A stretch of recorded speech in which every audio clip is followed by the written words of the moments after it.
All right, good afternoon, everyone. Welcome to the Judicial Proceedings Committee. Today is Thursday, March 27th, 2025. We have 15 bills on the docket, and we're going to start off with Delegate Addison with House Bill 219. Welcome.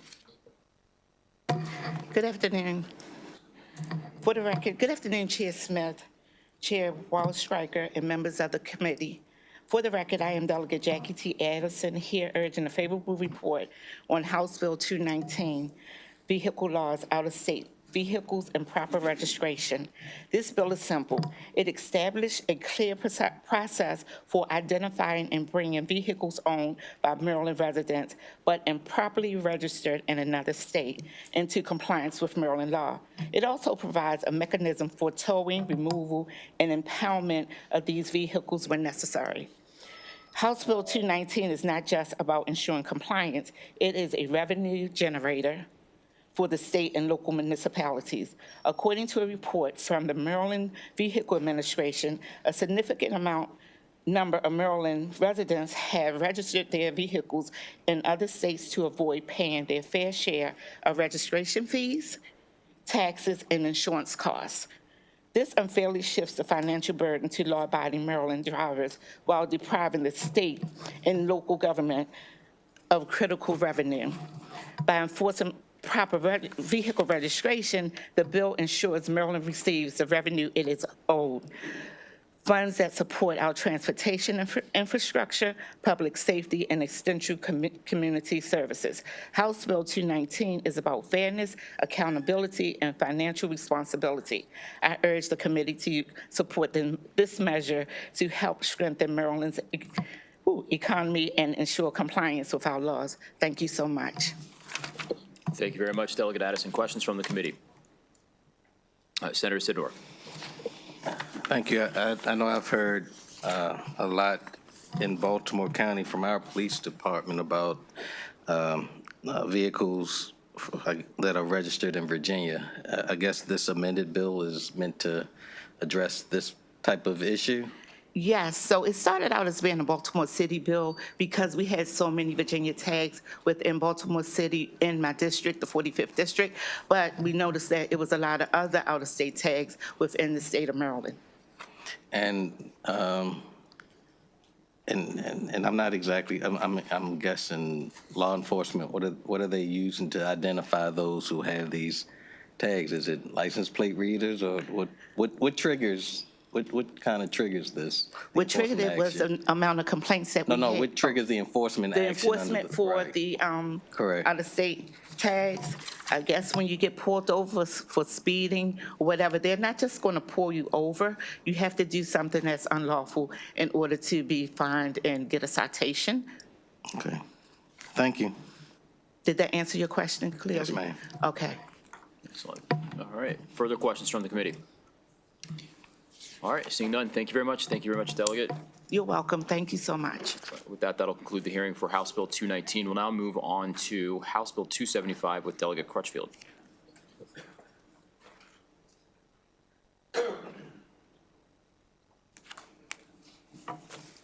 Good afternoon, Mr. Chair and committee. Thank you for giving me the opportunity to testify in support of HB 275. For the record, I'm Delegate Charlotte Crutchfield. I represent District 19 in Montgomery County. HB 275 is a product of research and input from the Maryland Child Support Guidelines Advisory Committee, coordinated and chaired by the Maryland Department of Human Services, and it was a committee that I actually served on. This legislation will create a deduction for child support when determining a parent's income for child support purposes based on situations when a parent has an additional child or children who live with them and to whom that parent has a duty of support. HB 275 acknowledges the existence of children in both households, understanding the constraints of income due to the support of extra dependents and reducing the impact related to the sequence of birth order. Currently, child support guidelines are calculated using the parties' adjusted actual income, which is their gross monthly income minus alimony and/or child support that a court has previously ordered. Financial support provided by parents for children living in their homes is not considered if a court has not ordered the parent to provide such support. HB 275 will permit courts, when establishing or modifying child support, to account for that financial support parties provide to children living in their homes and to whom the parent actually owes a duty of support, but for whom there is no pre-existing child support order. Both the payor and the payee of the child support order would be entitled to this kind of deduction. I respectfully request a favorable report on HB 275. Thank you very much, Delegate Crutchfield. Questions from the committee? Senator Henson. Mr. Chairman, thank you, Delegate, for bringing this really important bill. One of the challenges that we've had, or I think I've had, in trying to help support some of these bills for moving that would reform our child support system is the fiscal notes. The departments will come in and say that it costs an extreme amount of money to be able to implement some of these things. And it looks like the fiscal note here isn't as shocking as some of the others. But do you believe that in your conversations with the department and with the work group that they should be able to implement this without there being calamity in terms of the bottom line? That is correct. I do believe that because what they're really going to be doing is doing some system upgrades. And they've assured me they've already got that budget line there within their budget. So yes, I do believe it will be. It's very important what you just said, that you believe that they've already allotted for this in the budget that they have because they had a work group that gave them this recommendation. So you introducing the bill is just formalizing that, but this desire is not new amongst the department. Correct. Thank you, Delegate. You're Thank you, welcome. Mr. Chair. No, thank you very much, Senator Henson, for pointing that out. We have another bill that, in this area, that had I think, a fiscal note that I think we've addressed, and you can maybe move forward with Senator Hughes' bill. But Delegate Crutchfield, thank you very much. Thank you. No further questions. Thank you. That'll conclude the hearing for House Bill 275. We'll now move on to, is Delegate Holmes here? I saw him here. Marvin here? If not, we're going to go to Delegate Foley. Oh, there he is. All right. Oh, gotcha.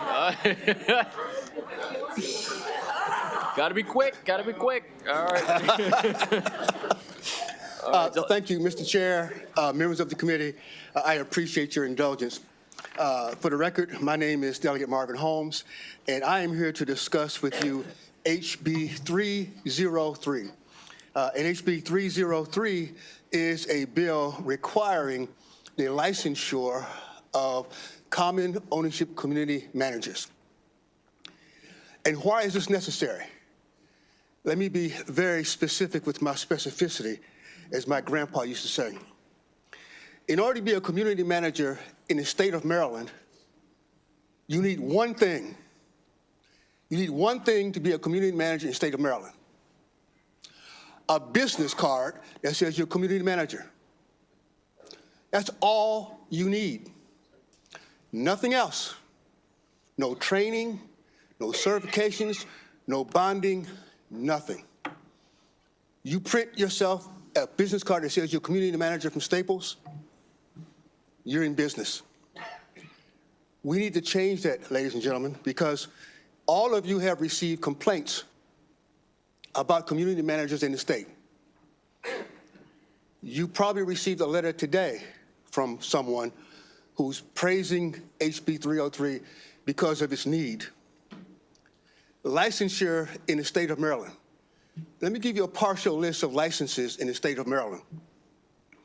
Architects, barbers, certified interior designers, certified public accountants, cosmetologists, electricians, foresters, home improvement, landscape architects, land surveyors, pilots, plumbers, and just recently, there was a bill that was passed that persons that apply eyelash extensions onto your eyelids must be licensed as well. Persons in the community management business that are responsible for millions of dollars, in my opinion, should also be licensed. We have cases that an attorney general has filed lawsuits against community managers who have absconded with millions, plural, of dollars. Millions of dollars. Just recently, the community that I live in was a part of one of these lawsuits. where the community manager stole $2.5 million. The community managers out here, I know that they don't like the process of being licensed. I understand that. I understand where they're coming from. The biggest argument for not having licenses is because they are saying it is cost. What about the cost of those persons in communities where the lack of licenses has caused persons not to be bonded or licensed and they have stolen the money? I think it's time for us to close this wild, wild west scenario about community managers. While we also, at this point, and I've explained this previously to this committee, in the state of Maryland, there is no state agency overseeing common ownership community managers. I'm sorry, there's no state agency overseeing community associations, period. HOAs, condos, co-ops, no state agency in charge of this. At least we should have community managers to be licensed to make sure that they give proper guidance to the board of directors and to the members of the communities.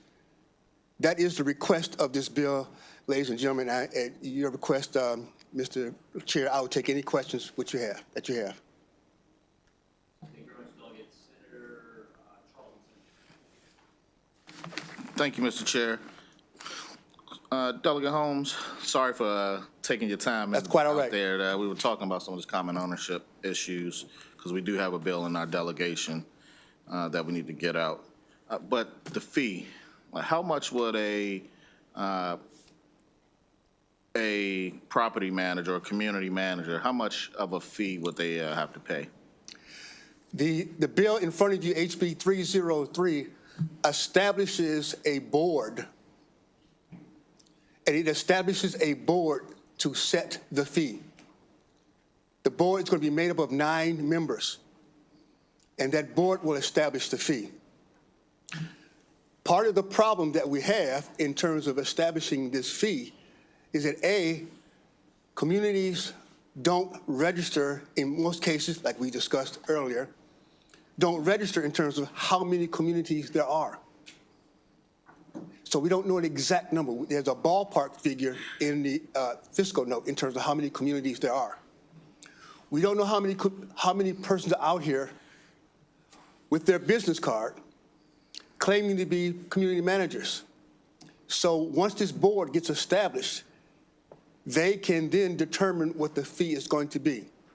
In the fiscal note that you just received probably yesterday or today, in that fiscal note, you'll see that this bill is basically revenue neutral because there is going to be a capitalization cost, but then those that are paying these fees to become licensed will regenerate that. So I can't answer your question directly because we don't know how many people there are. So another quick question. For the common ownership communities that don't have property managers, there's some that kind of have defunct common ownership. They don't have really boards, but they're still known as a common ownership community. How do you plan to get them to incorporate into this process? Those are self-managed communities, and there are a lot of self-managed communities in the state of Maryland. If you are a self-managed community, you don't need to worry about you don't have to have a licensed community manager to assist you. Some communities decide not to have a community manager to assist them, and they are determined to be self-managed. That would not be covered under this bill at all. And one last question. With this new fee, whatever it is, that fee will then be passed down probably to the communities now that the property manager has to get a new fee. Is that correct? The answer to your question is yes. Just like an electrician, just like an architect, just like an engineer, just like an eyelash extension provider. Okay. Thank you, sir. Yes, sir. Thank you. An eyelash extension provider makes a license. Generally, these licenses run, what, $100-200 a year, something like that. It's not enough for someone to say, making an argument that it's a money problem. That is correct. And if I may, let me expand upon it just for a minute. The licensure requirements that I'm speaking about requires training before you can take the license. I have taken these training classes because I don't believe I should be trying to advocate for training unless I've gone through the classes myself. Right. There are 3 or 4 different levels of these association manager classes. I have taken 2 of these classes and have become certified. Not that I intend to become a community manager. I just wanted to understand what it took. Right. You take a 2-day class, there's an exam at the end of it. Take another 2-day class, there's an exam at the end of it. Classes, $200 for the 2-day class. Right. Each 2-day class is about $200. That's it. Okay. And you get all this information and knowledge relevant to how a community is supposed to be managed.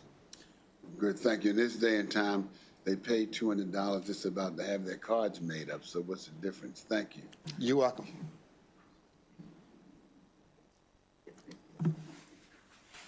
Further question, sorry, Senator Sidnor. Thank you very much. Good afternoon, sir. Yes, sir. I have a few questions for you. When you and Senator Charles were talking about the fees, I'm looking at page 9, line 4, it says the board may set by regulation. Page 9, I'm sorry, I could barely hear you. Yeah, page 9 Of the fiscal note?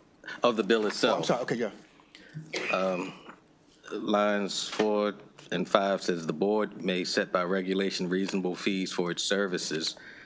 Is that talking about the fees for the licensed folk to be governed by the board, or that's not, or is it talking about the fees that you all were just talking about? No, that's a different fee altogether, yeah.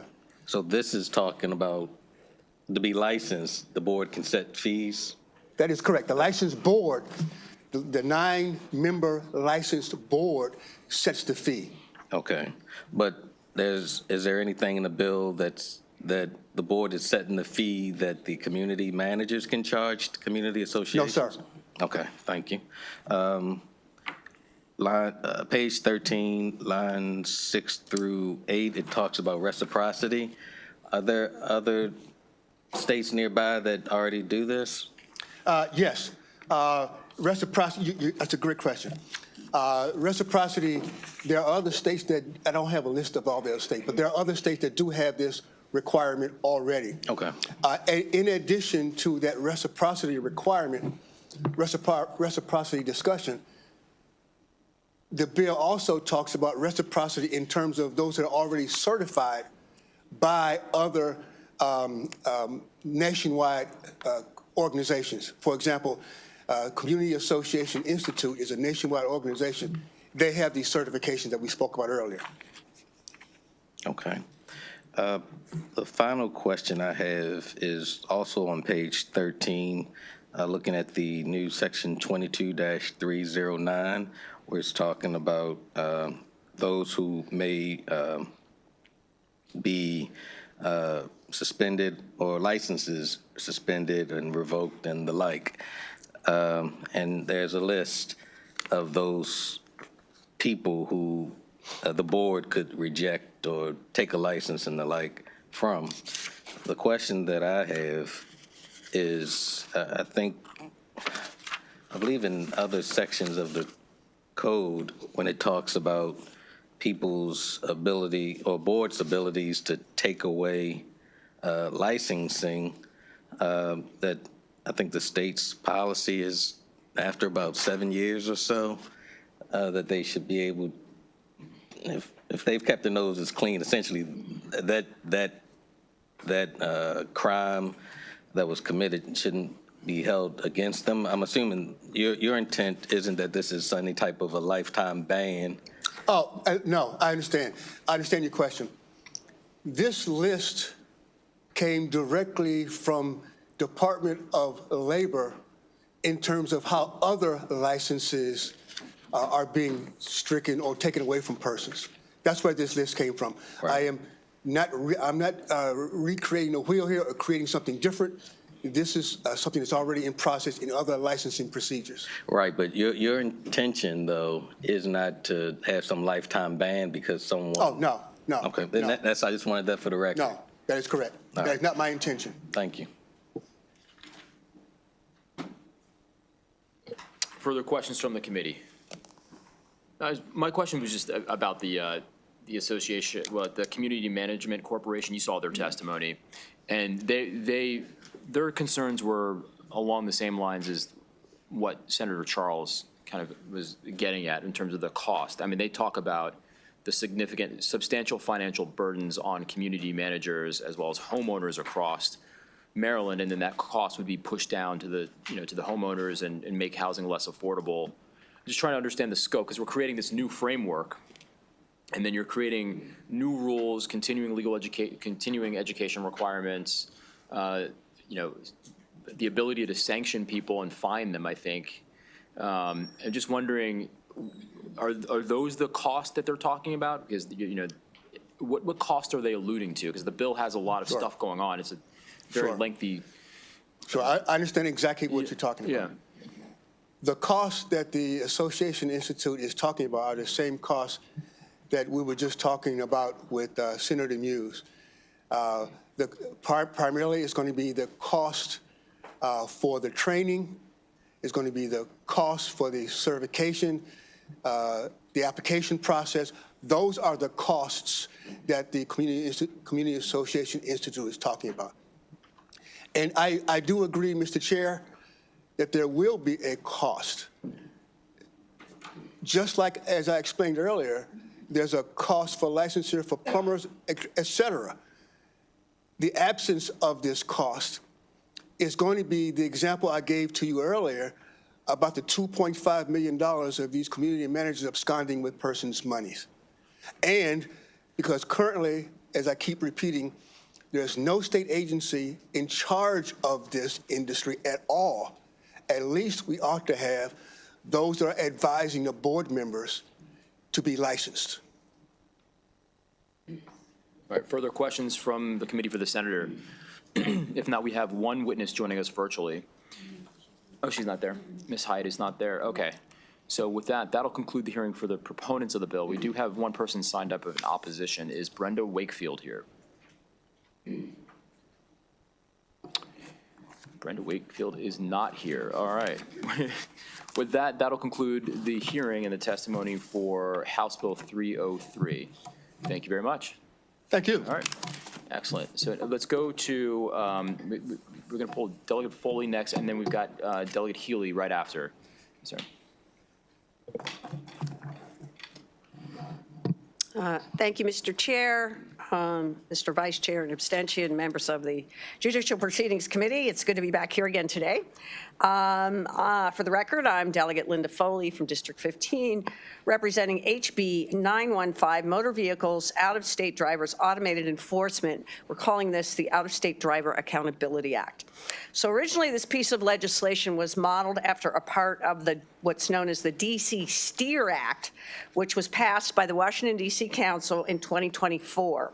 While the D.C. STEER Act has a broader mandate, the original bill brought before the Environment and Transportation Committee, I should tell you, focused on the ability of the Attorney General or state's attorney to be able to take action against a driver or vehicle with specific unpaid motor vehicle violations.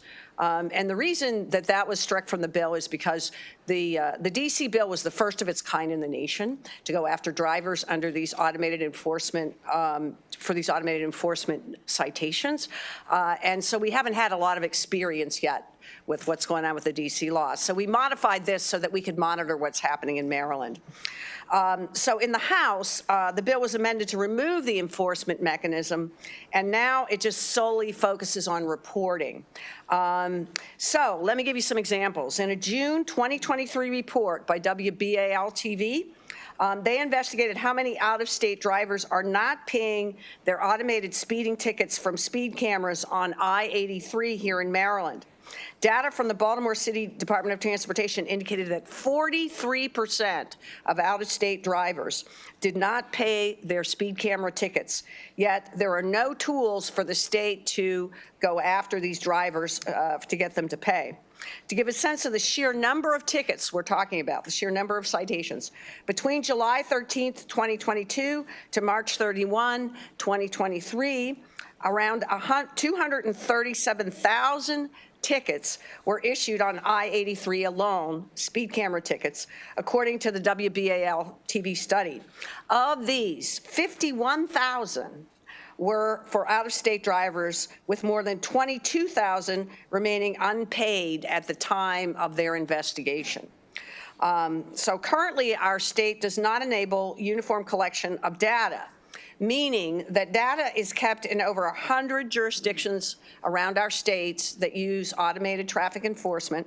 And this makes it hard to determine how many unpaid tickets from automated enforcement cameras exist at any given point.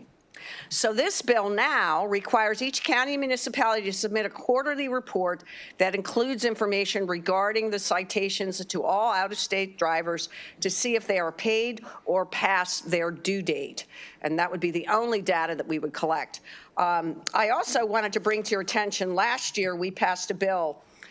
It was a bill recommended by the Lieutenant Governor to put automated enforcement in work zones, if you recall. And just some statistics on work zone cameras, since we've had those up. Total citations in work zones under this program has been 342,978. In-state, non-paid, 53,664. Those were in-state drivers who didn't pay their citations. Out-of-state non-paid, 42,282. And 12% of all outstanding work zone citations are levied on out-of-state motorists. So it is really important that we have some sort of program in place that we can collect, and this is the first step. I think our intention is, after we look at this data, we'll come back and see which states have the most violations and whether we need to implement some enforcement mechanism in the bill to go after those drivers, just like D.C. did. This bill passed the House by a vote of 103 to 34. As I said, I think the HB 915 is an important step forward in better understanding the state of outstanding automated ticket enforcement. And for these reasons, I urge a favorable report on HB 915. Thank you very much, and I'm happy to answer any questions. Thank you. I appreciate the idea, and I think it's a great idea, but I'm curious, why didn't the House want the enforcement piece in this? I mean, what has to be studied if it's already being done in other jurisdictions? What was the issue? Okay, so first of all, it's my understanding that the only jurisdiction now that has an enforcement mechanism in place is the District of Columbia. Mm-hmm. And so you're going to have Maryland drivers in the District of Columbia. You know, they're going to come after him from D.C., which was kind of the impetus for the bill, to be honest with you, in the beginning.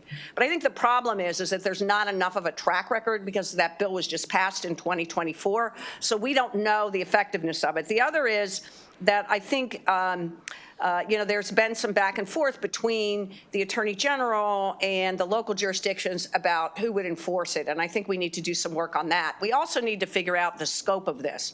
So, for example, we may not need to go after drivers from New Mexico, because we might not have that many citations from New Mexico. We may, want to have institute a law, put in the law that we go after drivers from Virginia. So I think it's going to be, it appears, and this is the D.C. law, that it's going to be very state specific. D.C. just goes after Virginia and Maryland drivers who have these violations. So because they drive there so much, right? There are so many. Okay. So we need to take a look at the scope of the problem first. I think that's the reasoning for not putting for taking the enforcement mechanism out of the bill at this time. But as I say, I think it's our intention to put it in. Excuse me, sir? How long does this trial or the study period go on? Well, I don't think that there's a limitation on the study period. I think, the data collection was always a part of the bill. Right. That's the part that we left in. So it's not a study. It's that with the data collection part of the bill is left in, and there's not a sunset on it.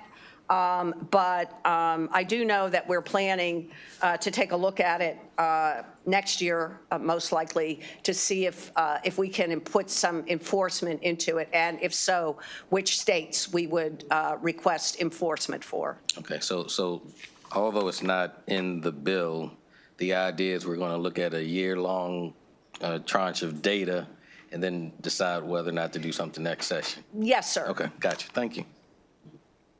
Thank you very much. Further questions from the committee? All right, seeing none, thank you very much, Delegate. Thank you. Thank you, sir.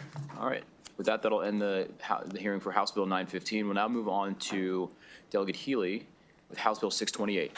Welcome.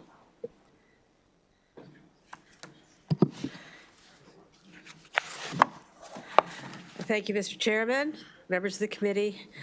For the record, I'm Delegate Ann Healy, District 22, Prince George's County, seeking a favorable report on House Bill 628.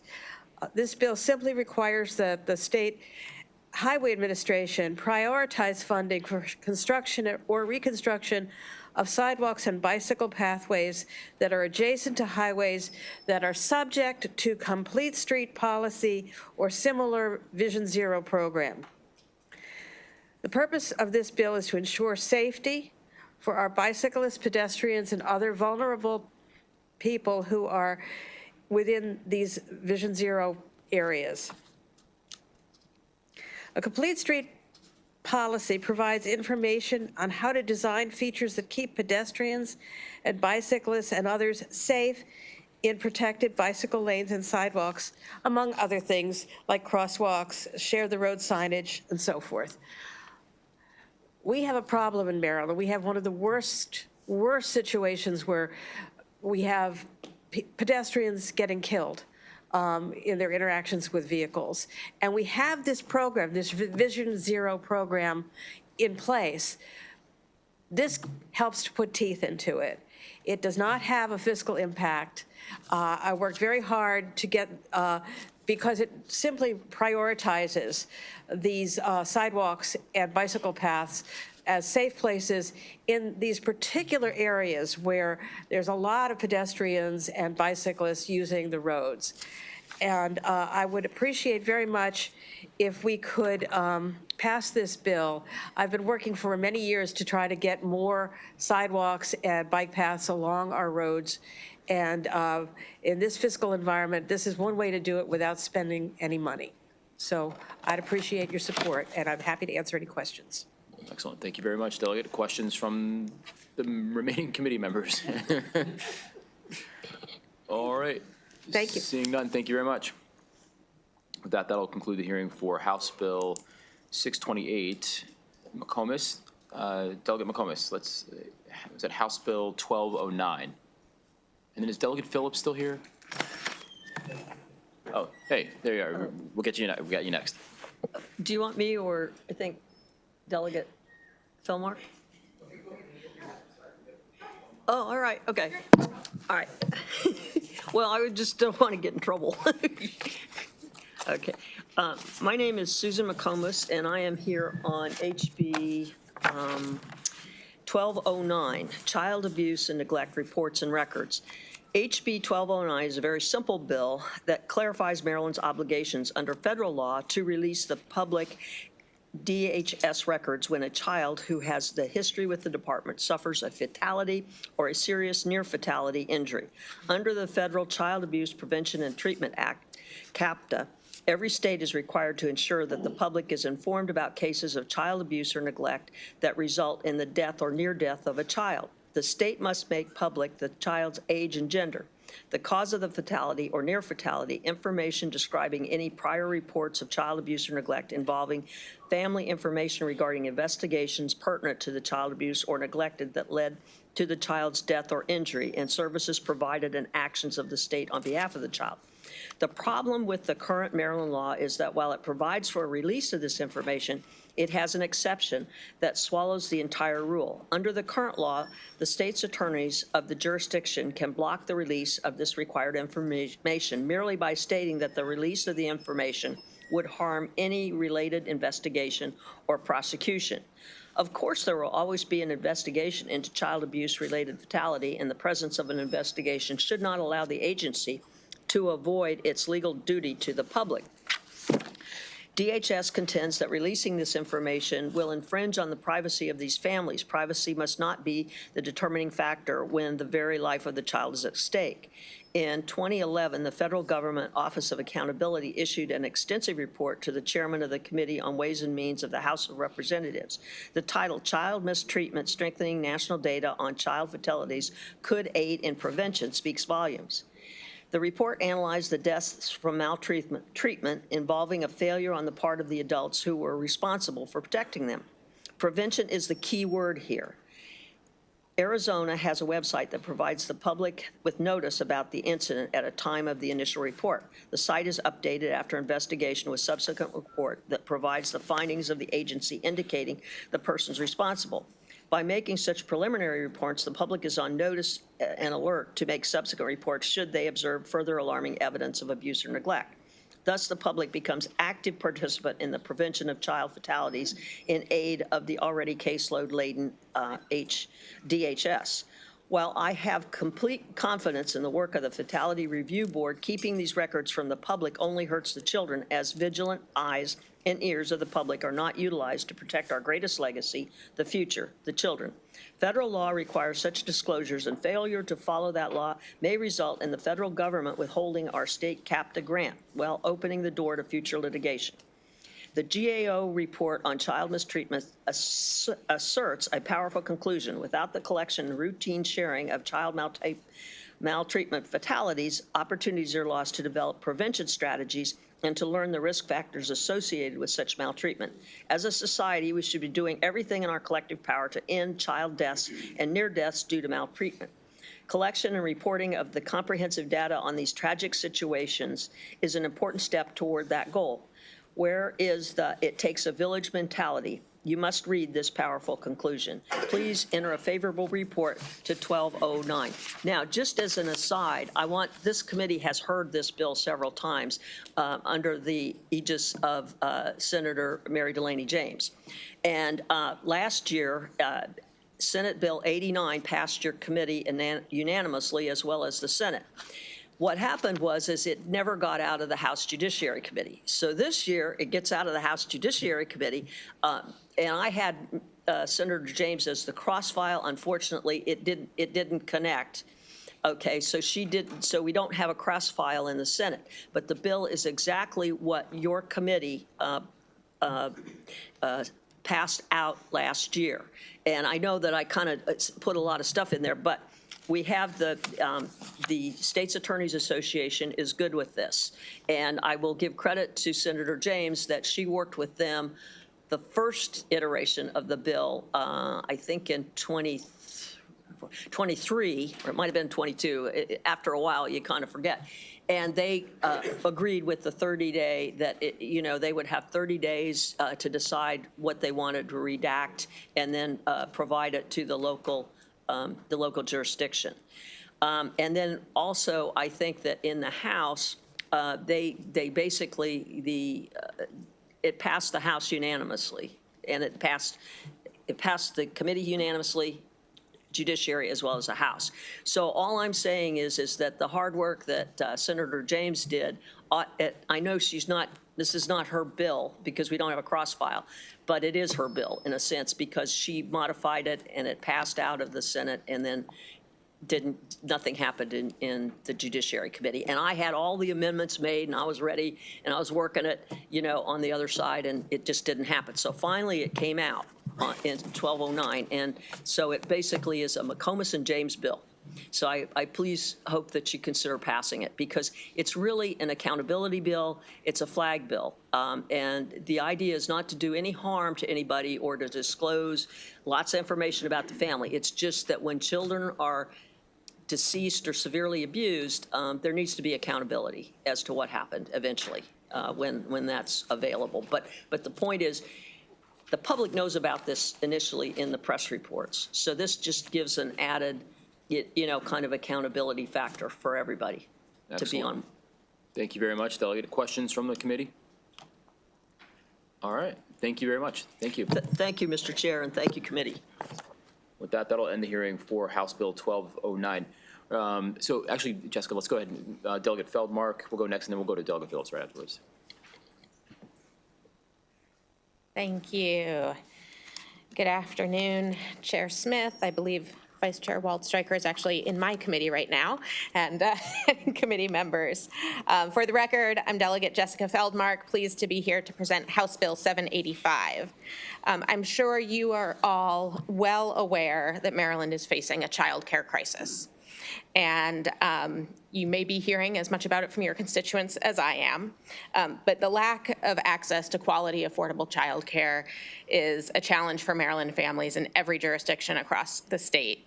And it's a major factor that is negatively impacting Maryland's workforce participation and economic growth. Increasing access to childcare is an urgent need, and increasing the number of family child care homes in our communities is a critical component of doing so.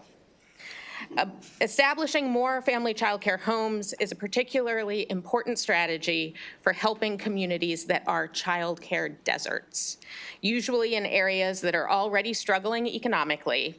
And the lack of access to childcare is yet another barrier, making it harder for families to improve their economic security.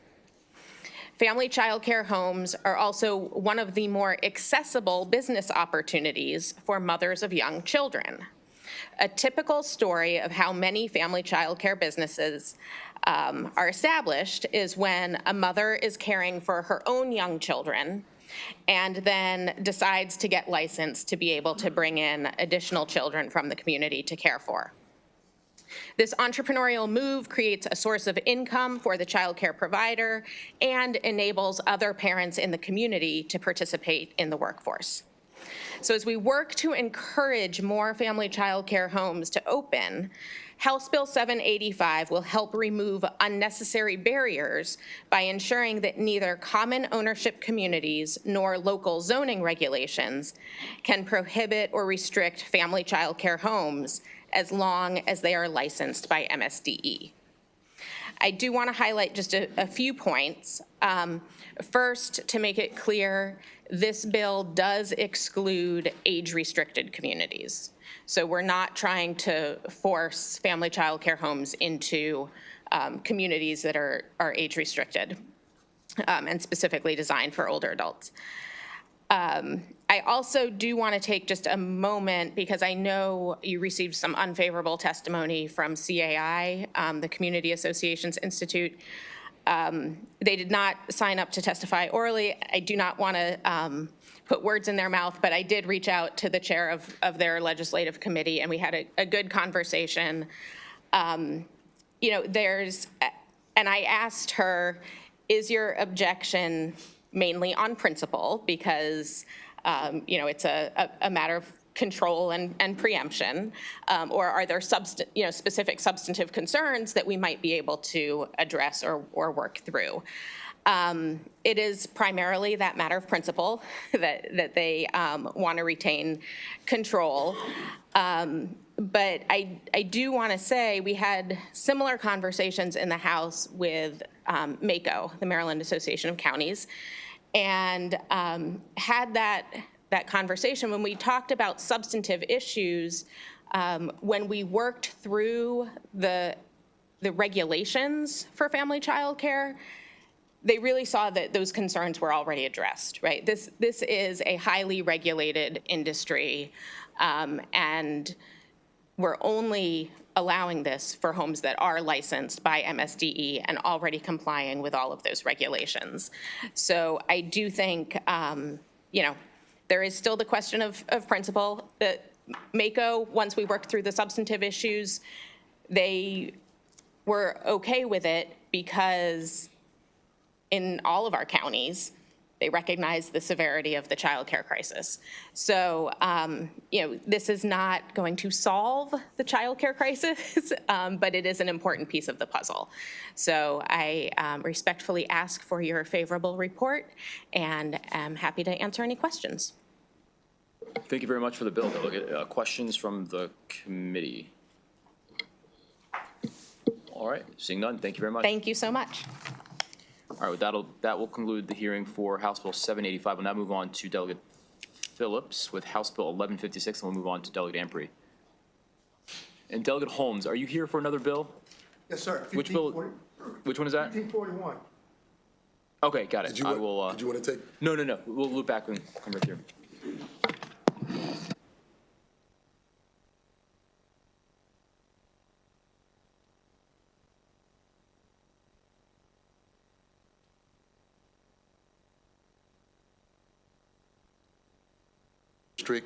And I'm here before you today on House Bill 1156, asking for a favorable report.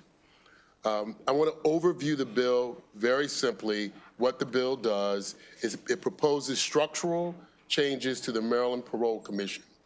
It increases the number of Maryland Parole Commission members from 10 to between 15 and 20.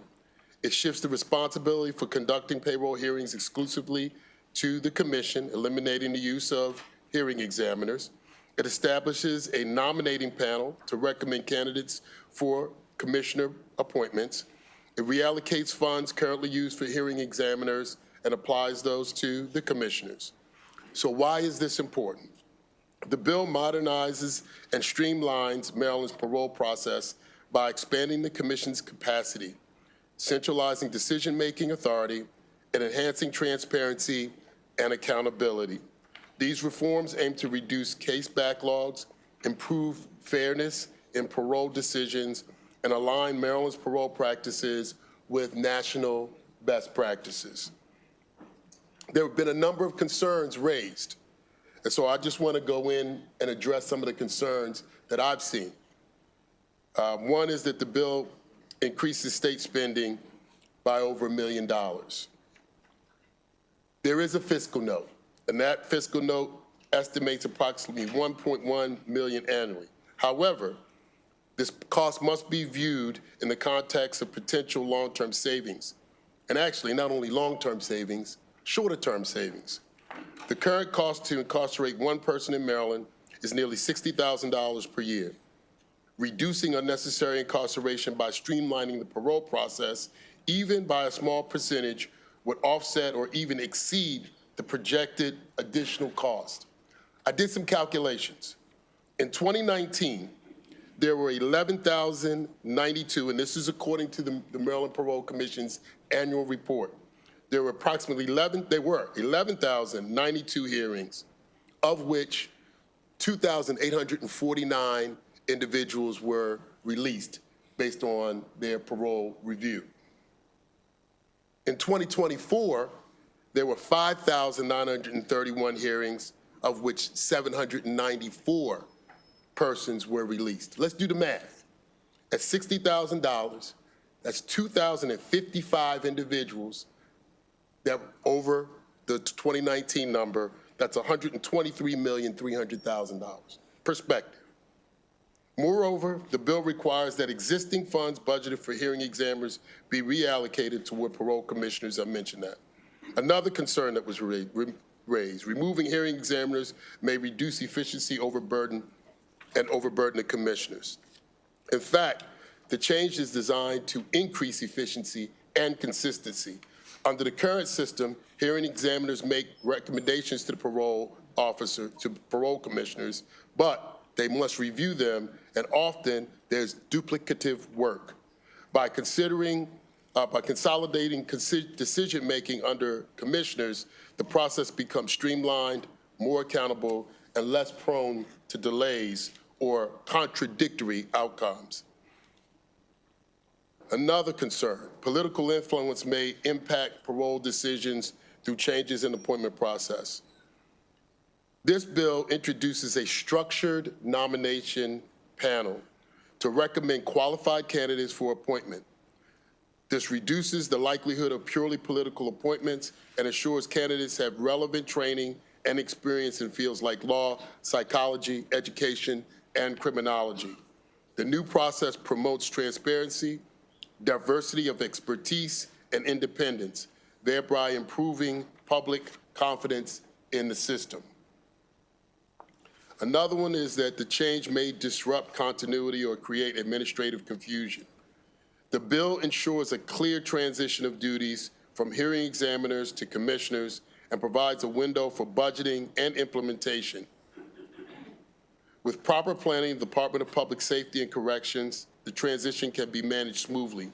The added benefit is a more unified and professionalized commission, better equipped to handle modern parole challenges. House Bill 1156 is a forward-thinking reform that addresses inefficiencies and inconsistencies in Maryland's parole process. While opponents may focus on immediate fiscal impacts or structural changes, the long-term cost savings, efficiency gains, and improvements to justice and fairness strongly outweigh any of those concerns.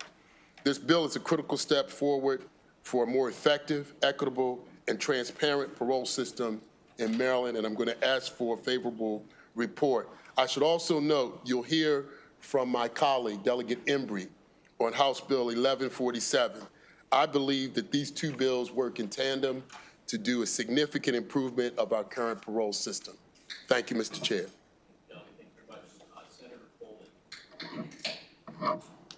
Thank you, Mr. Chair. Delegate, thanks for bringing the bill forward. So I have a couple questions. Obviously, you've touched on the fiscal note. I mean, obviously, we're at a $3.3 billion deficit. It's kind of a heavy lift. I hear you trying to explain and offset the associated costs of the $60,000 with housing an incarcerated individual. But did we also get information on what the cost is associated with their care and once they're released into the community?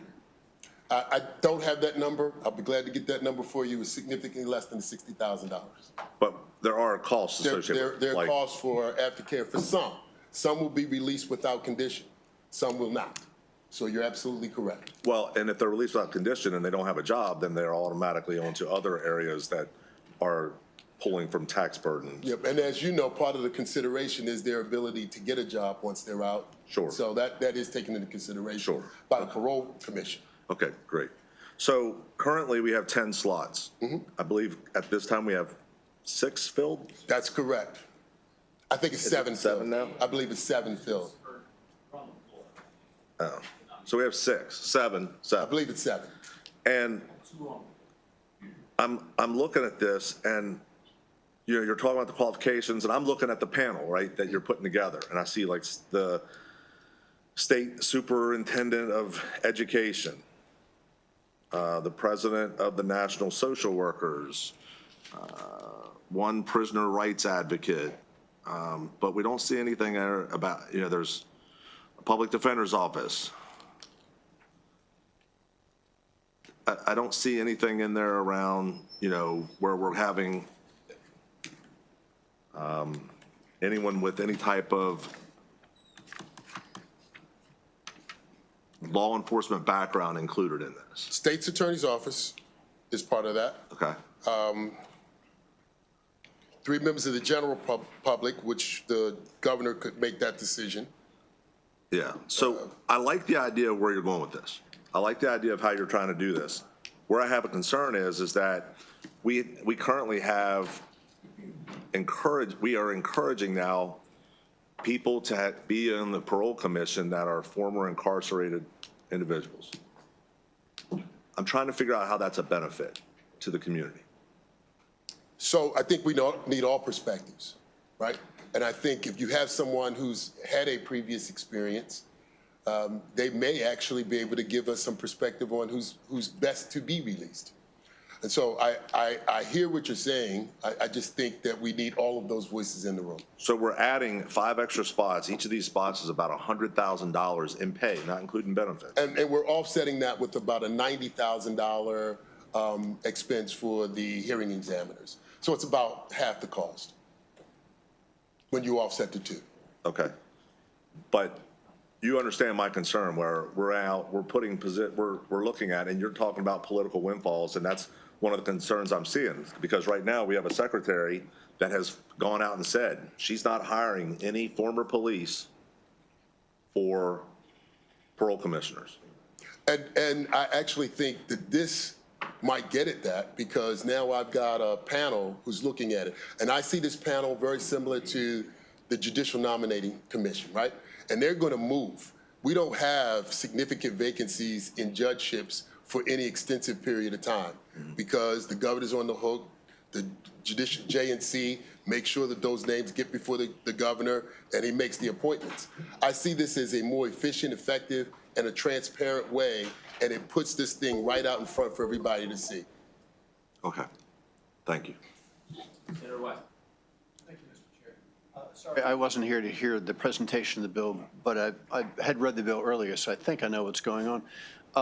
So currently we have 10 hearing examiners, and the bill contemplates they're all let go? No, the bill doesn't contemplate anything about the hearing examiners. That would be then for the department to decide how they'd like to use them. There will still be a need for people to assist the commissioners. They say that they need a number of individuals to assist the commissioners. So those persons could potentially be in that role to help prep the commissioners for those hearings. But this bill doesn't address that. I thought you said when talking about the finances that you're going to have savings because the hearing examiners won't be present anymore. You're going to save money because you won't be paying their salaries. Correct. Now, that means that they would have to fulfill some other role or some other responsibility. But the agency itself says they're going to be support staff that they need for the support staff that they need for the commissioners. And that's the agency's testimony in the fiscal note. But I do want to say this, Senator. Sure. What you may not have heard is I wanted to give some context and perspective. I know our fiscal notes talk about how much it's going to cost. It never talks about how much you're going to save, right? So I gave some statistics. In 2019, perspective, in 2019, the commission was able to hear 11,092 cases. Of those 11,092 cases, 2,849 were actually released based on probation. In 2024, there's a backlog. I can't tell you how big it is, but in 2024, you know how many they actually heard? 5,931, and only 794 were released. This will, I believe, address the backlog, and that equates to $123 million. I look at this bill, if they release 20 more people, they say it's a fiscal note of $1.1 million. If they release 20 more individuals, you'd get $1.2 million in savings just with 20. And I expect it to be significantly higher than that. Okay, I'm trying to figure the workload out, though. Right now you have 10 commissioners and 10 hearing examiners. And under this bill, you could have as many as 20 commissioners. Correct. But maybe as few as 0 hearing examiners. So you got 20 people now who are doing the heavy lifting, which is conducting the hearings, taking the testimony, hearing from the witnesses. So 20 people are doing it now. And under the bill, it sounds to me like you could still have just 20 people doing it.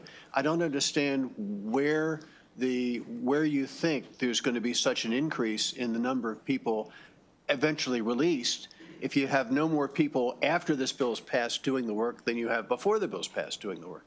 So there are a couple of things that are happening here. Some of the work is duplicative, right? Because I've got to take, the hearing officers are still sending that information over to the commissioners. In some cases, the commissioners are finding different than the hearing officers. So now I've got duplicative work, so I'm cutting down on any duplication that might occur. Okay. All right. Thank you very much. Thank you, Mr. Chairman. Thank you, Delegate, for bringing the bill. What is the problem that we are solving with the bill? There are several things. One is there clearly appears to be a backlog. We can't determine how big that backlog is. I believe that this bill will begin to address the backlog, and it will make those hearing officers, the commissioners who are appointed, I think, have a higher level of accountability than anybody else in the system. And so we're going to hold them accountable. I think that's important. So that's one thing. The second piece is I talked about duplication or duplicative kind of efforts, and I think it begins to address that.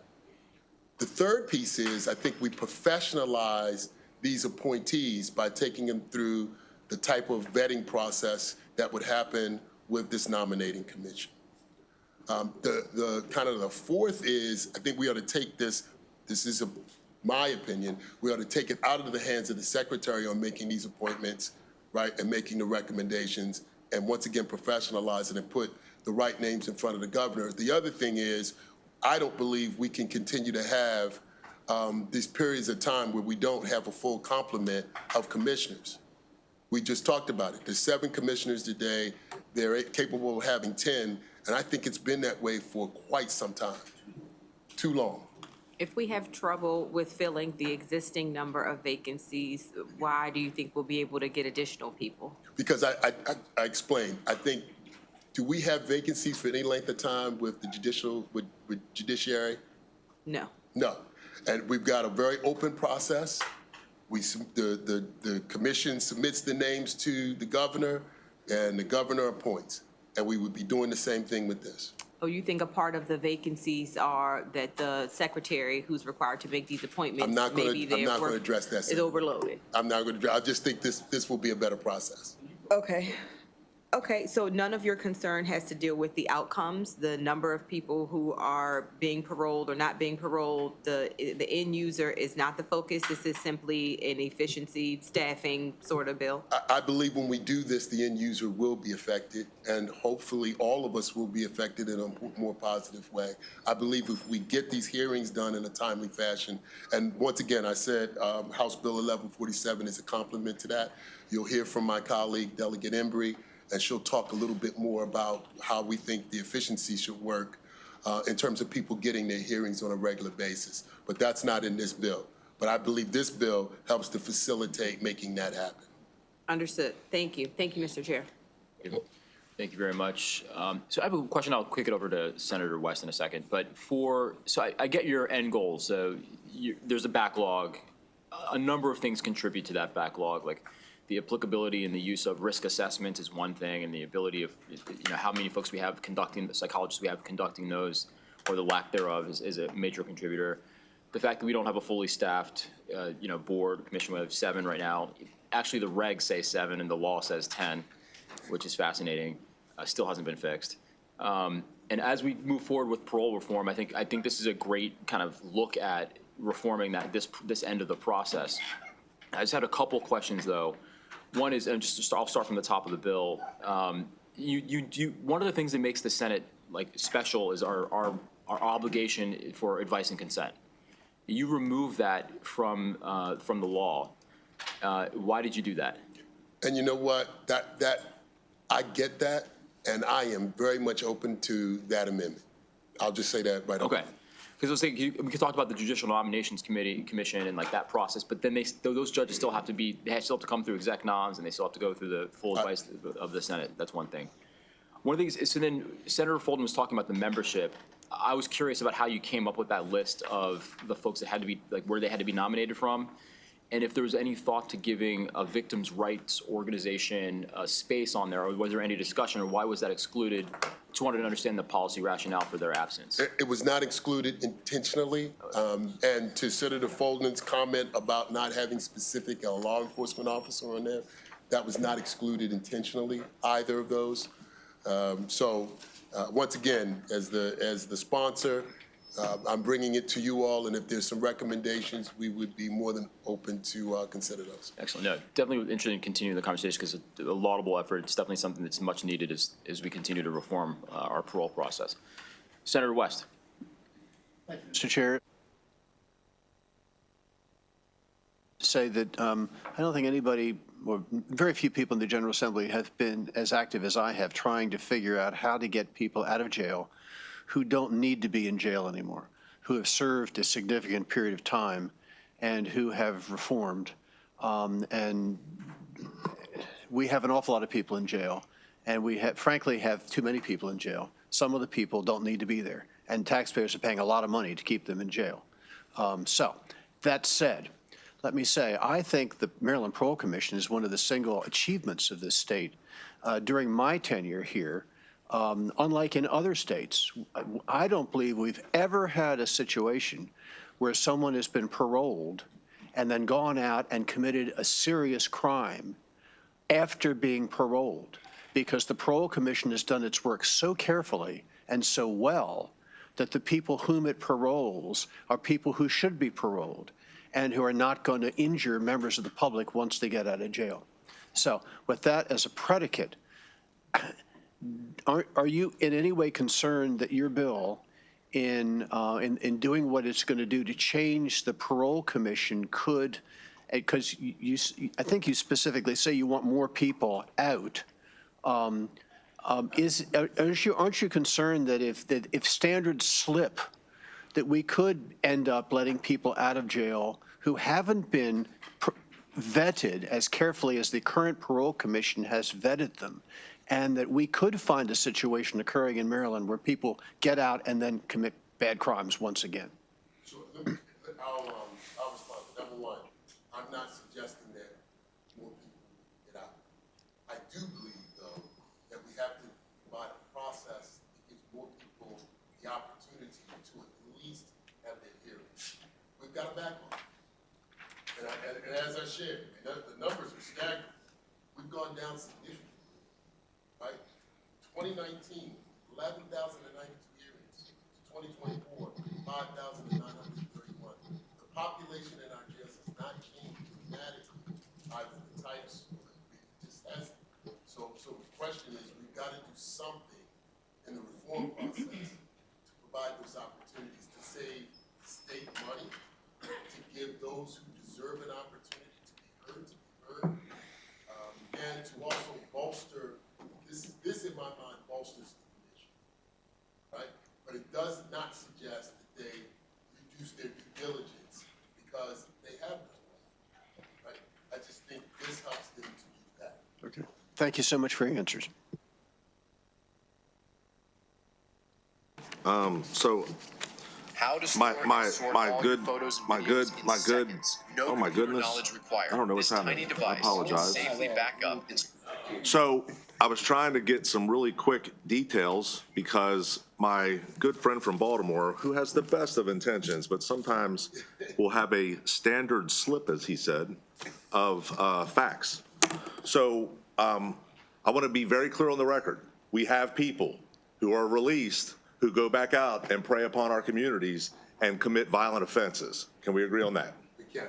So can we agree that the statement may have been a standard slip of some facts and not appropriate for facts gathering that we need for such an important bill? Recidivism rates may be lower at times for certain offenses, but I'm pretty sure that we have a young lady in Baltimore that was murdered by someone that was released on parole from rape just a couple years ago, did we not? We did. Okay. Absolutely. And he went through the process of being on, or he actually served his time. I guess that was dim credits. That was dim credits, right? And then we have the parole agent who was murdered. We have a parole agent who was murdered last year, who was being checked up on by a parole agent, or I'm sorry, a suspect, a parolee being checked on by a parole agent. The parolee was released on parole and being checked on through the process, resulting in the death of one of our parole agents. So I just want to be very clear that there are instances that are well documented that some of these people slip through and commit violent, heinous assaults, murders, and rapes upon our community. Is that fair? That's a fair statement. Okay, thank you. Sorry. Talking about slips of facts, I just want to correct one thing for the record. That incident that happened, I believe, in Delegate Embry's district, he was, this is why she had a bill for this, in part. I mean, that guy, he was on mandatory release. Like, and that was kind of a quirk that, you know, we tried to address, which is another tragedy in and of itself. But we passed it last year, we did. And then I think the incident that happened in District 18, I'm not quite sure, but I think that was his supervision, was he was at home under, you know, home monitoring. So, Senator Muse. Basically, if you can, how many are released a year, as close as you can get to it? How many? I really don't know that answer. Once Okay. again, I just took a sampling of 2019 and 2024. What was the sampling there? The sampling in 2024, there were 794. In 2019, because I wanted to use a pre-pandemic number, there were 2,849. Released. Released. And of that, other than the two just mentioned, probably it's a very small number of persons who recommit. That I can't answer. I really can't. What I can say is, from a recidivism rate, Maryland has a higher recidivism rate than many states. We have a lot of things. We have a higher incarceration rate. Yeah, in the we have a world, higher so. incarceration rate, absolutely. So we've got a lot of work to do in this area, a lot. And this is just one of the things that I believe strongly, and that's why I'm here, that this will begin to move us in the right direction with one component. Thank you. That's a great bill, and I thank you for bringing that to us. Thank you, Senator. Thank you, Mr. Further questions from the committee? All right, seeing none, thank you very much, Delegate Phillips. Thank you. Thank you, Mr. Chair. Appreciate it. All right, with that, that'll conclude the hearing for House Bill 1156. We'll now move on to Delegate Amprey with House Bill 877, and then we'll get. Amprey, yeah, sorry. Then you're next. Amprey, then Embry is next. So, yeah. I do have two bills. Can I knock both of them out real quick? Yeah, go for it, yeah. All right, so perfect segue into my bill. For the record, Delegate Marlon Amprey here in support of House Bill 877. First, I want to thank the committee for passing the bill we had last year, the Prison Education Delivery and Reform Commission. They've been doing excellent work over the past year and figuring out ways in which we can provide more educational resources for those who are incarcerated. As we just heard prior, we do have a higher recidivism rate here in Maryland than we should. And one of the key ways to lower recidivism has been proven is education. So what this commission is doing is studying to make sure that educational opportunities is provided to those who are incarcerated and figuring out pathways to get them out and to good employment, et cetera. So what this bill does essentially is just a request that we move the dates for the commission.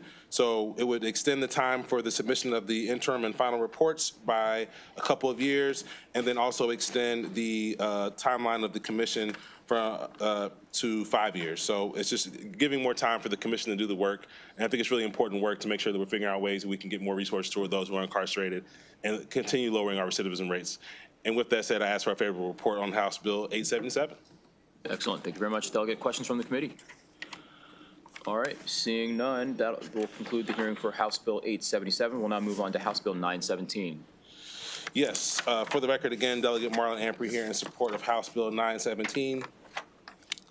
And what this bill, I'll be really quick and try and make this as simple as possible. What this bill does is it changes the filing fees for whenever you're doing a Form D. And what a Form D is, for those who aren't familiar, is whenever you are offering or selling securities here in the state of Maryland, you must file those securities with a Form D filing. Currently, we have one of the lowest Form D filing fees on the East Coast in the nation, honestly, for the sophistication of some of the businesses that we have here in the state. Just for example, in New Jersey, they're charging $750 for these filings. We're only charging $150 right now. So the goal here is to get us up to a reasonable number of we're charging $100. So we're going to get our form up to $250, which would put us right in the same range as our neighboring states like Pennsylvania, Virginia, Delaware, et cetera. We'll be right in the same amount of money. So there's not like we're going to, it's not like we're going crazy up in the ante on the cost for filings. And I also have someone here from the Maryland State Bar Association's Business Law Section, Penny Summergrief, who can provide more context and information on the Form D filing and a better understanding of, she's worked with some of the companies that do these kind of filings and give more context as to what does this do to the bottom line of companies who are doing these filings. Again, it's not going to be a major cost or something that would turn people away from doing business in Maryland. I know that was some concerns in our conversations in ECM when we first brought this bill forward. So if Penny wants to offer any additional words, that's okay. And then, yeah. Oh, yeah.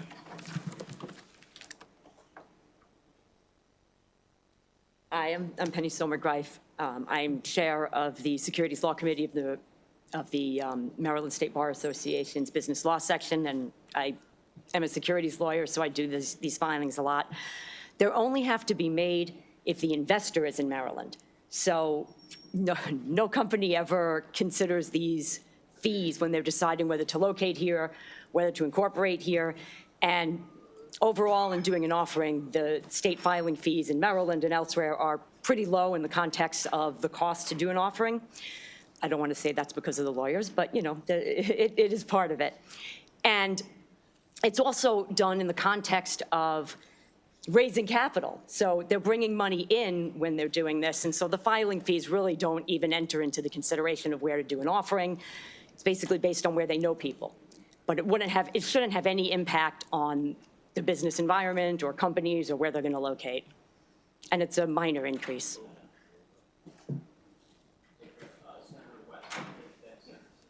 Thank you, Mr. Chair. Here's my question.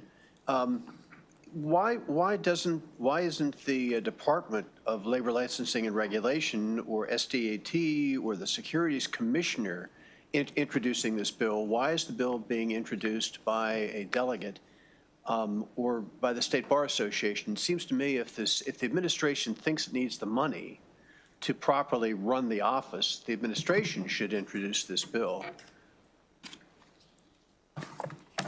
Honestly, the idea and bill came forward through my conversation with the MSBA, just thinking about ways in which we can be more in line with other states, and then also figure out ways in which ultimately we can provide more funding for our SDAT services. Because honestly, our SDAT services, if you look at how long it takes to do other things like filing for the LLC or doing other transactions, which I did a lot of during my time as a transactional lawyer, we're way behind the 8 ball in other states. And this fee hasn't been raised in over 25 years. Well, according to SDAT, my conversation with SDAT. I totally agree with you. We're behind the 8 ball compared to other states. We just saw an example, was it 2 days ago? The vice chair of the House Economic Matters Committee decided to move his business to Virginia because he thought he'd go bankrupt if he continued to do business here in Maryland. We've got a lot of problems in Maryland. The last thing it seems to me we should be doing, if we don't have to, is raise fees. But I appreciate the bill. Thank you. Yeah. Question, where do these particular fees go? I think right now they go to the general fund, if I'm not mistaken. General fund, yeah. Okay. And there's no nonprofit discount on the fees, right? I don't believe there's is there a nonprofit discount? I'm not sure. Nonprofits wouldn't be raising capital Yeah. and selling securities, Yeah, so it wouldn't be yeah, applicable to nonprofits. That's not true. That nonprofits wouldn't be. I work for a nonprofit that I know does these securities types things to raise money for some of the actions that they do. So that's not true. Yeah, but there's not. Well, yeah, I guess it's not typical is the right thing to say. But I guess there's no current discount. So that's all I was saying. Thank you. Okay, all right. All right. Further questions from the committee? All right, thank you very much, Delegate. Thank you. Thank you. All right, with that will conclude the hearing for House Bill 917. And now we will hear from Delegate Embry with House Bill 1147. Thank you, Chair and Vice Chair, and I apologize for my poor hearing, and I'm glad to be back. House Bill 1147 is an attempt to bring or improve the due process within the parole process, and I'll talk briefly about some of the things it tweaks, and then I'll focus on the more the area that has been the subject of most discussion in the House, which is the length of time before a new hearing. So it adds things like a fuller description of the reasoning for a decision provided in a shorter time span to the prisoner. It provides for the prisoner to be affirmatively given discovery, the documents that the Parole Commission will rely on, rather than the prisoner having to ask for it. It strengthens the victim impact statement consideration language. It also provides for the inmate to receive recorded audio transcript of the hearing so they can review it and prepare for the next hearing. But the issue that has been the trickiest is the issue of a date certain for a parole hearing. So everyone who is eligible for parole, when they become eligible, they automatically get the first hearing. That happens. What happens after is not clear, in part because the Parole Commission doesn't track that. So we don't know how much time lasts. We don't know average. We don't know how many people are heard within a year, within 2 years, within 3 years. We don't know that. And so the goal of this bill is to put us in line with other states and have a date certain so that people who are eligible for parole will in fact know that they will receive a follow-up parole hearing date within a specific amount of time. And the amount of time that we came up with, and this was looking at other states, and in fact, it's more time than the other states we looked at, is if for someone serving a sentence of 10 years, they would receive, again, after their initial parole hearing, when they become eligible, a date within 2 years. For someone serving a sentence of 10 to 20 years, it would be 3 years. And if it was 20 years or more, they would first have a 3-year period after, again, their initial hearing, and then it would delay till 5-year periods after that. So that came after conversations with the Department of Public Safety and victims' rights groups. That's how we came to that time frame. But again, the goal is just provide some certainty and some greater process. There's also an expanded data reporting so that we in the General Assembly and the public can know whether, in fact, people are receiving hearings within those timeframes. And then it's a little more demographic information so we can look at disparities. So with that, I would love to answer questions. And again, we are constrained by lack of data from the department, but I want to thank them. I don't think they're here, but I want to thank them for trying very hard to be helpful in providing what they have. Thank you. Mr. Chair, and thank you, Delegate Embry, for bringing this bill to us. I love the idea of reform. I always think reform is good, and we almost ought to subject every state agency to this kind of searching review periodically. I guess my question is, was this just you making these decisions, or was there a larger group of people who looked over this and distilled their conclusions into this bill that you've now introduced? This was generated in part by, there's a group of advocates, Campaign Zero. They do work across the country looking at parole laws and processes, and so their work informed it. The chair and leadership within the committee was also involved. Okay. And then we reached out, once the bill was drafted, again, I worked with the department itself and with victims groups. And then it's interesting, there are two people who, or two organizations that wanted to deliver oral testimony unfavorably. Oh. One of them is John Cluster, Yes. who is a former delegate and is a member of the Parole Commission, and the other is the American Civil Liberties Union. My guess is they're not coming from the same point of view. Have you any idea if they had been here, what former Delegate Cluster would have said, and maybe what he said at the House hearing, and what the ACLU would have said? Absolutely. I do not know what the ACLU would have said. They may be concerned with the expanded time frame because we did lengthen the time. I don't know, but I don't want to speculate. I can certainly, we can ask them.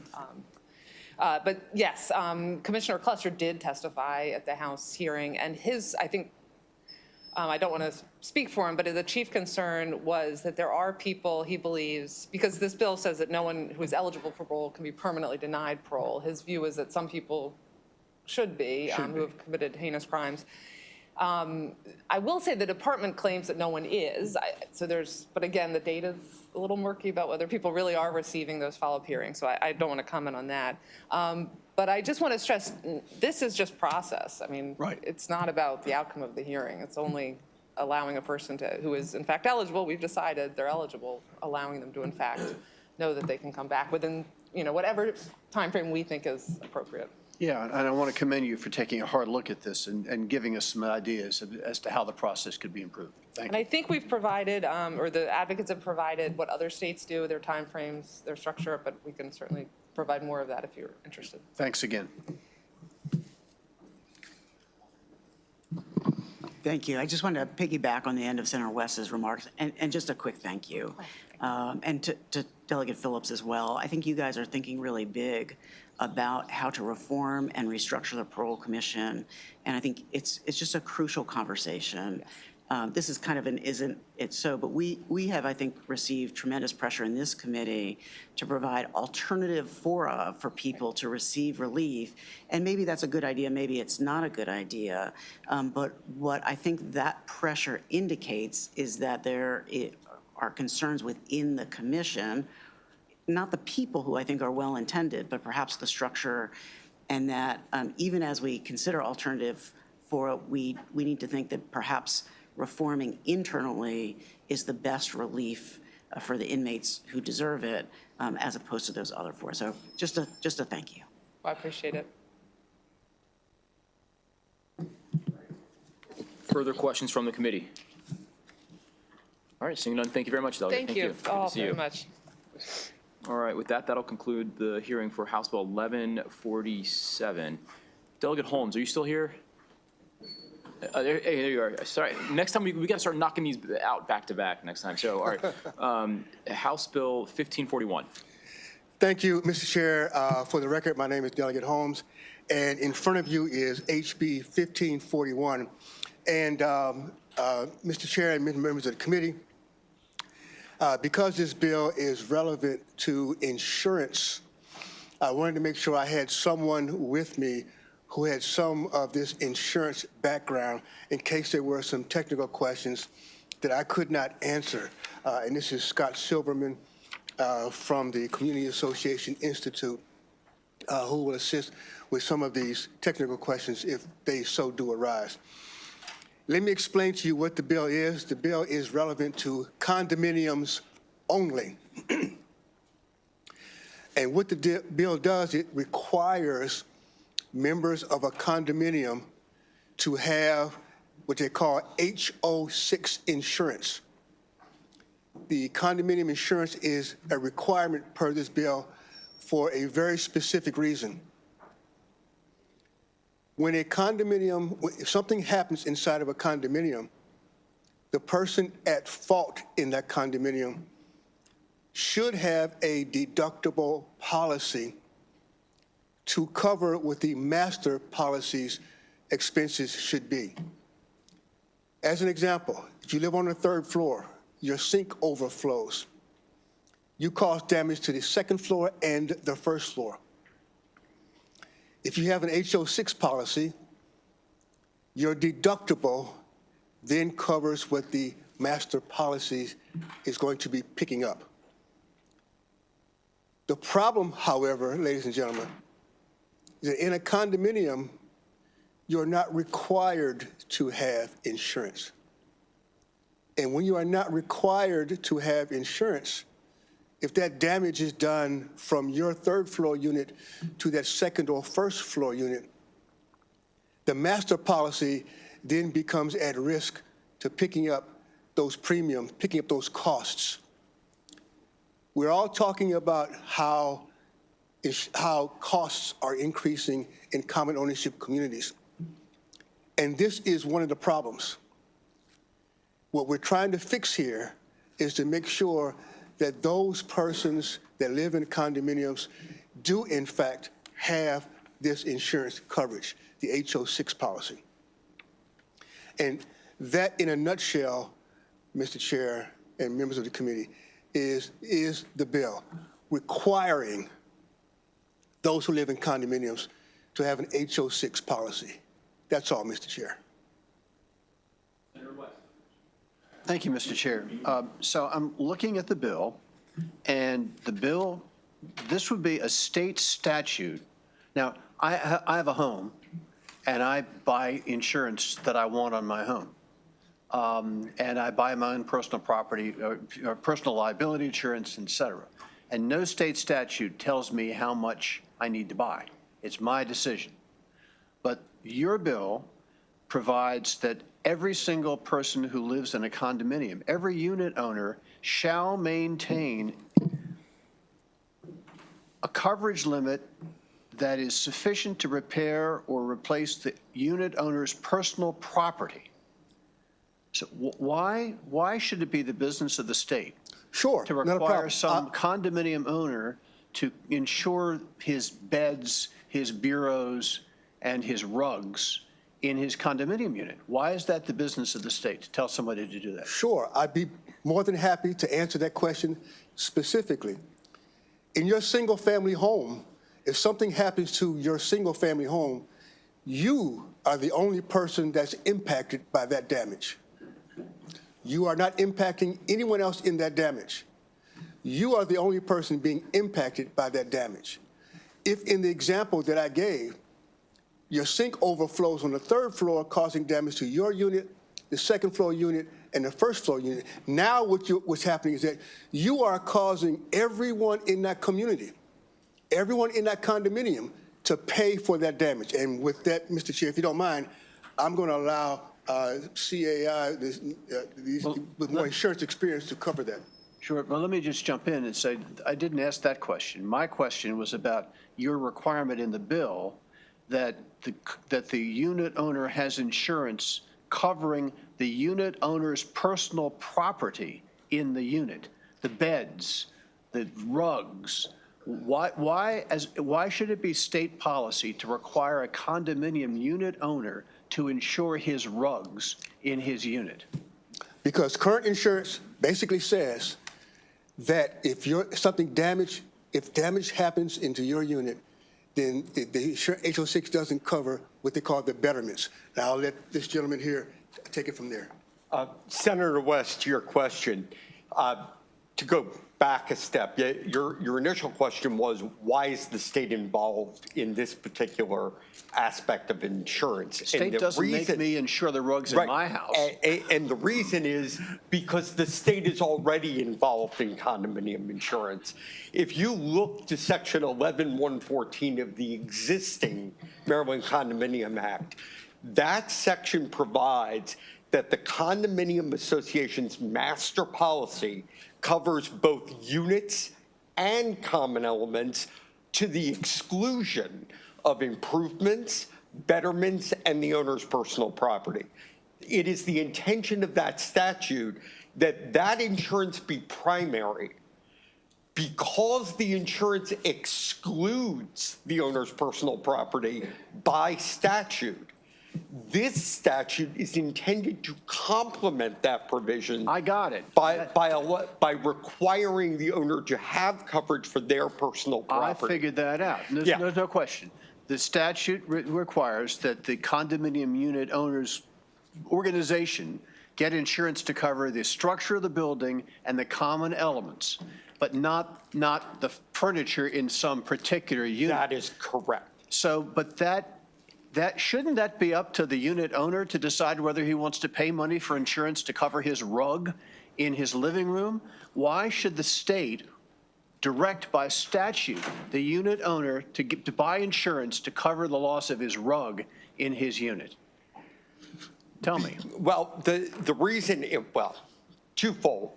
First, there is already a statute on the books that permits the association, by amending its documents, its governing documents, to make that requirement, that they insure their own personal property. But that would be the decision of the association of unit owners. Right. The reason for this is because many associations can't take advantage of that statute because of the cost involved in going through the amendment process. So this superimposes a requirement to obtain the insurance, which not only covers the owner's personal property, but also covers payment of their assessments if there's a major loss, and also covers their share of the master policy deductible if there's a loss. So the HO6 does a lot more than just cover the cost of replacing the rug. Yeah, I see what the bill's trying to do. My question is why it's the interest of, why the state should get involved in this. Let me go to another one. It's supposed to cover a loss of use coverage. Right. Each unit owner under this statute is required to purchase insurance to cover loss of use for at least 12 months if the unit owner can't live in the unit. Correct. Shouldn't that be the decision of the unit owner if he wants to buy insurance to cover his loss of use? Why should the state order a condominium? I don't have loss of use for my house. If my house goes up in fire, I don't believe I'm paying for loss of use coverage. Maybe I am. If I am, it's unwittingly. So why, if the state isn't ordering me by statute to buy loss of use coverage for my house, why is the state under this bill ordering a condo owner, a unit owner, to buy loss of use coverage for his condo? Well, the reason is that if this insurance is not purchased by the unit owner, it's the belief and the feeling of the associations and Community Associations Institute that what will end up happening is that you will have homeless and displaced unit owners who are living in condominiums specifically because they are affordable housing for them, where other alternatives are not available. And not requiring them to protect themselves essentially leaves them unwittingly vulnerable to being displaced without any alternative. But the state doesn't require owners of private homes to buy loss of use coverage. So, if a home goes up in smoke, then the person who was living there doesn't have the use of that home for the next year, but the state doesn't make the homeowner buy loss of use coverage. Let me go to another one. The statute requires each condominium unit owner to buy personal liability coverage of at least $500,000. I decide how much I want to buy for my own personal liability coverage. The state doesn't tell me how much I have to buy. Why should the state tell condominium owners how much personal liability insurance they should buy? Well, let me do this, Senator. The primary focus of this bill is to make sure that we do have the deductible taken care of. The primary focus of this bill, we previously had. I get that. The previous bill we had was the deductible had to go up to $25,000. Right. Because insurance companies are lessening their risk and they're moving out of this business. That's the primary focus. The deductible. If it is the committee's will to make some revisions here, I'm asking that we still at least the deductible of that primary to stay in focus. That is necessary beyond a shadow of a doubt. I think I'm with you on that. But when the bill then goes off on different tangents, I totally understand, you lose me. I totally understand. Thank you. Thank you. All right, further questions from the committee? All right, seeing none. Thank you very much. Thank you, and I will not be before you again today. Thank you very much. Thank you. All right, I think, I don't have anyone else. All right, so, yeah, you go back to that. All right, so that'll conclude the hearing for House Bill 1141. I neglected to call someone for House Bill 1147 who was signed up in opposition to that bill. So is Dara Johnson still here? Hey, how are you? Come on up. Thank you so much.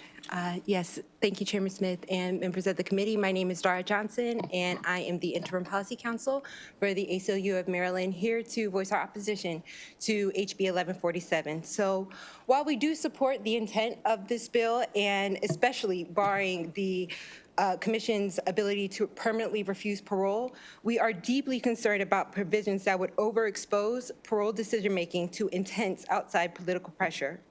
Throughout our many years of supporting access to meaningful parole consideration, much of our efforts have focused on depoliticizing the parole process. This is due to the swift and expansive impact of political rhetoric on parole outcomes, such as the ban against paroling people with life sentences that was spurred by former Governor Glendenning's statement in 1995 that life means life. Due to this tough-on-crime political state consideration given to their demonstrated rehabilitation, to legitimate concerns with the fairness of extreme sentences in many cases, or even to support for the release from the victims' families that has been amazingly extended in more than a few cases. This ban also unconstitutionally included those who were children at the time of the incident underlying their life sentence. It was not until just recently that deserving people with life sentences have finally been able to start coming home after years of pushback by parole candidates, their families, and advocates like us that advanced related litigation and finally in 2021 secured the removal of the governor from the general parole process. Even with this change, there is still intense political public pressure against allowing anyone to come home, regardless of the subjective circumstances of their particular case. As this committee is currently facing some of that pressure with the Second Look Act regarding the need to simply allow people a chance to just ask the court to reconsider their sentence after decades of incarceration, you all can imagine the level of scrutiny parole commissioners are under in being responsible for actually recommending release. So while some of the parole information that would be publicly disclosable under this bill is already publicly available. There's other information like the reasons and justifications for each parole decision that is currently only given to those directly participating in the process, and we believe it should remain that way. Excellent. Thank you very much. Senator, never mind. Okay. Thank you very much. Thank you. And also, I had signed up to testify regarding House Bill 1156. I don't have you signed up for that one. I do have Chelsea Hicks signed up for that. Is Chelsea Hicks here? Okay, well, thank you so much. Thank you very much. So that was 1156. Chelsea Hicks from the Maryland Parole Commission was signed up in the unfavorable. That's the only person I have signed up for that. Okay. With that, we're going to move on to, is Delegate Terrassa here or Delegate Stein? I'm here for Delegate Stein. Okay, come on up. Welcome. Thank you. So good afternoon, Chair Smith, Vice Chair Waldstreicher, and members of the committee.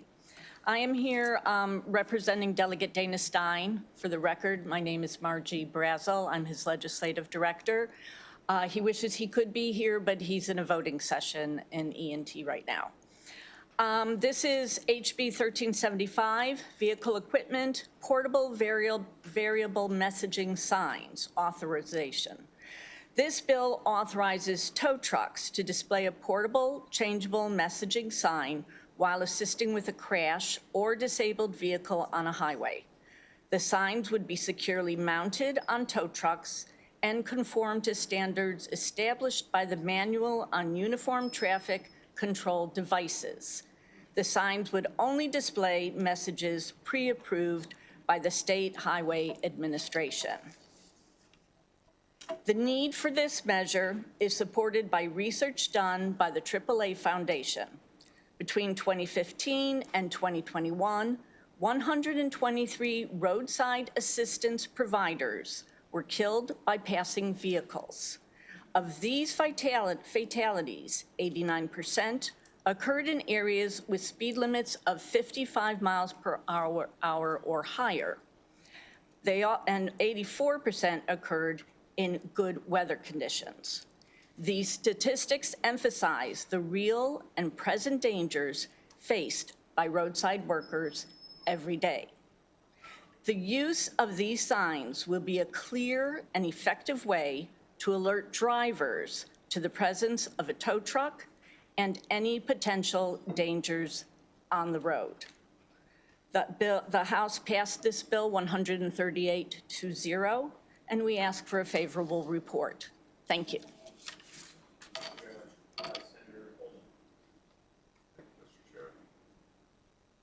Good afternoon, Margie. It's so good to see you. Thank you. It's good to see you too. Excellent job. I just wanted to know, I know the chairman's really concerned about this, but what would the stiffness coefficient of those signs be? No, I'm just kidding. It's good to see you, Margie. Thanks for coming over for your delegate. Have a good day. Thank you, Senator. I appreciate that. It's a valid question. I didn't even understand it. You're welcome. All right. Thank you very much. Have a good afternoon. No further questions, right? Okay. Okay. All right. With that, that'll conclude the hearing for, House Bill 1375. All right. So who's here for William? Who's here for Terrassa? So is okay, come on up.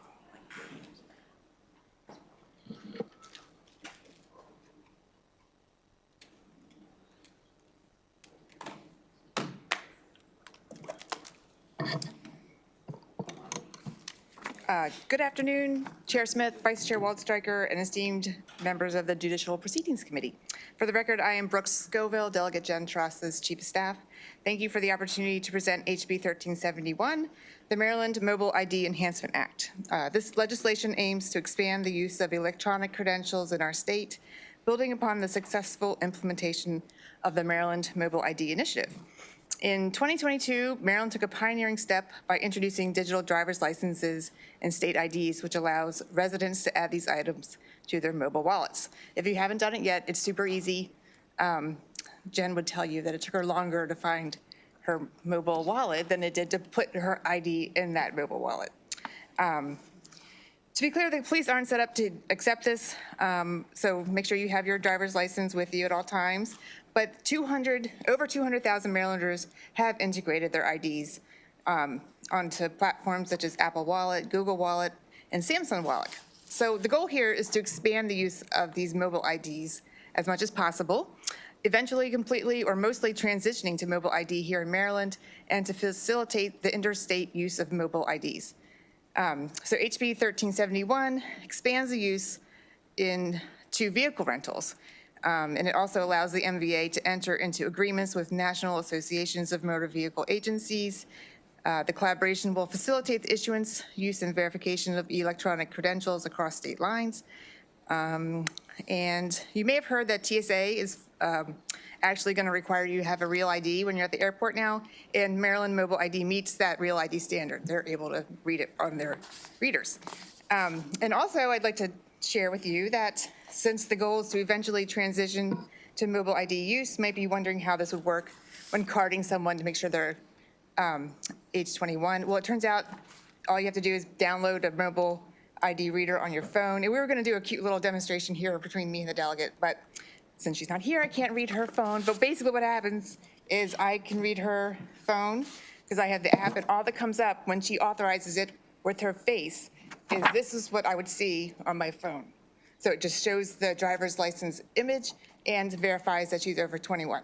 And if I was a sneaky person and she was a famous person and I tried to take a screenshot with my phone, all that happens is it goes back to the home screen of the app. So it's actually very secure and easy to use, and we want to try and pass this bill so we can make it more acceptable to use, because you're not sharing your address, your actual date of birth, or anything like that. The House passed this bill 137-1. So happy to answer any questions, but I urge your favorable report. Thanks. Excellent. Thank you very much. Questions from the committee? Senator Sidnor. Did law enforcement by any way give you an idea on when they would be able to use this as a substitute for a real license? No, they have not told us when they're ready to do that. It would have to be up to the different law enforcement agencies to be ready to do that. TSA is able to use it, and we're just trying to expand it for others. No, and so the federal government, their law enforcement, they know how to do it, but ours doesn't? Yeah, I think they have to develop the app. So MVA has done a great job of developing an app that we could just download if you're just a regular bartender or somebody like that. Or, you know, the MVA's, with this bill, passage of this bill, MVA will be able to work with the national associations for rental car agencies. So it's just depends on the person who wants to be able to use the mobile ID for them to develop a way to read them, if that makes sense. And I'm asking because I did it and thought it would be useful. Then I learned that if I didn't have my driver's license showing it was of no utility. So I'm then wondering, what is the point of all this? Well, I mean, this is just, we're just taking incremental steps to get it so that other people are more comfortable with using it. So we will be hopefully working with the state police and other law enforcement entities to get them. This helps. This helps move get the people ball down the road for MVA. Just a little bit. Yep. Okay. Thank you.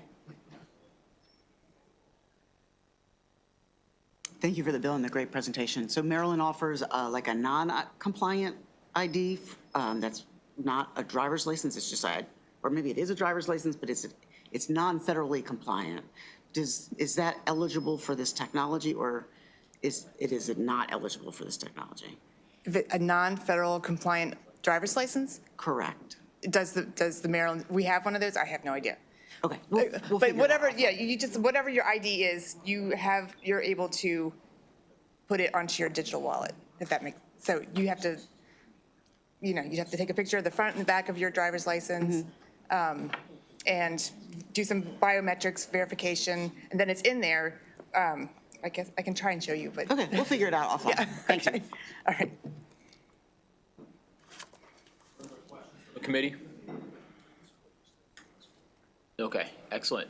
Seeing none, thank you very much. Thank you. All right, with that, that'll conclude the hearing for House Bill 1371. House Bill 1222 is next. However, the sponsor is in a nearby committee wrapping up some testimony, so we're just going to pause here for a minute or two.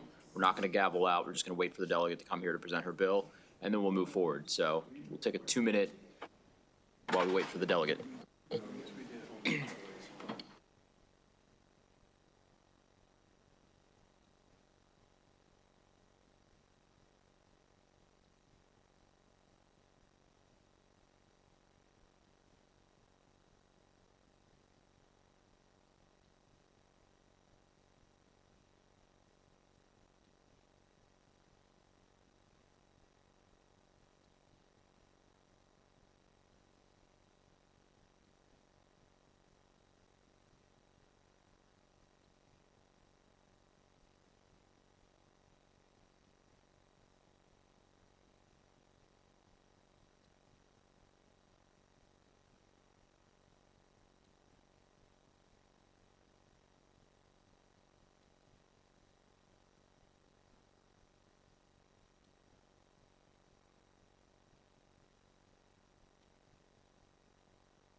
All right, everybody.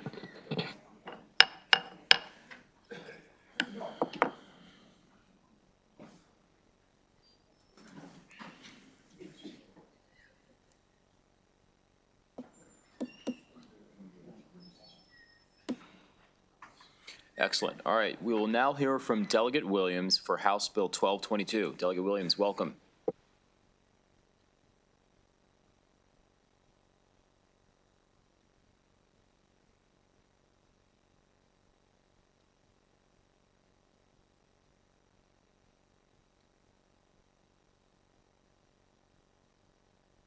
Testifying in favor of House Bill 1222, known as the Public Safety, Immigration Enforcement, Maryland Values Act. This bill does a couple of things. First, it does prohibit an agent of the state or unit of local government from entering into certain voluntary agreements, immigration enforcement agreements with the federal government. What this bill does not do is state that local law enforcement cannot cooperate with immigration enforcement, with ICE. And it will actually does continue to allow local law enforcement to cooperate regarding valid warrants or detainer requests that are issued as it relates to individuals who are convicted of a crime of violence, a felony, a DUI, or involved with criminal organization here in the state of Maryland. This legislation is critically important right now. And as Marylanders, we are really in the backyard of the federal administration that is targeting and uprooting individuals, I know in my community. There are individuals within all of our communities that have come here for a variety of different reasons. And these individuals that these 287G programs target are individuals that go to work, go to school, raise their children, and are just really just trying to have a better life for themselves and their families. The 287G program is a mechanism through which certain communities feel terrorized, to be honest with you, and feel as though they are unable to have a conversation with law enforcement. If they're a victim of a crime, if they see criminal activity within their community. Under these agreements, state and local governments can voluntarily collaborate with ICE and enforce federal immigration laws. And in doing so, police officers are deputized to perform immigration-related functions, despite being offered minimal training or guidance to do so, as well as funding. As of March 24th, ICE has reported, this is across the country, 153 agreements with law enforcement. At the time when this bill was filed, Maryland had 3 counties with active 287G programs. Currently, there are now 6 counties that currently have these agreements, with 1 additional county has a pending application. Of the various localities that have these agreements, they're obligated to spend their own funds to participate in the program, despite Homeland Security having one of the highest budgets of any federal agency. And while ICE does provide training and equipment and oversight, it does not offer any form of reimbursement for the staff time or overtime incurred by the localities. Ending these agreements within our state makes moral sense when we consider the inconsistencies with the values that we hold dear and our history of protecting our immigrant communities. This legislature has historically passed pieces of policy to protect our immigrant neighbors, including the Maryland Dream Act of 2012, the Dignity Not Detention Act of 2021, the Family Prosperity Act of 2023, and the Healthy Babies Equity Act of 2023. Standing up for the most marginalized in our society is part of who we are as Marylanders. And it only makes sense to take this step forward by ending these 287G programs within our state and creating a mechanism in which law enforcement must cooperate with ICE. And as I stated early on, that mechanism is clearly laid out in the bill. When someone is convicted of a crime of violence, and that is defined in our code as first-degree murder, first-degree rape, kidnapping, second-degree murder, the most heinous of crimes that anyone can be convicted for in our state. Under this bill, local law enforcement, our local correction and state correction facilities will have to notify ICE 48 hours prior to the release of someone that is in their custody where ICE has a detainer for that particular person. This bill is a public safety bill. This bill will actually help to foster public safety because it will lay a framework for every jurisdiction in the state of Maryland that they must follow. And it will also say to everyone who lives here in the state of Maryland that you will be safe if you need law enforcement to assist you, that you will be safe and your family will be safe if you need to report a crime. You will be safe if you are a victim of a crime. And that's what this bill does. And so you're going to hear a lot about, this bill may erode public safety. It does not. I represent part of Prince George's County. We do not have a 287G program in my county. And ICE has been able to operate perfectly fine in Prince George's County. If you go to their website, on March 11th, ICE arrested the #2 MS-13 gang member here in the state of Maryland in Hyattsville, Maryland, in Prince George's County. They were able to do that successfully without a 287G program. It is not necessary. It is not needed. And the only thing that it does is create fear amongst individuals who live here in our state, who just want to go to work, want to put their kids through school, and want to have a better life for their families. That's it. So with that, Mr. Chair, I'm happy to answer any questions that folks may have. Excellent. We have some folks signed up. Oh, yes, I do. No worries. You want to bring up your sponsor panel, and then after that completes, we'll open it up for questions from the committee. Thank you.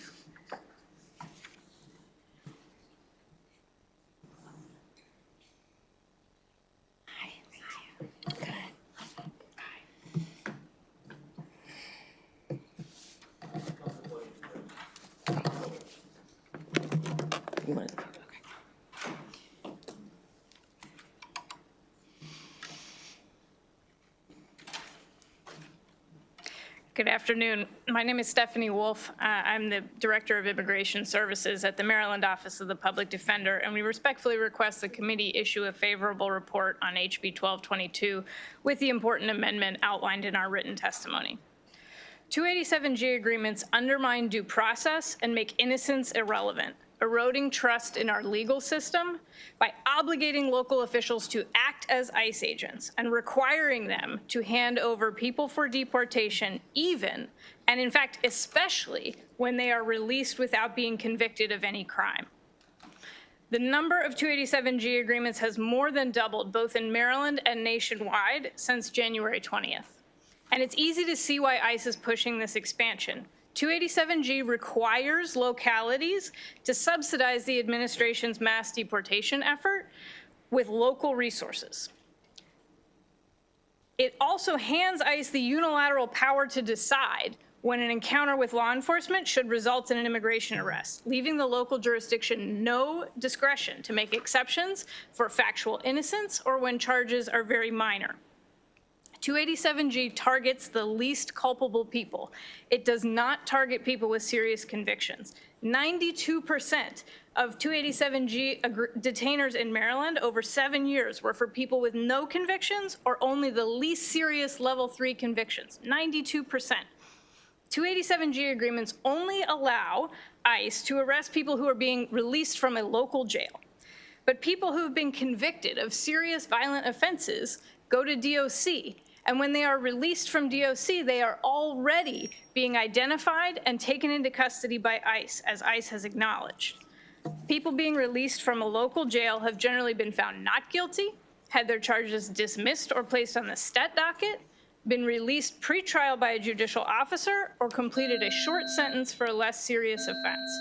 That is who 287G targets. We urge the committee to issue a favorable report.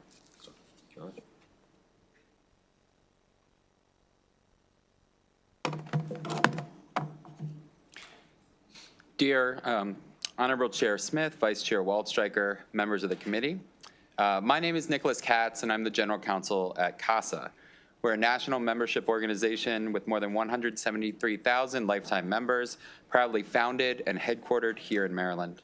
CASA supports HB 1222 with the important amendments that my colleague laid out. Every day, CASA sees the impact of our nation's broken immigration system on real people. CASA members live in constant fear that a knock on the door, a traffic stop, an arrest, justified or not, could change their lives forever. As an organization, we fight to build community and power for our members. Right now, that community is under attack. Just weeks into the new administration, the efforts of the federal government to destroy protections that we won for our members, things like temporary protected status, parole, and other forms of relief, combined with dramatically increased enforcement efforts, have exacerbated that fear. In this moment, Black and brown families don't know if it's safe to go to work, if it's safe to walk their kids to school, if it's safe to go to the hospital. The environment has already significantly undermined community trust in law enforcement. 287G agreements, which literally turn local law enforcement into ICE agents, destroy that fragile trust. ICE may say that 287G and other enforcement programs target the worst first, but the reality is that they target everyone all the time. The people who are getting picked up in 287G jurisdictions may or may not have committed any offense. Most of them have no criminal history whatsoever. In 287G jurisdictions, the community fear is higher. In this moment, we must stand up for our immigrant communities. We must stand up for Maryland values. We must end 287G programs. Thank you for your time.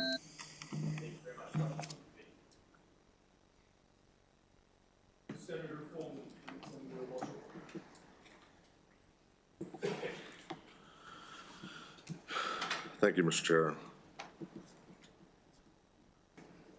Sorry, I'm finishing a thought here. So, Delegate, I don't know if you want to stand up there and we can start. I think they want you at the, we like to put you under the hot light. That's fine. So I noticed that there's a couple, has there been any consideration on how this bill would affect or go in conflict to the executive order from the president regarding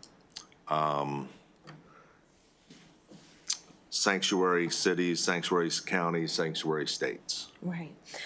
So this bill does not designate a sanctuary designation at all for any of the jurisdictions or for the state.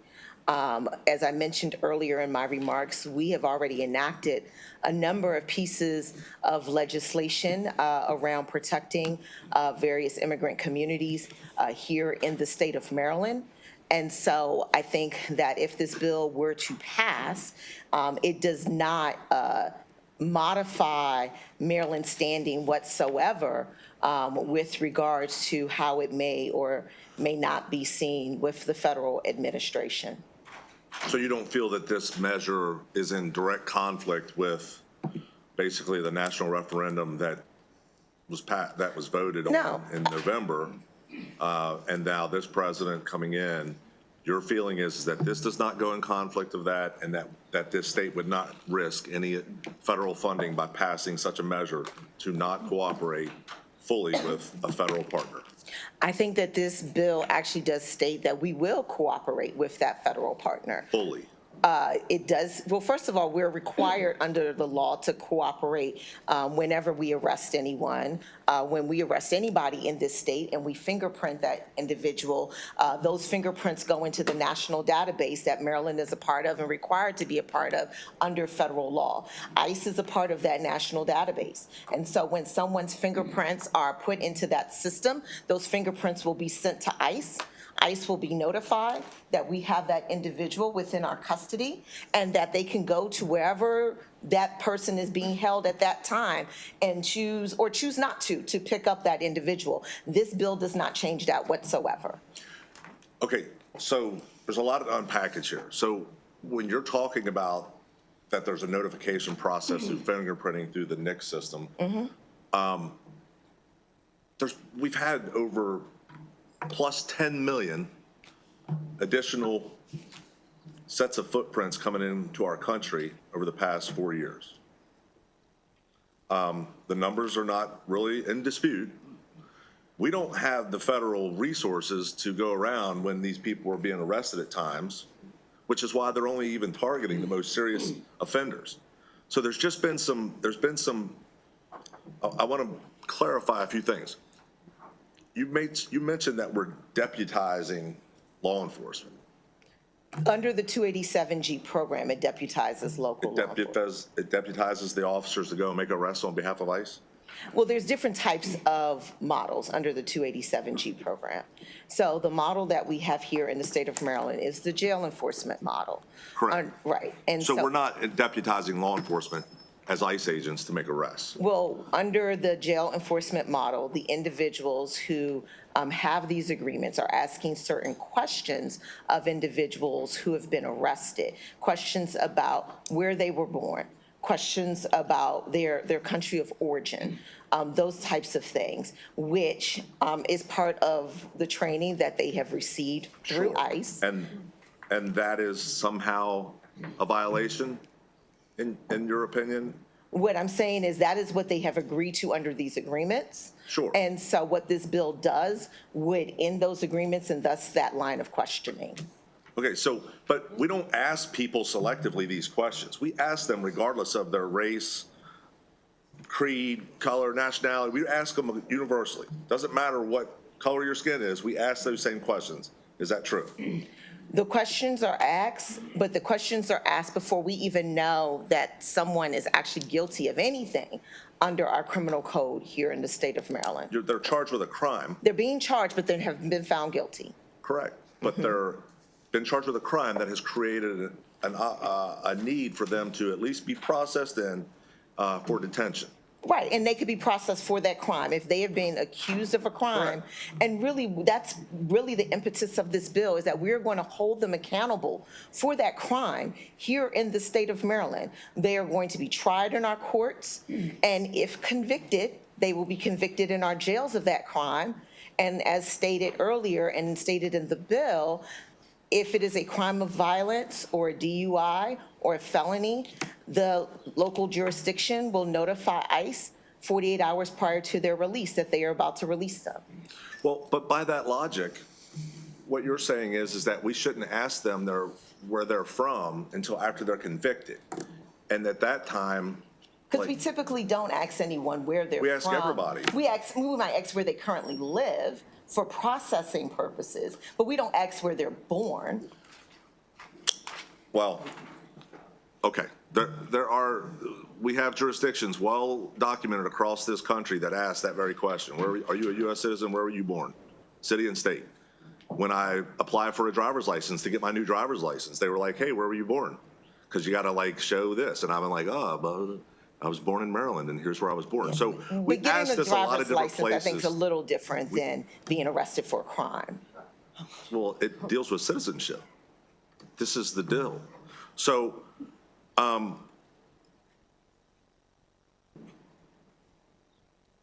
287G, you brought up a really powerful statement where you were talking about you were proud that the number 2 MS-13 person was arrested in Prince George's County. And I applaud Prince George's County because I'm sure they helped with the federal agents who made that arrest, the police department.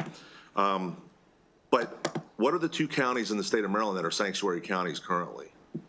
It depends on how you define the sanctuary county. I know Prince George's County has a statute on its books with regards to cooperating with ICE, stating that it would not actively cooperate with ICE, but obviously, again, that does not preclude our county from honoring any type of judicial warrants that are issued, and our county continues to do that. So in that arrest that you spoke of, where you were championing that ICE made the arrest of the number 2 MS-13 gang member in the country, MS-13 is a very violent gang, very violent. Was your county agencies a part of that process? From my understanding, the county agency was not directly a part of that process. It was through the FBI in conjunction with ICE. So it's Prince George's and Howard County are the sanctuary counties identified in the state of Maryland. And I find it really interesting that the number 2 person of MS-13 in all of the state of Maryland, or this region for that matter, because all of Virginia, every county in Virginia is in agreement in the 287G program. I find it interesting that with MS-13 being in this area, that would be the county where the number 2 most violent person running the MS-13 would be located. He was driving through the county. I mean, we don't know where do we know where he lived? I'm not certain where he lives, but he was Right, so driving he through the was county at the driving, time but- when he was picked up. So that leads me to my next point. So ICE isn't going, so I want to be clear. We're not deputizing officers to go around and pick up people of color. That is not the model that our local jurisdictions have entered into, but that is one of the models that is allowed under the 287G program federally. No, I said we're not authorizing them, deputizing them to go around and pick up people of color. So we're not authorizing any law enforcement to do that. That is a civil rights violation, regardless, to stop someone based on color alone. Based on the color of their skin. Thank you. So what the programs that we're talking about is where, so when ICE goes to actively, so we had a presentation from ICE, one of the regional directors not long ago, and he came in and he made it well known, made all of us aware that there was an instance where there was a student who in Baltimore County, I believe it was, had made an inference, had made a comment that he had been stopped by ICE agents and harassed solely on the color of his skin. Okay? And the way that we are able to determine and know matter-of-factly that that is unequivocally false is because ICE agents don't have the time. We're not deputizing law enforcement in the state of Maryland, so they don't have the authority unless they have, we're doing it from a jail, in processing, and then detention holding type setup through that program. That's one of the models. Okay, that's our model that we have in Maryland right now.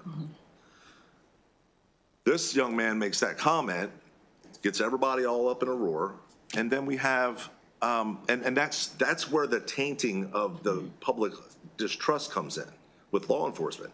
Not through whether or not this was what happened, but this did not happen with any law enforcement. This didn't happen with ICE, because if ICE is contacting any citizen or non-citizen in our community, they already know who they are and what they're wanted for. That's their policy.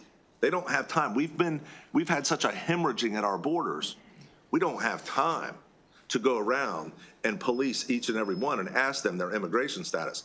We're looking, and ICE is looking for, and law enforcement is looking for the criminals that are preying upon our communities. And then we have sanctuary counties that are not holding them, even with a detainer request being given, refusing to hold them for the 48 hours for ICE to get there currently. And this would not change that. Is that correct? Actually, it would eliminate the 287G programs that we have in the state. In the state of Maryland entirely. In the state of Maryland entirely. So it and then what it would do is state that you are required to cooperate with ICE in these circumstances. So I can tell you that my good friend from Montgomery County here, we had, again, a very enlightening conversation with the ICE agent. He came in. He was really delivering a lot of matter-of-fact data. Data. And I believe what he said was Montgomery County has started cooperating with ICE, and Montgomery County has seen a 50% reduction in violent crimes since their cooperation with ICE. In Prince George's County, we've seen a reduction of crime as well.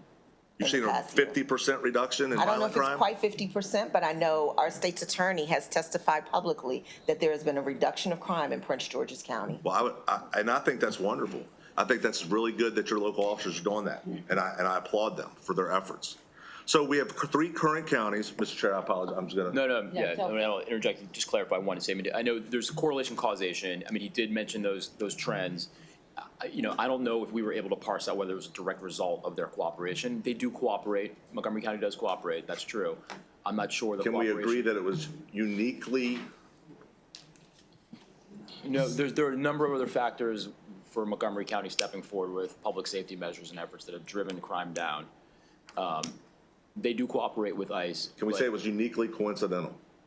It's correlation, not causation necessarily. Okay, all right.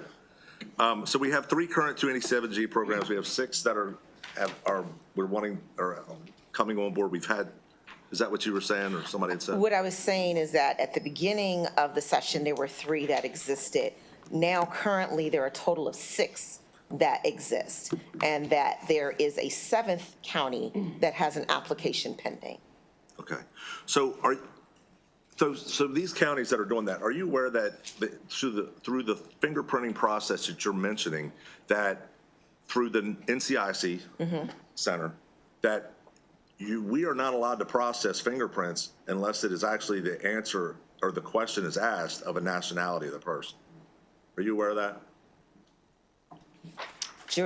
A lot of law enforcement do not ask one's nationality, yet they're still They participating. don't ask citizenship? They will ask, where do you live? And if you live here in the U.S., if you provide a Maryland address, they'll go ahead and continue to process you. So I will just let you know that I would love to see how you guys are processing your fingerprints in Prince George's County. You're more than welcome to come on down. If We they're would not love to have actually you. doing that part. Because they have to ask a place of birth to process the fingerprints. And that is, just because they ask that, somehow that has gotten tied. It has always been, as a course of in processing someone before any ICE programs, is your place of birth. It's not new. So we're trying to create problems within this system that are somehow being attributed to this sole program, and that's just not the case. So I just want to make sure that we're aware of that. So if we can't ask the place of birth, we can't enter them into the NCIC system. Well, like I said, I find it interesting because our county enters people into the system every single day without asking that question. They don't ask place of birth? They ask for residency. Okay. So you made mention also that there's, we're burdening resources and we're not getting anything back from the feds. Do the feds not supplement these county jurisdictions, the holding facilities for housing these personnel pending any proceedings for deportation? And Delegate, before you answer, all right, I want this will be the last kind of round. We'll come back to you, but it's been 10 minutes. I just want to make sure that all the lights are on. So all right, let me go. All right, hold all right. Don't worry about that one. I just got one. I'll come back to you, but I want to make sure that. Yeah, that's fine. That's fine. Okay. All right. So, was there any consideration to grandfather the current organizations that have been cooperating with ICE for a long period of time with successes, marked successes, and growth in those communities associated with probably certain law enforcement officials championing these successes? Yeah, we had a very robust conversation over on the House side with regards to this legislation, and that did actually come up. It was a question that was asked. It was ultimately determined that we did not want to do a carve-out for the jurisdictions that currently have these agreements in place, as really it would not get to the essence of the bill, which is to, again, make sure every resident here in the state of Maryland feels safe and comfortable in engaging with law enforcement. Thank you. I'm sure I'll be asking for another bite at the apple, but thank you, That's Delegate. fine. Thank you. Thank you so much, and thank you for bringing the bill. My question is for the public defender. Come on up. Thank you. And while you're doing that, it was referenced earlier, both by the chair and the Senator Folden, that Montgomery County, my county, cooperates aggressively with ICE.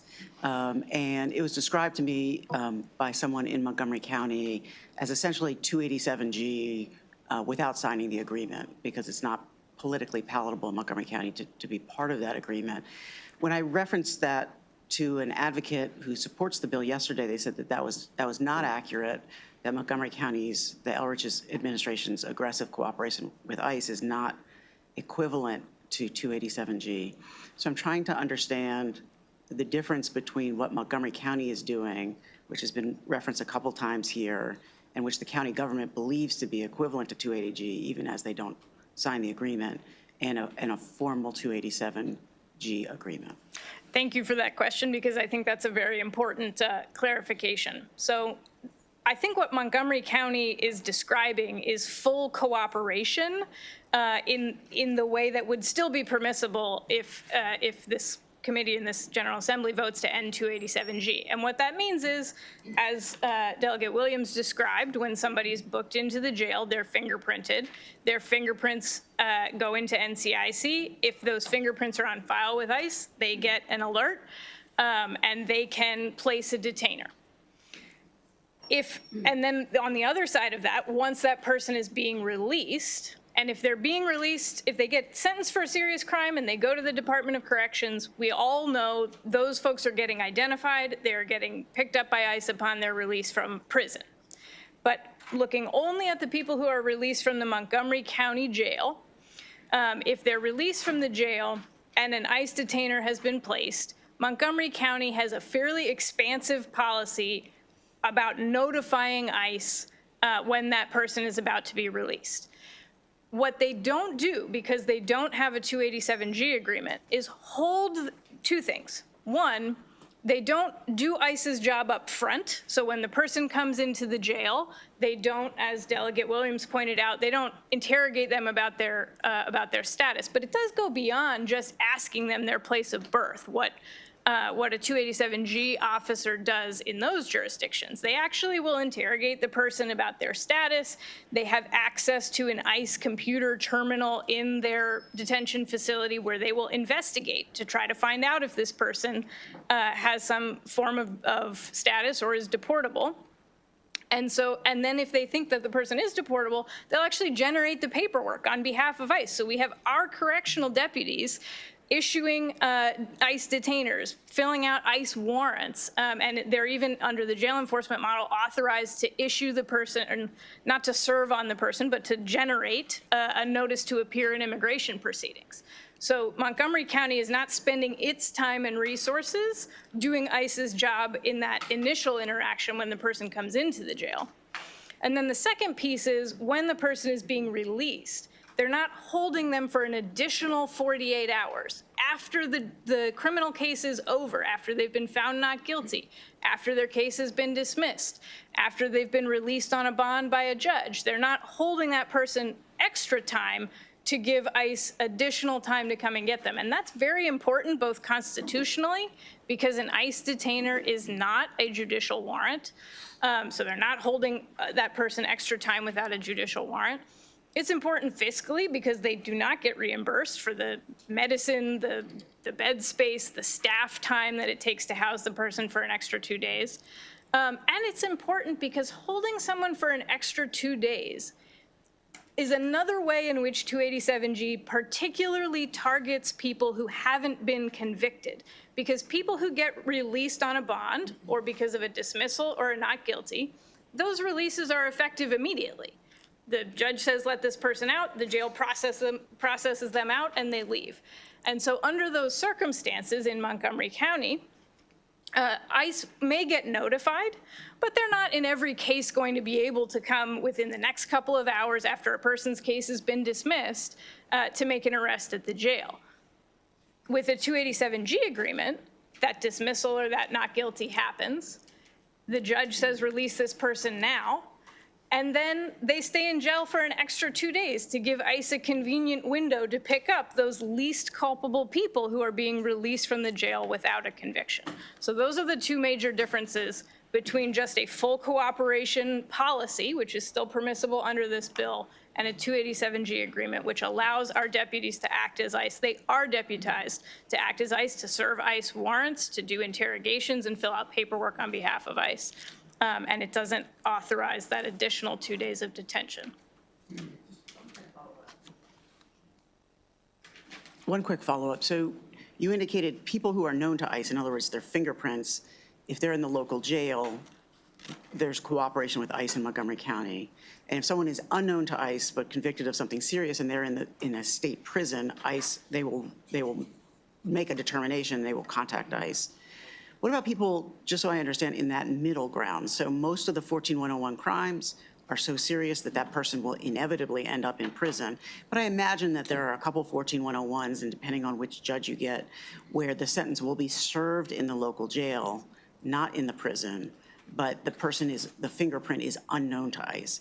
So in that middle ground, a 14101 crime where the sentence is served 18 months in the local jail, what happens in that particular case? Sure, thank you. So ICE has lots of other tools that it can and does use to target and identify people who are convicted of serious crimes who are in detention centers and prisons. The program, there are several different programs. The one I think that is kind of the best known and most common is called the Criminal Alien Program, and that's ICE using its own resources to identify people who are in detention centers and prisons who are foreign nationals and might be amenable to deportation, as they say. And so I think the alternative, if in that situation, the fingerprint hit doesn't turn up anything because they're not yet known to ICE, is that it is ICE's responsibility to investigate the civil immigration violations that it is responsible for policing. It's not Montgomery County's job to take it upon themselves to do that investigation on behalf of the federal government, but they absolutely can do it on their own, and they do.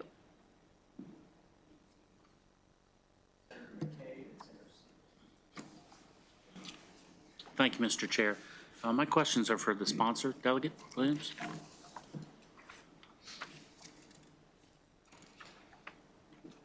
Good afternoon. Good afternoon. So in your testimony, oral and I believe in written, you had mentioned that the 280G program mechanism through which certain communities are terrorized. I was wondering, do you have any data for that? That, I don't have specific data on terms of like how many times a community has been terrorized because of these agreements, but I have constituents who have verbally stated to me that they feel terrorized by these agreements. Okay. Following on that, as I understand it, this is really having to do with county detention officers. And there again about data, do you have any data showing that county detention center officers are going through the streets of your community terrorizing people? Again, this is what the feedback I am receiving from constituents about how they feel. Okay. Okay. Also in your testimony, you had said that in the budget year, when the state is facing a substantial deficit, it makes financial sense to prohibit and sunset 280G programs and transfer those saving programs to uplift our communities. My question is, did you see the fiscal note for your bill? Yes. Okay, and the fiscal note says that the bill requirements when it comes to local says the bill requirements are not anticipated to have material affect local government finances and operations. So where's the savings coming from? Yeah, I mean, so as I mentioned before during it's also I think in the written testimony, that the local jurisdictions are providing like I said, they get training, they receive the equipment from ICE that was mentioned by the attorney from the Office of the Public Defender, but they don't receive any additional financial resources to implement the 287G agreements from the federal government. And so in a year where we're in our budget, we are placing additional financial burdens on our local governments in terms of transferring the teacher pension costs, for an example. I think it's important to note that we're not going to place any additional financial burdens on our local jurisdictions by implementing this bill. So, but what you're saying is there's no savings. So the local county who's picking up the costs from the sheriff's department operating these detention centers, you can't identify any savings? There will be savings. That are going to be able to go to uplift the communities? The local jurisdictions do spend some form of their own taxpayer resources to implement the 287G programs. what data do you have to support that is, please? Could you tell us what that is? Yeah, so I think about a couple years ago, there was an audit done, say Frederick County, I'm just using them as an example, with regards to the potential overtime costs that it costs them with their 287G program, for example. I'm sure I can probably get my hands on that audit and provide it to you. That'd be great. In the actual fiscal note, it does talk about an audit from Anne Arundel County and they changing their plan with the 280G. But I do believe we're going to have a tremendous amount of people coming who actually run the budgets, actually have the data, and can dispel this significant amount. I'm sure that the chairman of Budget and Tax would love to know the amount that's going to be. We had another bill when in our committee that we actually asked the comptroller and we asked her how much federal program dollars that we got. And she said approximately $12 billion a year.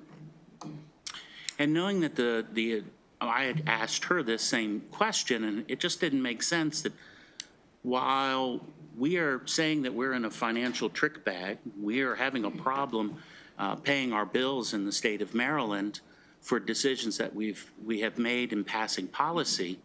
And knowing the administration that has just gone in Washington, whether you agree or you disagree with them, they have already said that if you're not going to cooperate, we're going to withhold funding.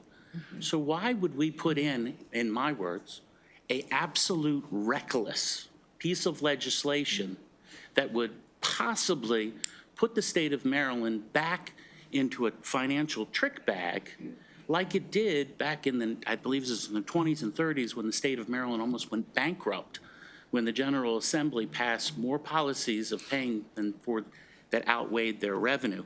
So my question is, if we can't figure out data for the savings from the local, are you concerned at all that the federal government may use this as a way to withhold funding? I don't think this one bill by itself is going to be any reason or causation for us losing any federal dollars from the federal government. I think the federal government is going to make the decisions that it is going to make based on the totality of the circumstances. And I don't think that this one bill by itself is going to be the causation of that. I think you think that this bill is reckless. I disagree with that. Again, we can both have differences of opinions about a lot of different things. But I think that this bill is actually extremely important for the communities that, as I stated in my testimony, while I don't have actual data, have anecdotally told me that they feel terrorized by what is going on a national level and what is going on in some jurisdictions within our county. And again, this bill was brought forth so that everyone would feel safe and cooperating with law enforcement. I think we can all agree that we want people to work with law enforcement in all of our communities across the state. And so this bill will help to do that. Well, it's interesting, and I appreciate you bringing up that your community and the jurisdiction in which you represent, the jurisdictions that I represent, by pulling away our 280G program, is going to make my community not feel safe. For the data that you will hear in the opposition and the amount of no costs, it just seems to me that this is a political layup. And unfortunately, I disagree. I think you're creating more fear, and I'm not exactly sure. To me, this should be a local bill. If Prince George's County wants to not have anything to do with it, go fine. We already have a statute in place locally. Thank you very much. So therefore, the need for this to tell counties that I represent that we worked hand in glove with the duly elected sheriff, that the people have decided who were going to implement the laws, and then to have somebody from a different jurisdiction to say that doesn't work for my community, so it's not going to work in Western Maryland either. Yeah. I think, as you said, we agreed to disagree, but as this is titled about Maryland Values Act, this gets passed, this is not Western Maryland values. It may be Prince George's County, but maybe that's what the title should be changed to. And Thank you, Delegate. I appreciate your perspective, Senator. I know I would love for my constituents to feel comfortable visiting your county. I know I love Deep Creek. It's a beautiful area. And I'm sure there are other residents all across the state of Maryland that, while they might not live in Western Maryland, love to visit Western Maryland and want to feel comfortable in doing so. And I will go on the record to say, you are safe in Western County. You are safe in Garrett, Allegheny, Washington County. You're safe in Garrett County. You're safe in Prince George's County. Because being somebody who used to live in Prince George's County, used to live in Seat Pleasant, I felt safe. I don't believe passing this will make me feel safe. Thank you. Thank you. Thank you very much. I think it was the public defender during your testimony.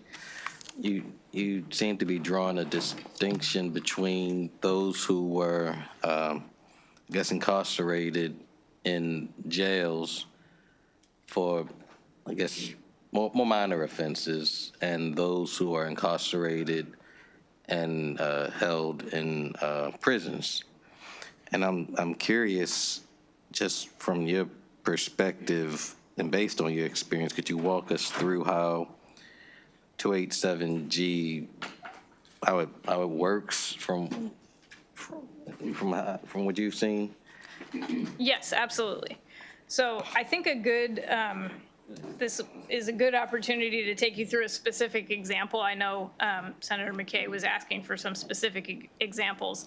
This is a case from Frederick of a man named Byron who was driving in Frederick County. He was pulled over for a minor moving violation, rolling through a stop sign, and he didn't have a driver's license. His driver's license was suspended. And that was an arrestable offense. And so he was arrested by Frederick County authorities. He was taken to the Frederick County Jail. And because they had a 287G agreement, he was screened. He was asked, where were you born? And the booking officer alerted the 287G officer, I think this person may not be a citizen. Please come and do a more thorough investigation. So they did that, and they placed an immigration detainer on Byron.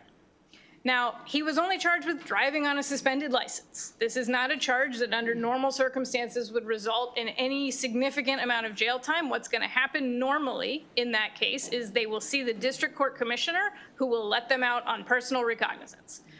And that is what happened in Byron's criminal case for driving on a suspended license. He was released by the commissioner. But because of the 287G program, he was held in jail. And he was transferred to ICE custody, and he was deported. And as a result of his being transferred to ICE custody and being deported, he missed his court date in the driving suspended case. And that might not matter very much to you because it's a driving suspended case. But you could imagine a situation where the state would have a real interest in making sure that person actually was present to get their day in court. And Byron did not because of the 287G program. He was deported. He was deported to Honduras, and he tried to rebuild his life there. He finished college, he got married, and he and his wife started a business together repairing computers. But before too long, they were subject to extortion threats by gangs in Honduras, and they fled back to the United States, where Byron was granted asylum. And so he's one of the few people that you will hear from who has been impacted by 287G, because a very large number of these people are no longer here to tell you their stories. But Byron, because of that circumstance, was able to return. He has status and he's comfortable sharing his story. I believe he submitted testimony. He certainly did in the House hearing. So when he came back, then he had a bench warrant because he had missed his court date. And eventually he was able to work through that, and he resolved the criminal case with a payable traffic ticket, which is what almost certainly would have happened if he had been able to come to court in the first place. So the way that 287G works is it takes people on a detour when they are arrested and puts them into the deportation pipeline. And then whatever happens in their criminal case, they may be held and they might see their day in court if they're not released by the commissioner or by a judge. But in that case, their innocence is irrelevant, because if they have a trial and they're found not guilty, they've already been placed into the deportation pipeline, and they're going to ICE custody after they're released. And if they are released pretrial, like Byron was, then the criminal process is cut short entirely. And so that is how 287G works. In the event that somebody, you alluded to DOC, is sentenced to time in prison, they go to prison, and when they are released from our prison system, which does not have a 287G agreement, they are, as ICE has repeatedly acknowledged, being identified in DOC, and they are being arrested by ICE upon their release. Thank you very much. Thank you.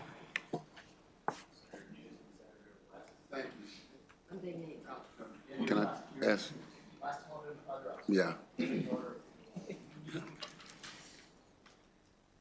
Thank you very much for coming today. Thank you, Senator. From your work with the community, what are you seeing on the ground in terms of how people are being affected by 287G? I understand that many community members, as we talked about a little bit before, I just want your perspective, and from what I do here as well, they do feel terrified. And can you kind of speak to this from your own perspective? Absolutely, Senator. Thank you for that question. And I think, you know, you heard from the delegate, you heard from my colleague, you heard in my testimony, you can see it in the written testimony, the real fear that the community is experiencing in this moment, right? I think the story that you just heard about Byron and sort of that intersection, how a minor interaction with the police can lead to permanent expulsion from this country and to places where people have fear, right? And this is what I hear every day from our members is people are afraid to go back. But the reality is our federal immigration system is broken, right? People aren't able to get the relief that they need in this country. We try to help when we can, but too often, because Congress hasn't fixed the law, there's no vehicle for it, right? And so ever since the new administration took office, CASA has been supporting what we call a RAID hotline, right, where people are victims of immigration enforcement. Their families call, and we try to give them advice and to intervene and to see what's going on and to figure out how we can support. And beyond that, we are in the community doing Know Your Rights presentations, engaging folks at schools, engaging folks at our centers, engaging folks in districts across the state. And people are asking about this, right? People know that the 287G program and the massive expansion that we've seen nationally and the expansion that we're seeing here in this state puts them at higher risk. Right? They want to know if it's safe to drive in certain places. They literally ask questions like, can I drive to this county or can I drive to that county? Like, where am I safe, right? And I think, you know, Delegate Williams was explaining how the laws, the statutes that they have in Prince George's County facilitate community trust, make people feel safe. We've seen that to be true, right? And so recently I've been engaging people because there have been so many anti-immigrant edicts coming out of the White House, executive orders, policies. You know, I think everyone here is aware of the sensitive locations policy that they got rid of at ICE, the sort of any sort of discretion in terms of how enforcement is happening. And I talk to people who have lived here for decades, many of them mothers with United States citizen children, and they express that same fear to me. So by expanding 287G and by allowing the existing programs to continue, that fear is only getting worse. And that's what I sought to speak to. And I guess the word terror is relative to whoever uses it. But when I hear, and it's this fact, of parents picking up their children at a bus stop that ripped away, child goes one place, they go another. Yeah.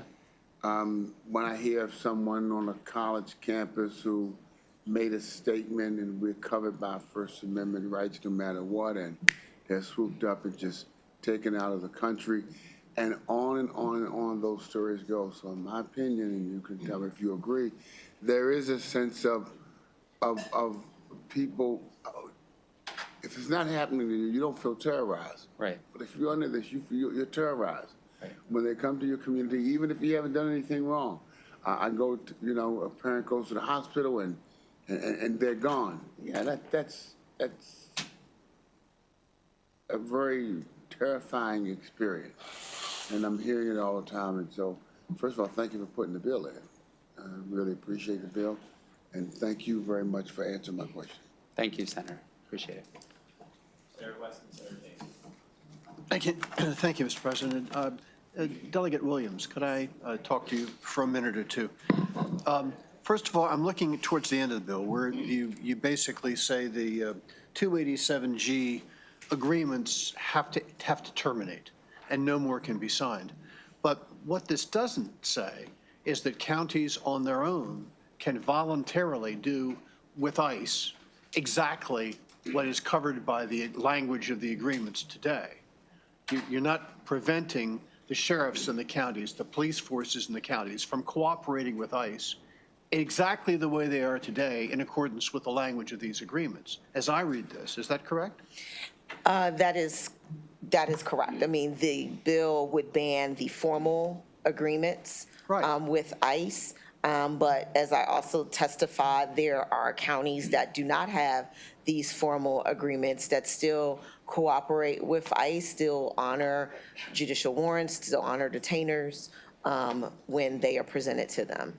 So, for example, with respect to my colleagues' questions a little earlier, if Garrett County, if the sheriff and the police force in Garrett County want to cooperate with ICE in exactly the way they're doing today, under the terms of the 287G agreement, they can do that after your bill's passed. I'm getting, what's the answer? As I mentioned earlier, there are jurisdictions that cooperate with ICE in a variety of different ways that do not have these agreements in place, and that would be able to continue if this bill were to pass. And like I said earlier, this bill actually lays out specific parameters of a requirement to cooperate in certain circumstances. Okay, so when I think we're going to get an opposition panel, when they come up, I'm going to ask the same question. Okay. So especially if I get an opponent from a county which currently has one of these agreements, I'm going to say, if you have to terminate the agreement, can't you continue to do with ICE exactly what you're doing right now, even though there's no formal agreement, signed agreement sitting there in place? Mm-hmm. I want to get to the bottom of that, because I don't think you can stop the counties from voluntarily working with ICE. And that's not what this bill, as I read it, is not what this bill purports to do. No, it does not. Okay. Now let's go to the beginning of the bill, which talks about covered individuals. Yes. And what it says is, if requested by federal immigration authorities, an employer and agent of a state or local correctional facility, and that covers every single state and local correctional facility in the whole state, correct? Yes. Shall provide notice of the release of a covered individual within 48 hours before the release of the individual. So this actually requires every single incarceration institution in Maryland that has a covered individual there to provide 48 hours notice to ICE before that person is released, correct? That is correct. Okay. Now, so then the question is, what's a covered individual? And here's where I can't understand it. A covered individual is an individual who has been issued an Interpol notice, and probably there are not an awful lot of them in Maryland, or has been convicted of a crime of violence, felony, using a firearm in the commission of a crime, driving under the influence, or engaging in criminal organization activity. And here's the language I don't understand. On or after June 1, 2025.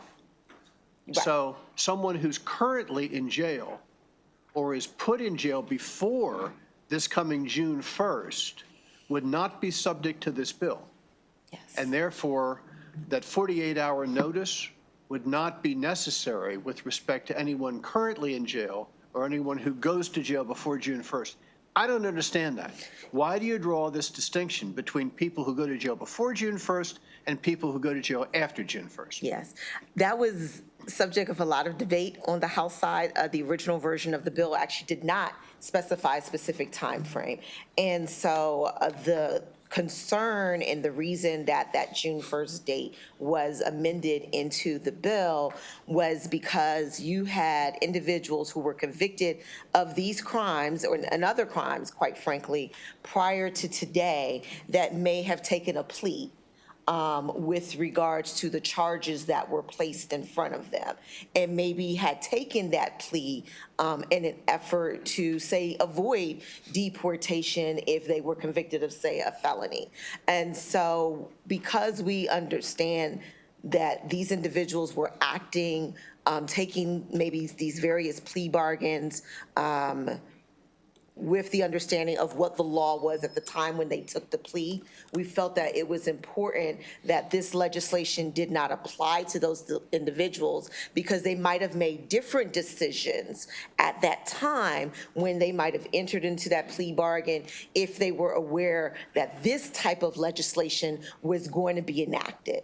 And so that was the thought process of adding that date into the bill, just to avoid the consequences of those individuals, like you said, who are currently maybe convicted of a crime of violence currently, but might have maybe made other decisions during their trial process if they knew that they might be subject to ICE being notified 48 hours before their release of their current incarceration. So I'm looking, again, it covers any felony, first-degree murder, felony.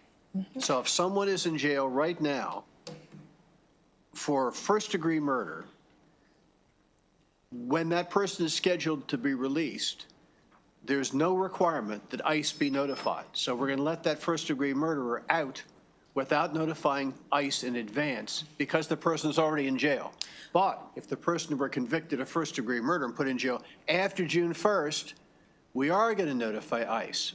Again, I don't understand the rationale between dividing a line on June 1st between first-degree murderers on the one side of the line and on the other side of the line. Yeah, well, actually, that individual, if they're incarcerated for first-degree murder, they're probably in Jessup. Their fingerprints have been run through the system, and if there is an active ICE detainer for that person, ICE would have been notified that that person is in Jessup. But we're talking about 48 hours before they're released. Right, but what I'm saying... Under this bill, if they're in after June 1st, ICE needs to be notified 48 hours before they're released. ICE would get an additional notification under this bill 48 hours prior to their release. But what I'm stating is that if they were convicted before June 1st, ICE will get notified that they are in Jessup already. And so therefore, Won't ICE get notified that they're in Jessup if they're convicted after June 1st? No, before June 1st. No, after June 1st. But right, After but you're June asking 1st. me about the individuals who are convicted now. And your concern with the date is that we're treating the individuals who might have been convicted of first-degree murder, who are currently serving their sentence, we're treating them differently than the individuals who will be convicted on or after June 1st. Okay. So what I'm stating is that the individual... I hear what you're saying, but you're not making it clear to me why we're drawing this line on June 1st. But that's why we're drawing the line, is because individuals who were convicted previously made certain decisions if they were presented with a plea from the state, that they might have made a different decision if they were aware that they would be subject to this additional notification. What decisions do first-degree murderers make? I don't understand it. So if you were convicted of first-degree murder, you're not making a decision. You get convicted of first-degree murder. You're just arbitrarily deciding that first-degree murderers who go to jail before June 1st get out without ICE being notified that you're being released. But first-degree murderers after June 1st don't get out. ICE is notified that they're being released. Now, I don't understand the distinction. Right. So what I'm saying is ICE is already notified that they are currently incarcerated. ICE has already been notified that they are currently incarcerated if they are currently serving an incarceration sentence for murder. This would provide an additional notification that would be required for those convicted after June 1st. Okay. But it's not as though ICE is not aware that they are in that facility. All right. Thank you. You're welcome. Oh, thank you. And I apologize, Delegate. I was over in Europe. It's okay. You know where I was. I know we're all bouncing back and forth. And they're having a hearing over there that's as long as this one. Now, full disclosure, I represent Harford County. Yes. And my sheriff is here, and I'm so looking forward to his testimony. I had a chance to meet with the sheriff and some of the at the detention center with about 3 ICE individuals who could not have been nicer, and they were very deeply involved in our program. And I think, I don't know, have you ever had a chance to come up to Harford County and look at our detention center and talk to our deputy sheriffs and sheriffs about how we administer this program? I have not been to the detention center in Harford County. I've been to the courthouse in Harford County, but not the actual detention center. Well, would it surprise you if I told you that the sheriff had entered our sheriff's department, now this particular sheriff, I don't think he goes back this far, we started this program under Bill Clinton. You aware of that? I know that these agreements do exist in a lot of jurisdictions that going all the way back to the Clinton era. Yeah, that's and I think sure. that's when they were first started, yes. And I think, and if I make mistakes, the sheriff will correct me, and this program in Harford County was expanded under President Obama. So Yes. you don't disagree with any of that. So during that time, to my knowledge, there were no bills put in the legislature to try to prevent Harford County or any other county from using these 287E agreements. Isn't that correct? I don't think that there was a bill solely with regards to these types of agreements. I know we had the Dignity Not Detention Bill a couple years ago, which got into the detention of individuals. And I think there might have been some conversation about the 287G agreements then, at the time when we debated the bill, but ultimately that was not in the bill that was passed by the legislature. Yeah, so again, there have been no bills put in to ban this practice since its inception. And I know the answer, so I'd just like to see if you would disagree. There are no bills that have been put in. No pieces of legislation have been passed by this state banning 287G agreement. Now, what I'm hearing from the testimony of everybody, and it's an excellent panel for your advocacy, whether we agree or disagree, it's very informative and I appreciate that. It's what I'm hearing is to the extent, and we have to be careful about hyperbolic language, right?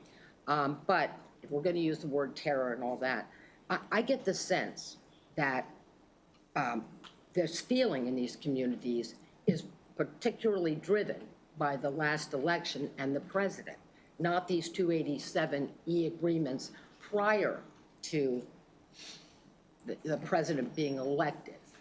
Certainly, I don't have news coverage in my county, which is what I focus on, that in any way discusses, and I haven't seen any in Maryland, I did a little research, I didn't see anything in Maryland talking about the 287E memorandums being done by several jurisdictions terrorizing people until the most recent election. Are you aware of that, of something to the contrary? I will say, yeah, I mean, I think people have, I think there are communities that have had a constant concern about the state of immigration in our country. I so even prior appreciate that, to but I need you to answer my question. Right, no, I'm going to get to the heart of your question. I just need some answers. Yeah, even prior to this election, I think during the first Trump administration, the terror and the concern You know what, existed. I'll concede that. I think Right. what I'm hearing is that with the current president, who you're right, had a prior term and back here, that to me seems to be what's driving the fear and terror, not these 287 agreements on their own. And I found nothing that indicated what I just told you is incorrect. If you have something to indicate what I just said is incorrect, you can share it with me. Yeah, I'm happy to share with you any information that I have. So when we had this meeting, what I can also tell you is that the sheriff showed us that what minimal amount of cost was involved, of course, this is going back a long time, was easily absorbed in his budget, and there were no additional expenditures. Even though you talk about it being a cost saving or costly, do you have any reason to disagree with what the sheriff told me, that this didn't cost him anything and he absorbed the cost? Yeah, I think I testified earlier that I know that there was an audit done by Frederick County. I think Senator McKay mentioned the audit by Anne Arundel County. I'm not aware of any audit for Hartford County specifically, so. Yeah.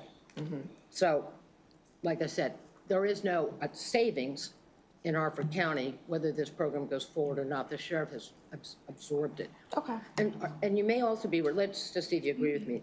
The sheriff and deputies out on the street, they are our leading law enforcement officials. But in our county, the way this program is done, it is administered primarily by ICE, but I think there's 1 or 2, maybe 3 deputy sheriffs who are absolutely assigned to the detention center. They do not do law enforcement out into the street. Our sheriff has no relationship with this program because he's not had any training.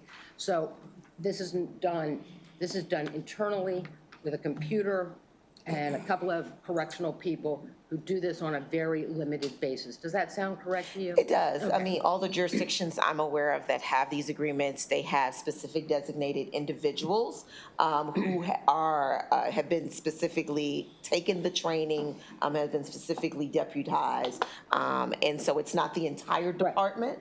Right. So Well, I it's do not agree only with you not on the that. entire department. In Hartford County, it's like 2 people, okay, out of a force that could be, I mean, the number varies Hundreds. jurisdiction to jurisdiction. It's a de minimis amount of people in our county, in our overall law enforcement, because we also have, some towns, Bel Air, things like that. So it's a very, very small percentage, probably less than 1%. When we met with the ICE individuals, I don't know if you've met with some of the people that work in this area, the ICE enforcement. Yeah, I mean, we had a similar meeting with the head of the ICE out of Baltimore. Yes. For the state I don't know of if I was Maryland. meeting Yes. with the head of ICE, but I did meet with a man out at Baltimore. And this is not relating to who is the president, but what he told me, and I'd like to know if you heard the similar things, is they are eminently practical in the sense that, they'll be notified under the agreement, but oftentimes if the matter is nonviolent, not particularly something that they're worried about, they don't necessarily automatically attempt to deport everybody. Now, this is I'm not talking about the current president, but is that your understanding? Because that's what I wish we. Yeah, no. But I mean, he was very honest and very practical and actually very decent. And there were 2 other people with him that seemed the same way. That was what they told me up until before this election. That's sort of how they worked it. They're really trying to get the real criminals out. And also, as a practical matter, man, pre this president, they didn't have the resources, the manpower, or anything else under a 287E, just, cause a big stir in a case for every single person that might be eligible. Does that sound? Yeah, my understanding is that you're right, they would not respond every single time. They would find out someone who they had a detainer for was incarcerated, whether it's a local facility or a state facility. Sometimes they would show up, and sometimes they wouldn't. And I think that is accurate. Right, so we might as well be talking about this. And I very much appreciate the public defender discussing, I think it was called Byron's case, right? Something like that? All right, yeah, and that's a terrible, unfortunate situation. But in my county, we had an extraordinarily high-profile murder of a mother of 5. Yes, I'm familiar. She wanted to go out for one of her regular walks along the Montauk Trail. And yet, she was murdered by somebody who was here illegally and quite the criminal, right? In my community, and I will not be overstating the word when I tell you the community was terrorized, myself included, my children, and everyone I spoke to, because initially, because our county is so safe, has such low crime, this was shocking beyond belief, and the brutality of it was shocking beyond belief. Nobody went out on the Montauk Trail. Nobody wanted to exercise at all. Women are already very afraid, myself included, to exercise by myself, and this just, sent it through the roof. So I think it's fair, and I hope you will agree with me, that you can speak about the communities being terrorized, but I think there are 2 communities that I think both things can be true. I have a community that was terrorized by that situation and by the notion of illegal immigrants here in this country committing crimes. And there's polling that shows that there's worry, alarm, and some support for dealing with criminals that are here illegally and having them deported. I mean, you're aware of this, right? You know, I think regardless of where you are in the state of Maryland, you want the immigration system to work the way it's intended to work. I think everybody can agree on that regardless of where you're from. And you want criminals to be held accountable for their crimes. I wholeheartedly agree with you on that. Thank you. I agree with, I'm glad you agree with that. So I think where I just sort of want to end up is I really thank you for your honesty and us finding some common ground. I think what is sort of echoing my dear friend from Western Maryland who left. In Harford County, this is a longstanding agreement. Our community overwhelmingly supports it, overwhelmingly supports this. It's well done with the very professional people with a very small input from Harford County. And I think that if you all want to, in your jurisdictions, take a different tact, that makes sense to me if that's what you want to do. But I fail to see why other community with a diametrically different and overwhelmingly supported different approach shouldn't be allowed to continue, and I don't see what advantage you're getting. In fact, I think in some ways you're working against and undermining my ability to best represent my constituents. So what advantage are you getting when our communities overwhelmingly support it, it's well run, we don't have a lot of complaints, and people feel safer as a result of it, and they feel less terrorized, and you apparently care about those two things just like I do. Yeah, you know, that, like I don't know if you were here earlier when I said that came up during the debate on the House side about, well, can we exempt the counties that currently have these programs in place? No, I wasn't here for that. Oh, okay. So yeah, we had talked about that earlier, and that was debated extensively on the House side. And I think it was ultimately decided by the body that we feel as though that this should be implemented statewide. And I gave the example of individuals who might want to travel to other parts of the state, feeling, again, safe, engaging with law enforcement. But you would agree with me that people from my community may not feel safe traveling to your community if you're not taking care of the situation the way we are in our county, and we have a lot of confidence in how we're doing it, right? In other words, I don't see that either one of us has the upper hand in fairness and balance and representing our constituents through this vehicle. Well, I think, one of the things that we try to do with this vehicle is to sort of address the concern of, are we also ensuring that we are not harboring those who commit the heinous crimes that you're talking about, the murder of the unfortunate murder that happened to your county? Are we going to harbor those individuals here in the state of Maryland? And one of the things that we tried to do with this bill is to strike that balance, because we do understand that whether you're in Prince George's County or Harford County or Montgomery County, you want people who have been, you know, who are murdering individuals, who are raping individuals, to be held accountable for their crimes. I think we all agree on that. And I think that this bill is trying to strike that balance by saying, if you've been convicted of any of those crimes, we are going to do that additional step of notifying ICE that you are in our custody for those particular heinous crimes. So here's what you may not know. Do you serve on the counterpart? Yes, I'm on Judicial. So you may be aware of this. You know, most people who ultimately engage in the worst crimes that you're referencing, they start somewhere. Yeah.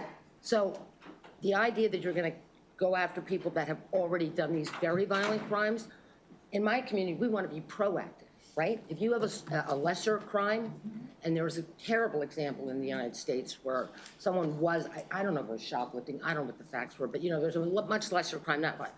And then ultimately, it resulted in something else.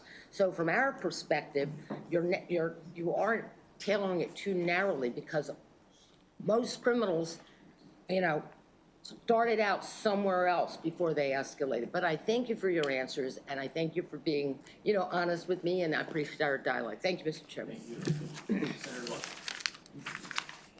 Thank you, Mr. Chair, and I'll be brief.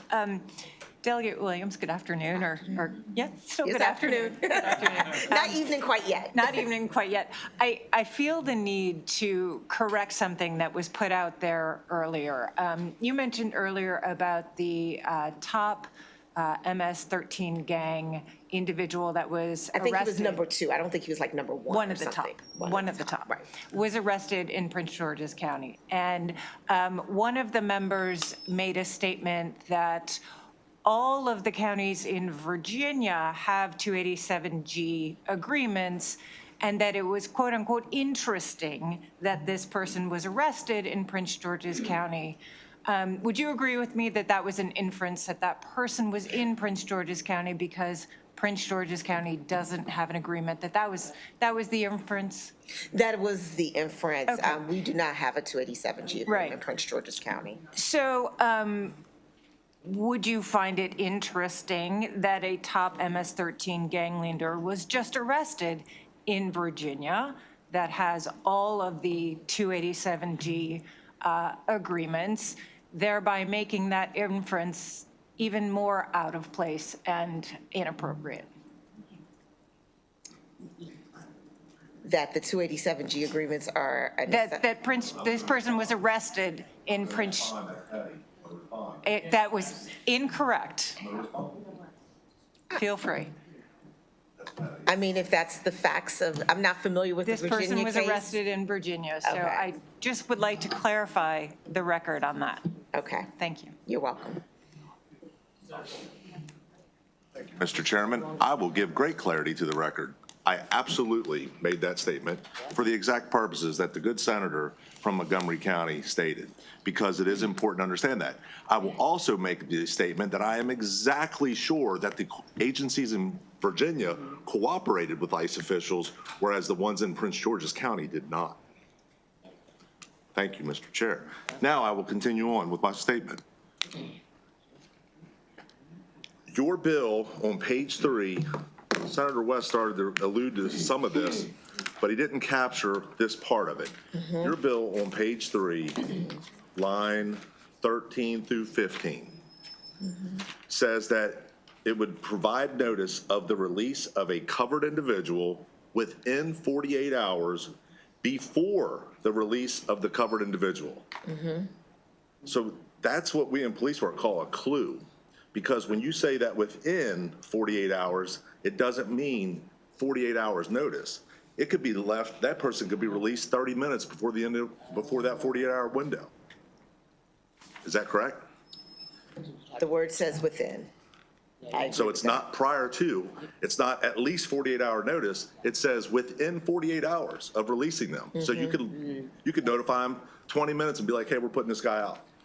I mean, the intent was to provide ICE with 2 days notice. Okay. Okay, we can adjust that then. Would you be amenable to that change? I mean, that is the intent, so. So, yes, the delegate. I'm just trying to be, I really like you. I'm trying to be nice, delegate. Come on, help me out. Okay, yes. All right, yes. Whew. All right, so one of the things that was brought up was about people not feeling safe. And, you know, all these officials that are coming down here supporting this or speaking in opposition to it are those that are the custodians and have that responsibility to keep our community safe, right? Yeah. They're the tip of the spear. They're out there on the front lines 24 hours a day, 365 days a year. They're interacting with these subjects, in some cases in very violent forms. And we do have victims of the immigrant community, the illegal immigrant populace specifically, that we were talking about people being afraid to come forward or interact with law enforcement, but we already have are you trying to, is this a part of kind of like the U visa part of what you're trying to do? Because we already have that program that provides that insulation and protection for these people to come forward. Yeah, but before you even get to the U visa portion of trying to apply for the U visa, you have to come forward and cooperate with local law enforcement. Okay. And so an individual is not going to come forward and cooperate with local law enforcement if they don't feel that they are going to be safe or their family is going to be safe if they come forward and cooperate with local law enforcement. And therefore, you don't even get to the point where you're going to be in a position to apply for a U visa if you don't even feel comfortable taking that first initial step. Okay, all right, fair. So I just wanted to make sure that we had that out there, okay? And then I want to reference the part where you brought up about the 2018, or the audit by Frederick County. So in Frederick County, our sheriff has had a long cooperative agreement with measured successes relative to the 287G program. And in that audit, and I think it's over 16 years now, is that 16 or 18 years, whatever it is, that they've had this program. And in that audit, one of the things that was revealed was that as far as the cost, like my good friend from Harford County was referencing to her sheriff, was that it's 1/10% of the total staff time that was associated with this program, which could easily be absorbed by within their current financial constraints or financial revenue, budget. Is that what you were referencing on that, or is that, I mean, can you agree with that, disagree with that? Were you familiar with that part of it? Did you know that? Yeah, I mean, I think the overall point that I was trying to make there is that we have local funds being spent, whether it's not a cost burden to the locality or not, to do the job of the federal government. I mean, that's really kind of sort of where we're getting at. So we're engaging in this contract with the federal government because, as you stated earlier, the federal government does not necessarily have all of the resources that it needs to effectively deal with immigration enforcement in this country as a whole. And so therefore, the federal government is relying on local jurisdictions to assist it in its job with immigration enforcement. That was the impetus of having these agreements in the first place back in the 90s. Clinton. Yeah, but the ones in the 90s were much more aggressive. There was actually task force assignments associated with this. That is correct. Where they corroborated and actually went out and worked field operations. And Right, that the task force model. But those programs, task force model's been gone since 2012. It has been gone. I'm glad you brought that up. But there is conversation about bringing those models back up. Okay. And I think with the current administration, they have stated that they are thinking about bringing those models back. Understood. They are back in some jurisdictions. Okay, just not here in Maryland. Got it. Understood. Okay. Understood. So back to the cost of efficiency model, right? So law enforcement's on tight budgets. This is a program that makes their communities safer. When we're talking about these type of incidents that unfortunately Harford County has experienced in other areas, there's still other things. We've had multiple occurrences where young women are being raped by illegal immigrants, undocumented illegal immigrants, okay? And we can't not acknowledge that these are happening and these are real victims by people who are not here legally. I would say that by them utilizing the housing model, basically, or whatever it is, where they are just holding these persons in cooperation with the federal government, I would say that in a lot of ways, 1/10% is the best and most cost-effective, proactive criminal enforcement model you could have for a local community.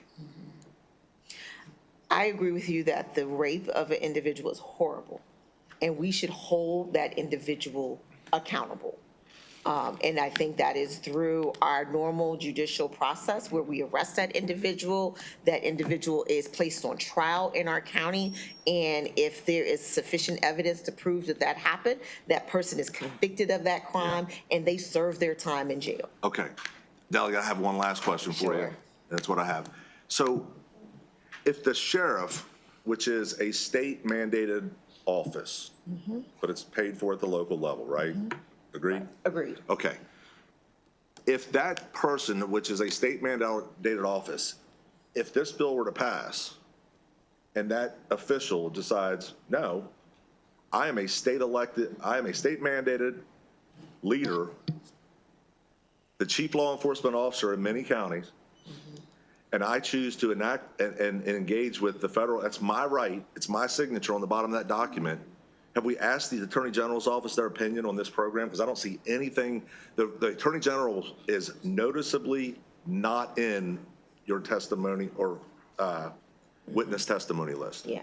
So I know Attorney General Frosch issued an opinion back when he was the Attorney General with regards to the detention of individuals. But we don't, I don't want to cut you off. We believe No, it's no. not about Attorney General Frost. The current Attorney General, Anthony Brown. But what I'm saying, an Attorney General opinion is an Attorney General opinion, and we honor those opinions regardless of who the Attorney General was at that time. But the Attorney General Frost didn't give an opinion on the consequences or collateral damage of this type of legislation. This would be for Attorney General Brown's office to do.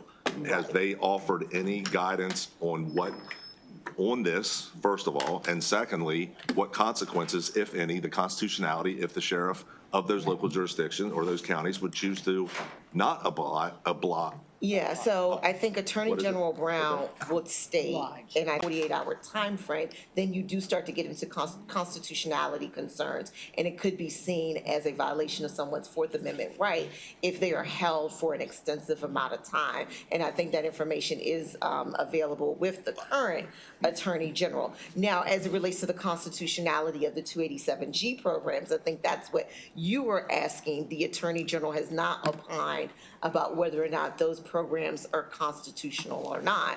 But I think you will find that this bill does meet constitutional muster in terms of asking, in terms of banning these agreements and asking the jurisdictions that have these agreements to terminate those agreements. So I would say that without any hesitation, I'll say the 287G program is deemed constitutional. Like, there's no, I mean, it's widely. Yeah, like I said, I don't have an opinion about the The question I constitutionality had of them, was, but- if this piece of legislation were to be forced through this chamber, and these sheriffs who have a responsibility to protect their communities say, Just like my sheriff. Yeah. yep, they'd be like, you know what? They are out of touch with Western Maryland, with Eastern Shore, with Northern Maryland.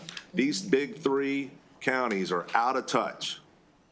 And they would engage in that agreement with ICE. What is the Attorney General's opinion on the enforceability, if any, sanctions against those elected officials by the same population? Right.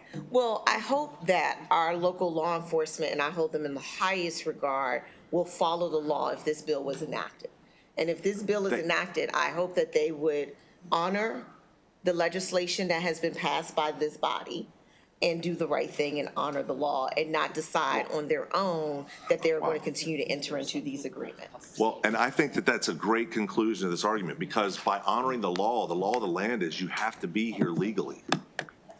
And that is a federal. And that is a federal law. That is a federal law, and it is a local federal- jurisdictions should But I think cooperate that's the federal and government's work with that. job So to I appreciate you, Delegate. enforce their laws. I know, but we all should work together. So Delegate, I appreciate your time. Thank you for the bill. Thank you for your answers. Thank you. I appreciate you. All right, thank you very much. Our delegate, so look, I always wait till we go last. I know we've been burning this candle for a long time, but I've got a couple questions. Sure. So the premise of the bill is obvious, and I agree with the premise of the bill. But there are some policy choices within the bill that are not so obvious. And so I'd like to we haven't had an opportunity as a committee to kind of just walk through the bill. Yeah. And with that framing, I'll say this, I wonder why you didn't just say, let's just get rid of the 287G programs altogether, full stop, clean, because as was alluded to earlier by Senator Folden and Senator West and some other folks, is that nothing in the law, if you said that, would prevent counties from participating under their own volition to the fullest extent possible or to whatever extent possible. So if you just got rid of, you said, hey, look, let's not have these agreements, then the counties like Montgomery County could fully cooperate. They just wouldn't be getting federally subsidized for that activity. And so that seems to me to have been maybe a cleaner policy argument. And that way you steer away from enumerating offenses. So with that framing, let's just walk through the bill. Sure. So the bill it sets forth a two-part test.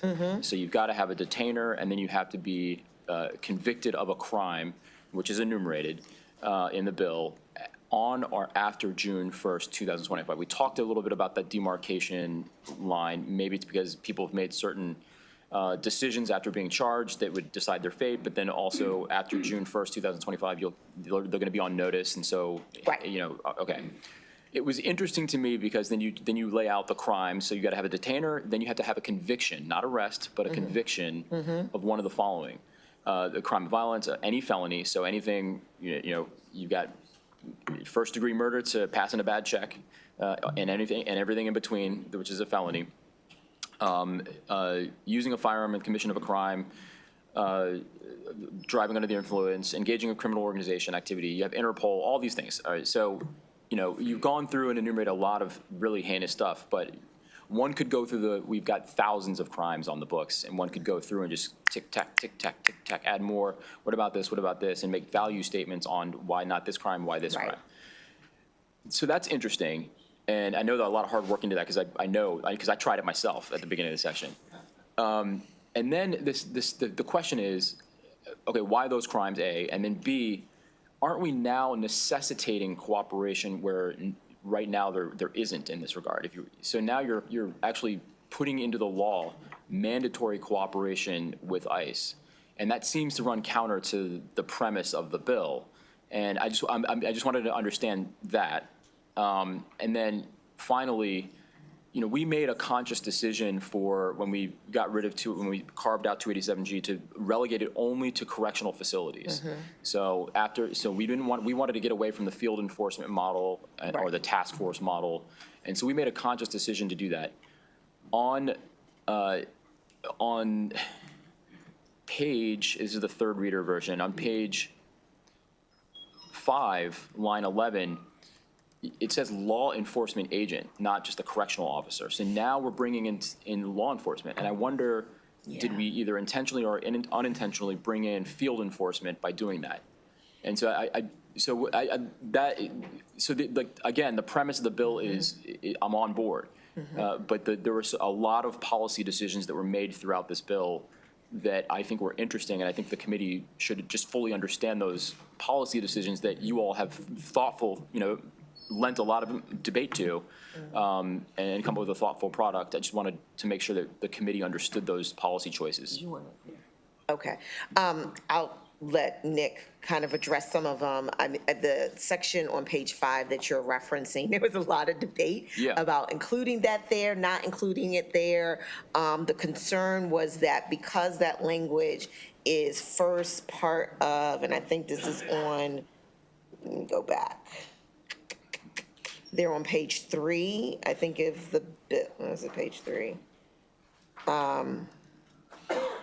Because it's also part of the section with regards to correction officers. And so there was a lot of going back and forth about, should it just be correction officers?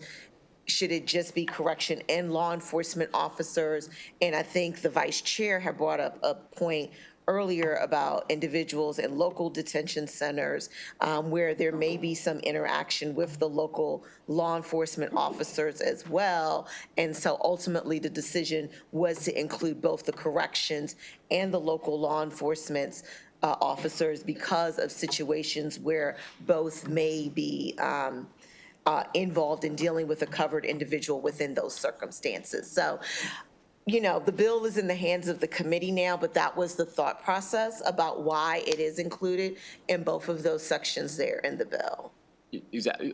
I understand that. I mean, my fear would be that, let's say, after this date is put in place, then you've got a conviction for, perjury or passing a bad check, and then you get pulled over for a traffic, a primary offense. You made a wrong turn, or you blew through a stop sign, you get pulled over, you do have a detainer on you, and now you have this bad check conviction as a felony. So now you've required that law enforcement officer who just pulled you over to cooperate and to report Right. that. And so And I that, think that this- feels like field enforcement. Yeah, and I think this, and I'll let Nicholas Katz talk about the amendment that CASA wants to propose to kind of limit that interaction, I think.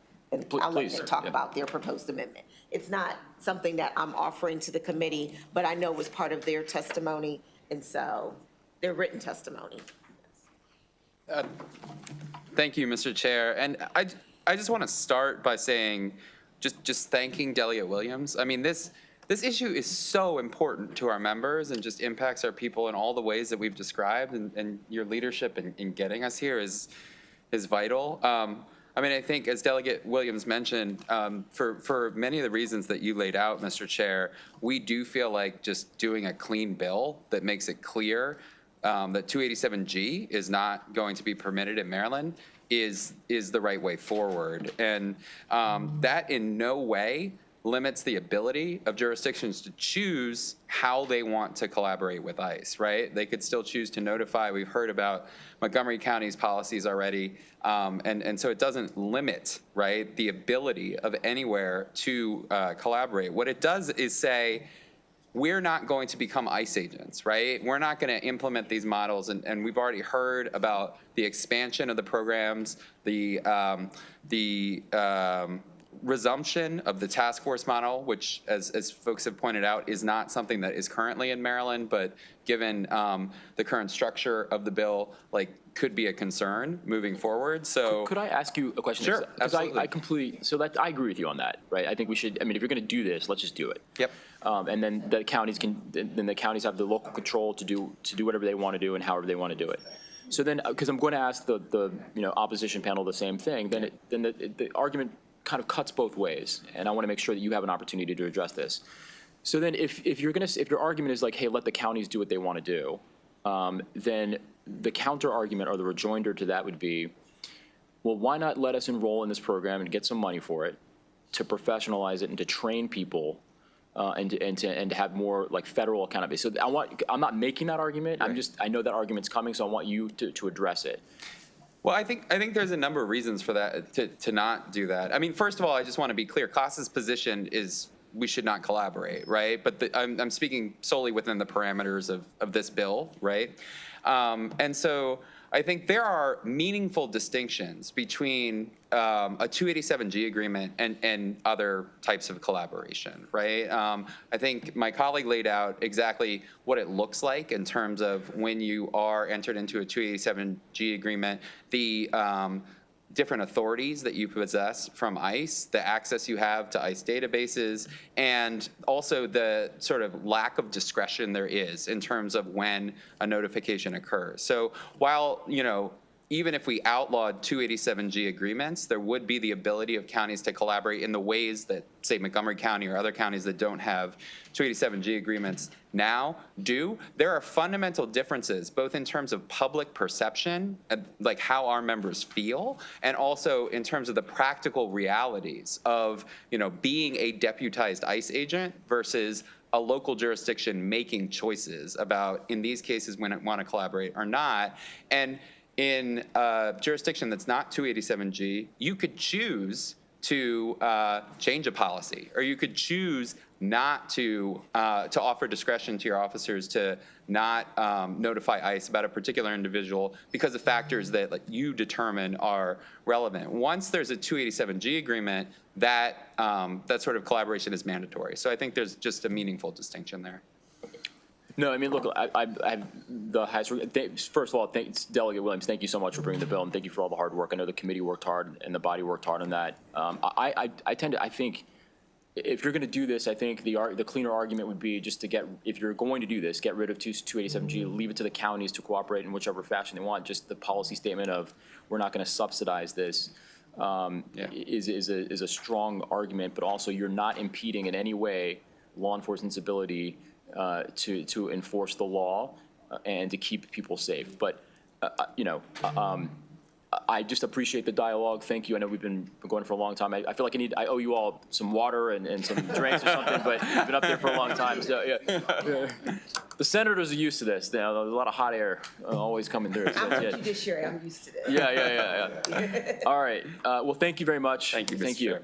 All right. With that, that'll conclude the testimony for the proponents of the bill. We'll now switch on to the opposition panel. We'll hear from Sheriff Gaylor, and then okay, Nikita's informational, and Nikita can come up as well if it's information. Oh, virtual. Okay, got it. Excellent. Sorry, it sounds like there's like a C-130 flying over the building right now. You hear that? You hear that? Oh, you can't hear it. You, former sniper, you can't hear anything.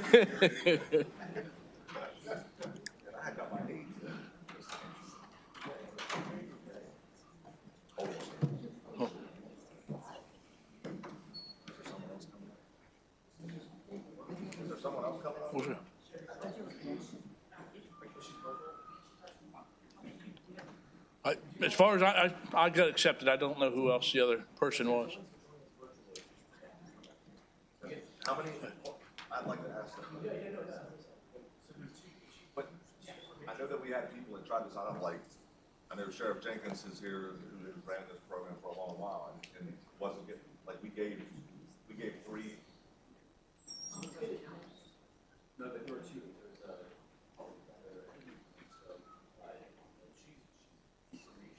Right. She's not an open. I'd like to have Sheriff Jenkins come up because he's got the oldest program in the state. That's fine. I mean, this is balanced. Okay, that's fine. Thank you. We have the information. Thank you.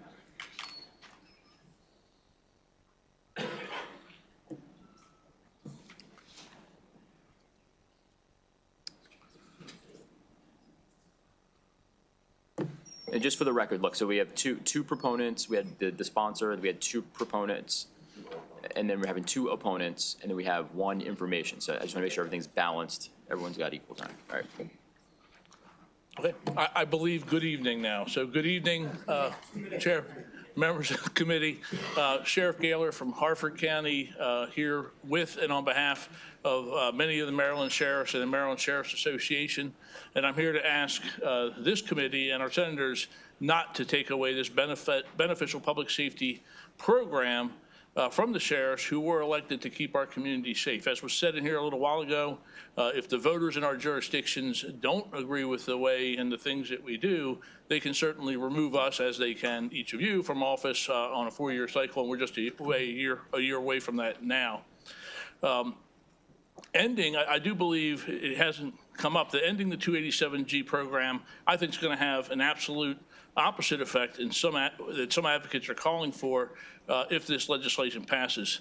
Instead of criminal illegal immigrants being screened at the jail after being arrested for a criminal offense and directly transferred in a safe environment to ICE, I think we're going to see ICE performing more, as we're seeing in the sanctuary states of Illinois and Massachusetts just the other day, larger operations where they're going into homes and they're not being discretionary in identifying those individuals who are in the country illegally and maybe haven't broken any law at that point or stand accused of breaking any law, that they're going to do more of mass arrest. And when you get into that situation where you're hitting a door or they are hitting a door, certainly as in any police operation, it's less safe than it is to simply turn someone over who's already in custody.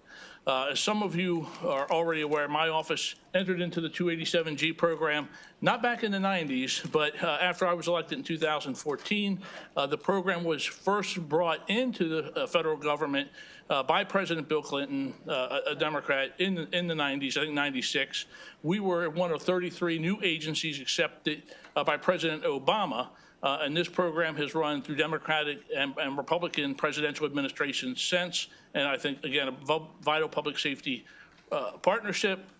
We've worked hand in hand with each administration since our joining in 2016 to remove criminal offenders who are in the country illegally and who, according to our federal partners, pose a threat to public safety and or national security.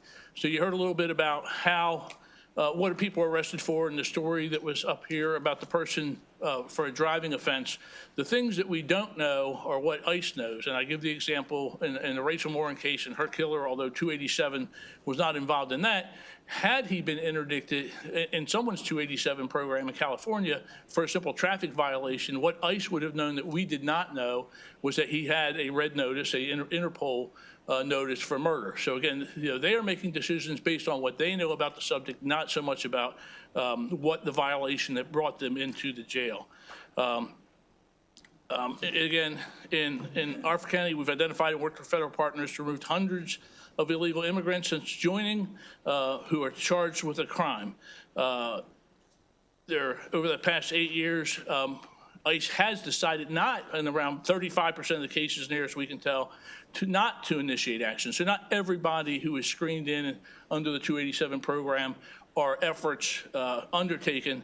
They're, again, based on the two priorities of national security and public safety. And I've said many times, as public safety experts, the sheriffs here in this room, for me to open that jail door to someone, a federal partner, any federal partner tells me that that person poses a threat to public safety and national security is beyond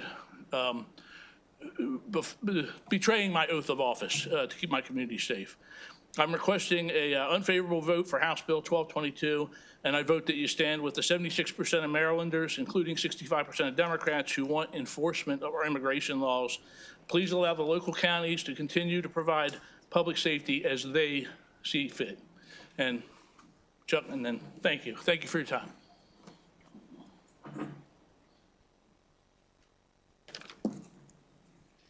Good afternoon, Mr. Chairman, committee members. I appreciate the opportunity.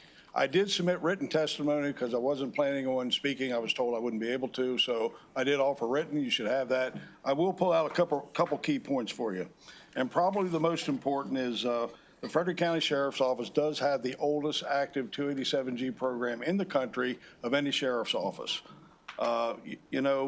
Since 2008, we've removed 1,795 criminals, the vast majority felons, many dangerous criminals, violent criminals, including criminal gang members.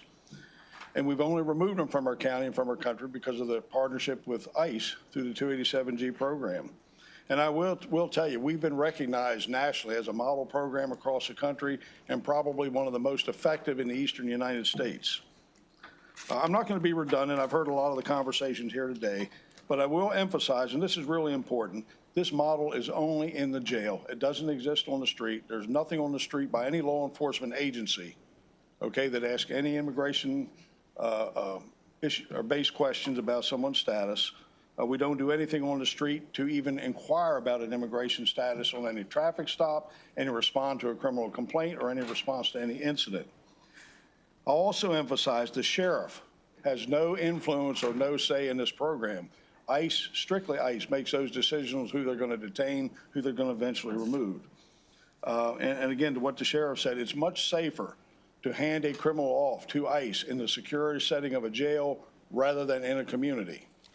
And I think what we're looking at going forward, and I've had a number of conversations with senior ICE officials at all levels, and there's no intent, and I know this is a big conversation, to go into schools, to go into hospitals, to go into churches.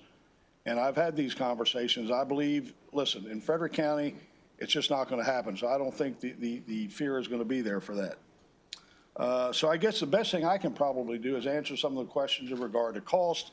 I do have information on that specific case from Frederick County that was mentioned. I can add to that. So I think I'll be of better value in my time answering your questions. Thank you, Mr. Chair. So about, I guess, 2 hours ago now, I asked questions of Delegate Williams, and I promised that I would ask the same questions of the sheriffs when they came. So either one of you could stand up and respond to this. And I really want to focus on the last part of the bill, which provides that the 787G formal agreements can no longer be signed, and existing agreements must be terminated. But I think I established through Delegate Williams' testimony that if that were to happen, that there's nothing that would prevent a local police department, a local sheriff's department from continuing to do in the future voluntarily with ICE exactly what it's doing right now. Do you agree with that? I would say you're correct. However, wouldn't you rather have an agency work under a structured program and a structured agreement with rules and guidelines to work within the laws to protect people's rights? Well, that's what I was going to come to. Yes, absolutely. So I'm operating now under the assumption that the bill passes and that these formal agreements are dispensed with, and that the year two sheriff's departments and the sheriff's departments of other counties decide that they're going to continue to have the same relationship with ICE that it's always had, and going to continue to work with ICE in order to turn these people over to ICE, as was provided under the agreement, but now you're going to do it voluntarily. Correct. I see the potential for many more problems, many more concerns. Please explain what would the problem be? Well, you would have effectively every agency doing exactly what they wanted to do without the proper training, without the proper rules and regulations, without a structured agreement that limits our authority, and that's a real concern. That's much more concerning than working under the current 287G process. And I think you were the one who said you could talk about the costs. So my understanding is that if you have a formal agreement with ICE, there's federal money that flows to your department. Is that correct? That is correct, sir. Are we talking about just a modest amount of money?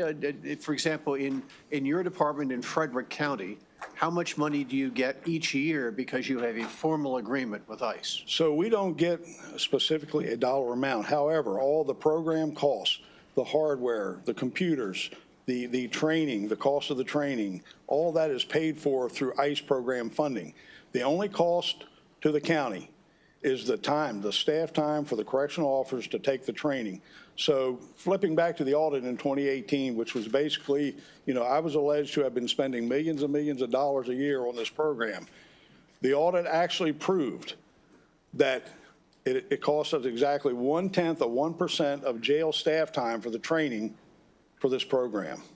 In dollars, that's roughly $13,000 to $15,000 some dollars per year, under the assumption it involved overtime, which it did not. We could absorb that into our current schedules. We never asked for one additional dollar of county money. We've never asked for one additional position. It's a collateral duty of every correctional officer who takes the training. And currently we're staffed with 16 officers who have the training, and they cover every single shift, so no one's called in for overtime. It's a very effective program if you set it up that way. Okay. Yeah, go ahead. I'm sorry, Sheriff. Yes. Senator, just to the question about would it change? It would certainly change, because what the sheriff talked about with the equipment that they put in and databases and the training that our personnel have on how to run that program and make these inquiries that are necessary, all that would go away with the ending of this agreement. So we wouldn't have the tools to be effective in moving forward in this partnership, working with ICE to identify those who are booked into the jail, just like we do. If there's a detainer in Baltimore County, they could come in on a minor traffic, an arrestable traffic infraction. And if Baltimore County wants them for something, we do that screening. This step in the screening wouldn't be possible, I don't believe, without the federal partnership and the equipment and the databases through ICE. But your job is to keep the people of Harford County safe. Correct. And you're going to do your job. So if this bill goes through, is it fair to say you would continue to work as closely with ICE as you could, even as you do under this formal agreement, in order to keep the people of Harford County safe?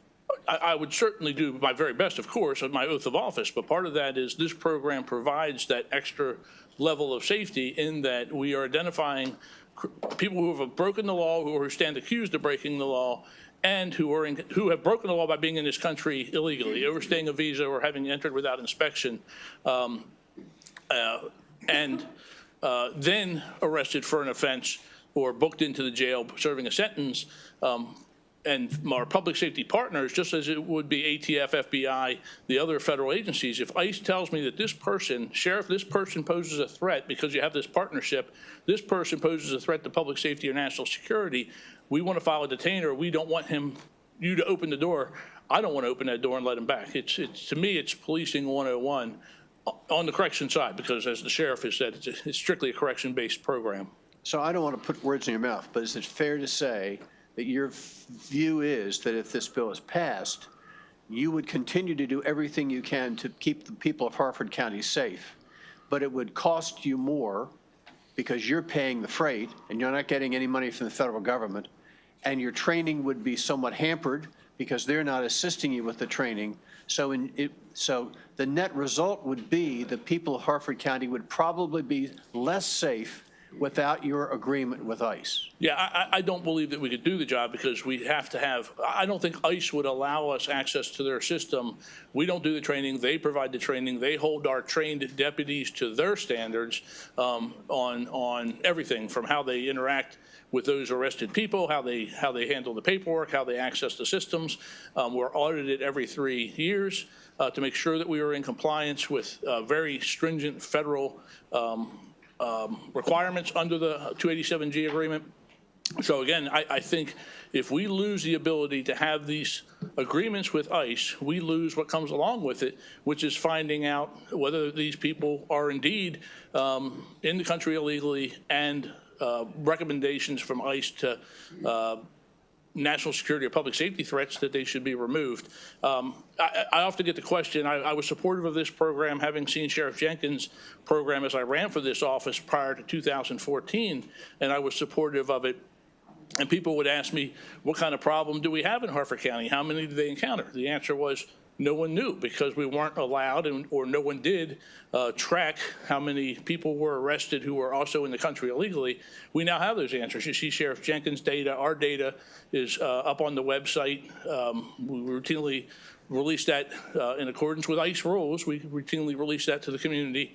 And as transparent as you can, but again, it's an effective partnership. I know it's a long-winded answer, Senator. It is, but that's okay. Last question, going back to the beginning of the bill, the definition of covered individual and this arbitrary division date of June 1, 2025. You were here for my conversation with the delegate earlier. In your view, does establishing this division date make any sense? Not other than excusing everybody who's standing, getting them around the process of everyone who stands charged or waiting to stand trial before that date. Makes absolutely no sense to me. Okay. Sheriff. Thank you very much. Yes, sir. Thank you, Mr. Chair. Sheriff, would ending this agreement, again, kind of just piggybacking on what Senator West was talking about, you would lose access to the federal database, which creates a lot of these alerts, because in other jurisdictions where there are known violations, those aren't in the normal NCIC system. Is that correct? That's correct. And there was a lot of conversation in the earlier panel about the fingerprints. If someone enters the country illegally and is not fingerprinted, when they get fingerprinted, it doesn't help us identify them. So ending this type of program, or the ability for you as the sheriffs, and I'll ask you also, Sheriff Jenkins, to answer, but it would, one, limit, it's not about federal money, it's about the access so that they can be alerted for your contacts with them on the street. Sure. So absolutely, Senator, we would lose all ability to have that information. We would lose that completely. We wouldn't have access to it. It simply would not work. Again, along with the training, we would lose the opportunity to train. So you would effectively have agencies out there doing what they wanted to do, and that's dangerous. That's more dangerous for the community. Yeah, that's what we have been talking about a little bit. So, I mean, do you want, I mean, I don't want to put you on the spot. I know you weren't really prepared, but is there, can you speak to that a little bit on how, or on some of the issues about how your engagement in this is important because of the federal oversight that comes with it? Absolutely. And the accountability of your We are held to very, very strict standards. As a matter of fact, we have removed individuals who have been involved in the 287G training program because of their actions outside of that program. They've done something to where you question their integrity. They've been removed as an officer from the program. Absolutely. We maintain the very highest standards. So their actions outside of their inner workings of the program, nothing to do with the program, but because of their conduct or misconduct outside, whether it's in their other capacity or even out in the community as a civilian and doing something inappropriate, you're telling me that there's accountability? Absolutely, sir. Yes, yes. Can I refer back to the cost a minute? Absolutely. I know that was a big question. So I spoke about the cost of staff time, very, very minimal, 1/10 of 1% of our staff budget within the jail. So we spend much more law enforcement staff time, man hours, and costs supporting Homeland Security investigations, the FBI, probably the ATF, and also the U.S. Marshals. I have a deputy full-time assigned to the U.S. Marshals. There's a cost to that, but that's supporting federal authorities. That's what we do. And are you paying for that cost? The county taxpayers paying that cost. Are paying for Yes, that, sir. or is the federal agency? Some we get reimbursed the overtime money, but generally it stands on the county. The county straight bears that salary cost. of the employee Correct. itself? Correct. Yep. Okay. And since this is, again, I just want to reinforce, this is or is not a street level program where interactions between deputies and the immigrant community, this does not involve that. It does not, sir. Senator, nothing that any law enforcement agency does in the county of Frederick, and I would bet across the state of Maryland, touches anything regarding inquiring about someone's immigration status. Those questions simply aren't asked. That's the rhetoric you hear. That's the argument you hear about this. It's strictly a program that works within the jail after someone is brought in under arrest.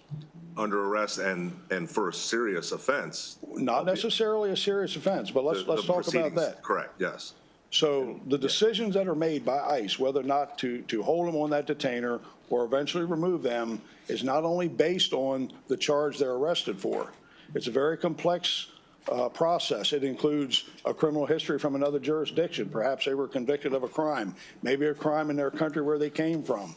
And in the case of the gentleman that was talked about earlier from Frederick County, did a little checking, and thank God for technology, right? Correct. So that individual, what the fine delegate failed to tell you was that this individual, prior to the arrest for driving, suspended, I think she said. Yes. Okay. He had been encountered by ICE previously, and he had promised to self-deport. Well, he didn't self-deport. So when he was arrested for the driving incident, yes, a detainer was filed, and ICE said, you know what? You didn't do what you said you would do. We're going to remove you. So if there was an interaction between this, Mr. Byron, I believe is what it was said, and I'm apologizing if I'm mispronouncing the name, for ICE to have an interaction with him prior to that where he was going to self-deport, was there some type of reason? That we wouldn't know. We wouldn't necessarily know that. Again, decisions are made within ICE, by ICE, that we have no knowledge of. We don't know the other side of the story, if you will, the other part of the story. Is it fair to say that ICE officials that are encountering members of the immigrant community right now, the illegal immigrant community, are known targets for known violations, and they are purposeful and direct in their intent of approaching these individuals? Absolutely. There's a priority list, a list of priorities, a list of criminal targets, including criminal gang members, people who have standing orders of deportation, and who are convicted criminals. That is a fact. That is true. There have been no ICE raids in Frederick County that I know of. None. That I know of. And actually, what's funny is that my good friend from Montgomery County brought up the arrest a couple hours ago in Virginia, and that raid actually was a raid of a home, which was a cooperative effort between ICE and the Virginia State Police and the local county sheriff's office is who was in on that. Here's my concern, Senator. Here's my great concern. You talk about fear. ICE has said at the national level, ICE has said we're coming. We've got a list. We've got criminal priorities. We are coming. Public safety priorities. We're coming to get them. My fear is for the people who could be collateral damage. Yes. So if they can't take this criminal out of my jail in handcuffs and we release him back onto the street and he's back in his or her community, they're coming after that person. And anybody else they encounter along the way, they're going with them. And that's going to create a lot of heartache. Right. That's a big fear. So to me, you leave the 287G programs in place, as effective as they are, and ICE doesn't have to go after them in the communities and neighborhoods. So you've got a safer community because of it. And I thank you for that, Sheriff. I have one closing question, Mr. Chairman, and this is for both of you because you guys have kind of the longest programs. Would either or both of you be open to or willing to offer, since these are not street level encounters that we're dealing with, they're in the processing of the detention facility, would either or both of you be open for any of these electeds to attend your facility and observe this process in its action? Senator, for years, and I've been down here many times, Senator Smith can tell you that, he can attest to that. I have offered this committee, I've offered any senator, any delegate, Can you tell me how many times anybody's ever taken you up on? Zero, not one. Okay, Not thank one. you. Even our county executive, who I think voiced her support of this, has never seen the program. So I would offer it to anybody, any citizen, doors are open. Thank you, Sheriff. Thank you.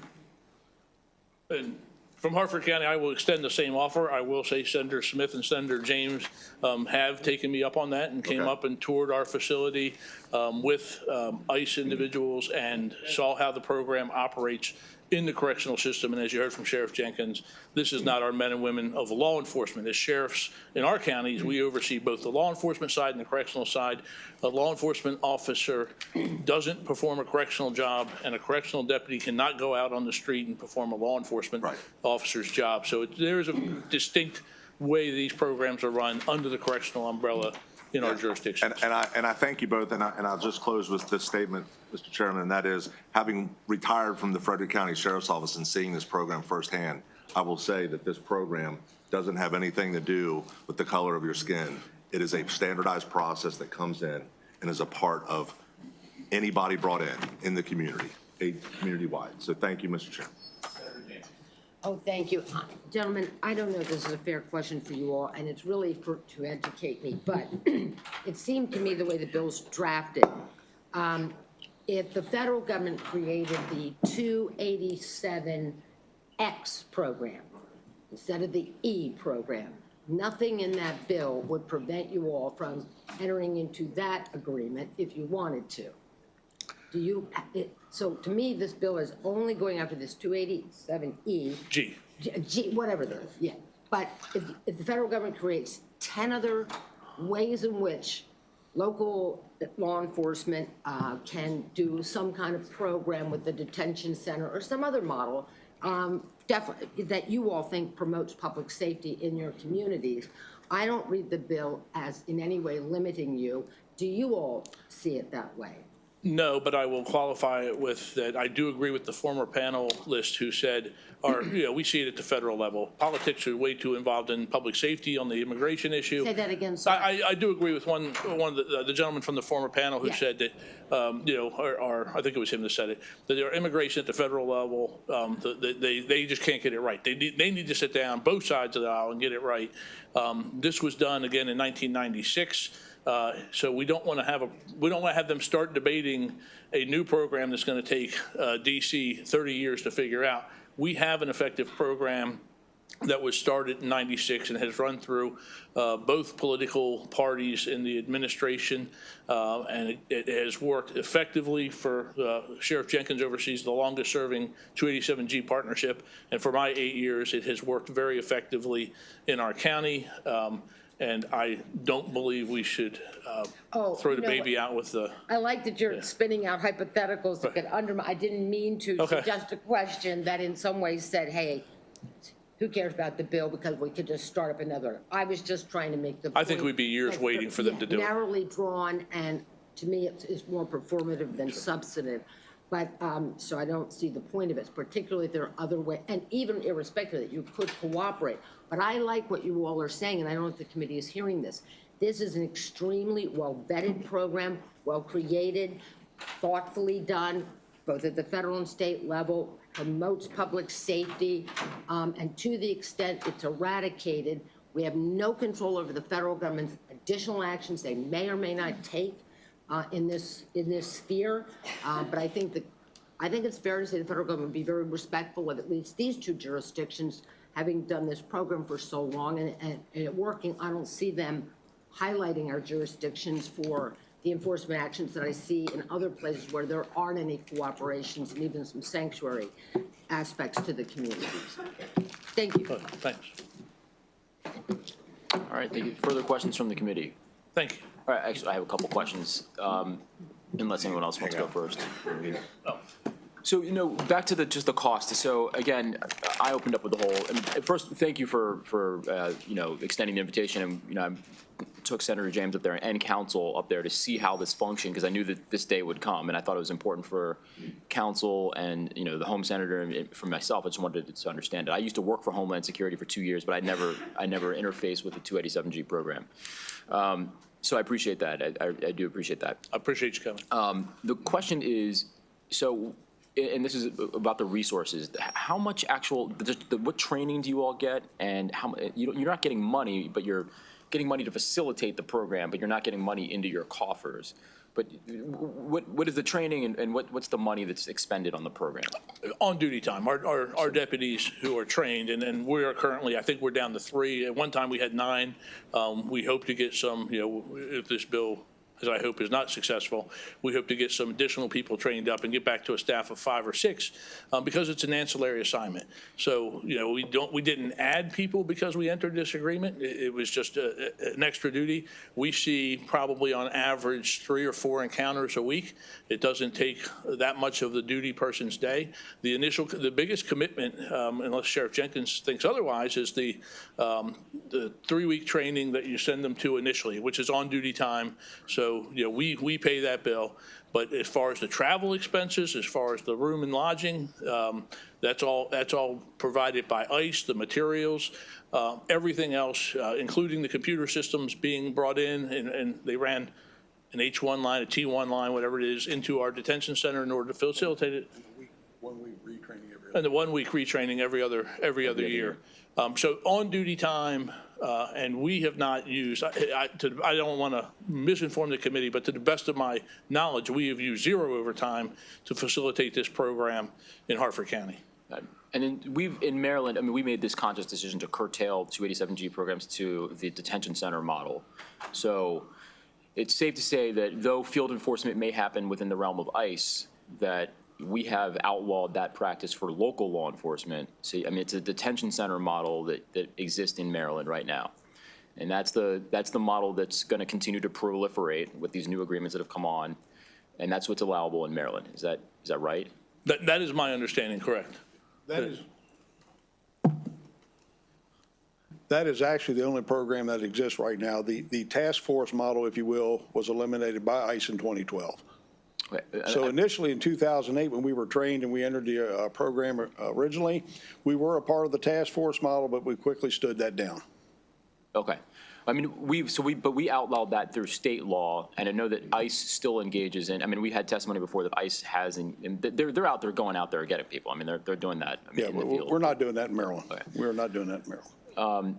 So, I guess I'll take this to the broader federal level question, then bring it back down to Maryland. No one in this General Assembly, we all believe in secure borders as a matter of just national security. We all believe that if you commit crimes that you should be held accountable for those crimes regardless of your immigration status. But we are in just a different space nationally just because of the new administration. And I'm not trying to infuse politics in this. I'm just stating a fact. And ICE, and the folks that are administering here in Maryland, ICE's prerogatives have told me privately and have said publicly that their stated prerogatives are to start with their words, not mine, the worst first, and then to kind of broaden the aperture to get folks that have any other sort of detainer, and then just keep going, right? So you talked about the importance of just obviously immigration reform, which is desperately needed on both sides of the aisle. I think we would all agree with that, Senator. I think you got 11 million people here who have various status, have come for asylum, have been born here, TPS, people that have just various immigration statuses, right? So you've got that here, 11 million people, and there's no way you're going to deport all those people. It's not even, it's not feasible, nor is it moral. And I don't think anyone has any hesitation for ensuring that people that are violent, they're a threat to public safety or are violent should pay their debt to society, and then whatever ICE has to do, they have to do. I don't think anyone disagrees with that. But what I'm really terrified about is the collateral pickups, and which ICE has told us they have done here in Maryland and will continue to do. And I pointed that out, sir, as my fear of what would happen if we get away from our current program and we release the criminals onto the street, and ICE knows we've released them. They're going after them. I would rather turn them over to them in our jail where you don't risk the collateral arrest. Yeah, I get that too. But as you also alluded to, that sometimes when you get arrested, it's for a minor, it's for nothing serious. But you can get arrested for a lot of things here. Correct. Unless you're out urinating behind a dumpster, you can get arrested for that. And so that one infraction can have some serious collateral consequences for someone who's otherwise, working, paying taxes, part of the fabric of our community. So that's where the rub is for me with this program. We're not really, and I'm kind of thinking this out loud because the debate we're having is kind of, we're not, if we got rid of the 287G program today, okay, there's nothing in that scenario that would prevent you from engaging with ICE however you would like to, just absent the federal support financially and through the training. But you could go and cooperate with ICE however you want to. But I think that would be largely impossible because we wouldn't have access to the information, the technology, what we need to do that. I just don't think it would be possible. What you would find, and my fear again is you would have agencies creating policies, creating ways to work with ICE that are not structured or not safe, and they would be detrimental. I almost think that's not true because we had testimony on another bill. The representative from ICE said that, and his words, not mine, prolific cooperation with one of the jurisdictions. And they don't have that jurisdiction does not have 287G, but there is a level of prolific cooperation. And so what does that prolific cooperation look like if they don't have a 287G program? Well, I do think, if I got a call tomorrow and ICE said, hey, we're coming up to do an operation in this apartment complex and we're looking for resources to help us, not help kick doors, but to make sure it's done as safely as possible, we're going to provide law enforcement to go out there, not to do ICE's job and to fulfill their mission for them, but to make sure that the scene is safe, the security, the perimeter is safe.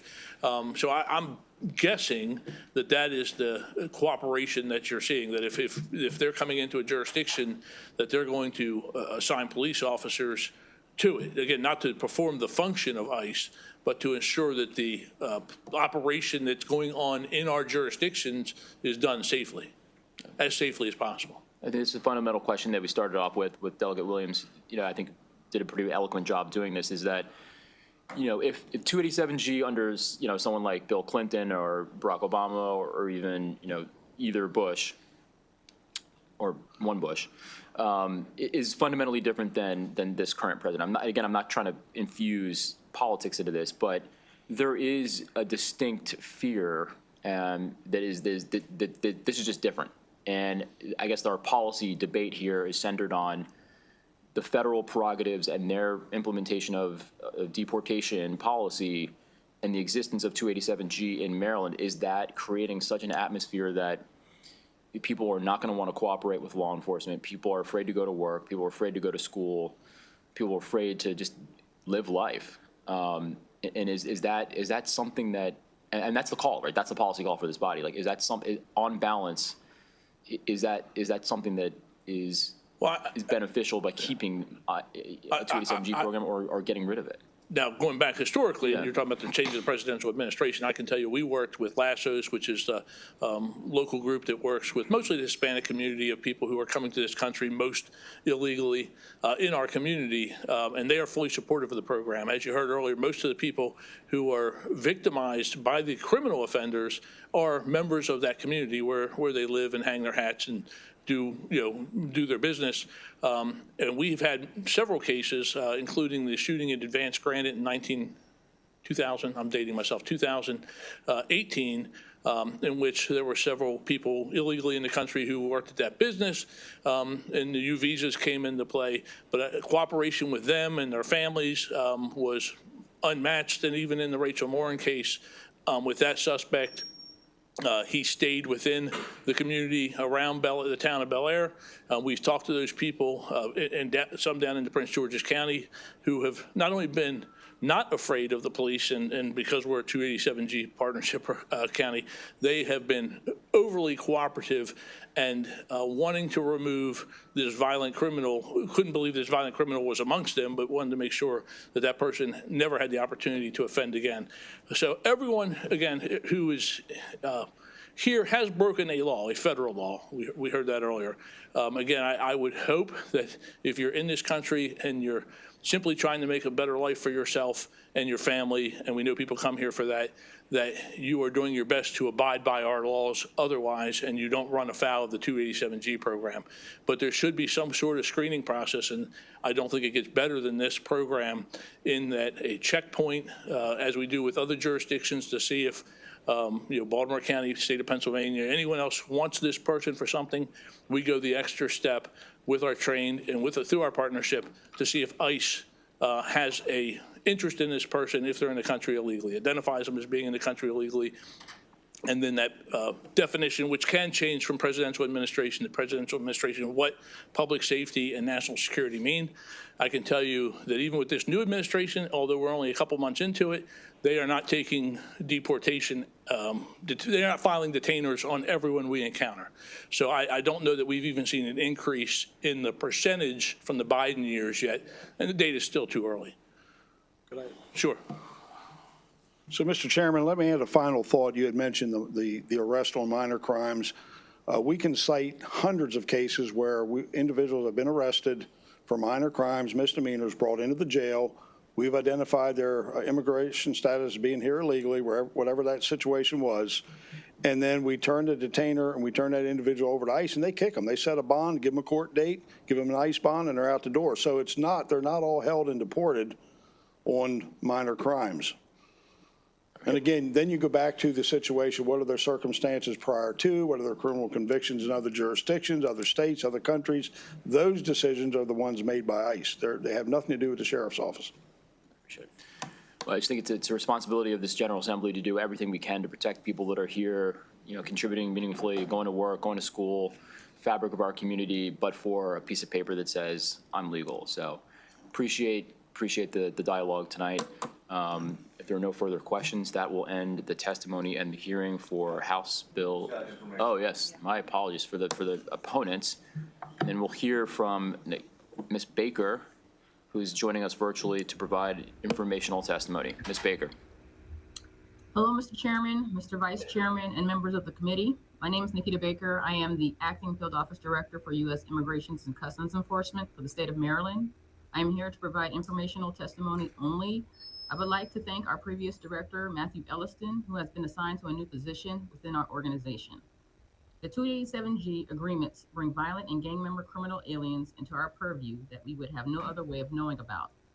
Last month, my officers arrested the second highest ranking member in the U.S., Mexico, and Europe, MS-13, after being arrested in Prince George's County, and released him from the local jail in December. We did not know about his arrest because his fingerprints were not on file with us. We later received information from a confidential source that he was in the United States unlawfully, which led to his eventual arrest with ICE as part of an ongoing targeted enforcement operation. Arrest of violent criminal aliens such as his makes our communities, our state, our nation, and our international partners safer places to be. There are 3 models of the 287G program: the jail enforcement model, the task force model, and the warrant service officer program. Currently, we are only utilizing the jail enforcement model and the warrant service officer program in Maryland, which are custody-only based. The screenings are conducted by a designated ICE-trained officer only on arrested individuals who have been brought into the custody by local enforcement. Every screening is reviewed by one of my supervisory staff to determine if we will take further action, and there is further oversight by ICE Office of Professional Responsibility. Without 287G, we would have never known about 2 criminal aliens who were recently arrested for being involved in a 100-mile-an-hour stolen vehicle pursuit in Frederick County and Montgomery counties, and then ramming a vehicle with 3 occupants. 2 of the innocent bystanders received treatment at a local hospital. Without 287G, the 2 criminals returning to their community, the 2 criminal aliens would have been released immediately on personal recognizance, potentially returning to more criminal activity and further endangering the public safety. Thank you. Excellent. Thank you very much, Ms. Baker. Questions from the committee? All right, seeing none, that really does end the testimony and the hearings for the day. Thank you, Delegate Williams. All right, so we are voting tomorrow at 9 a.m. 9 a.m.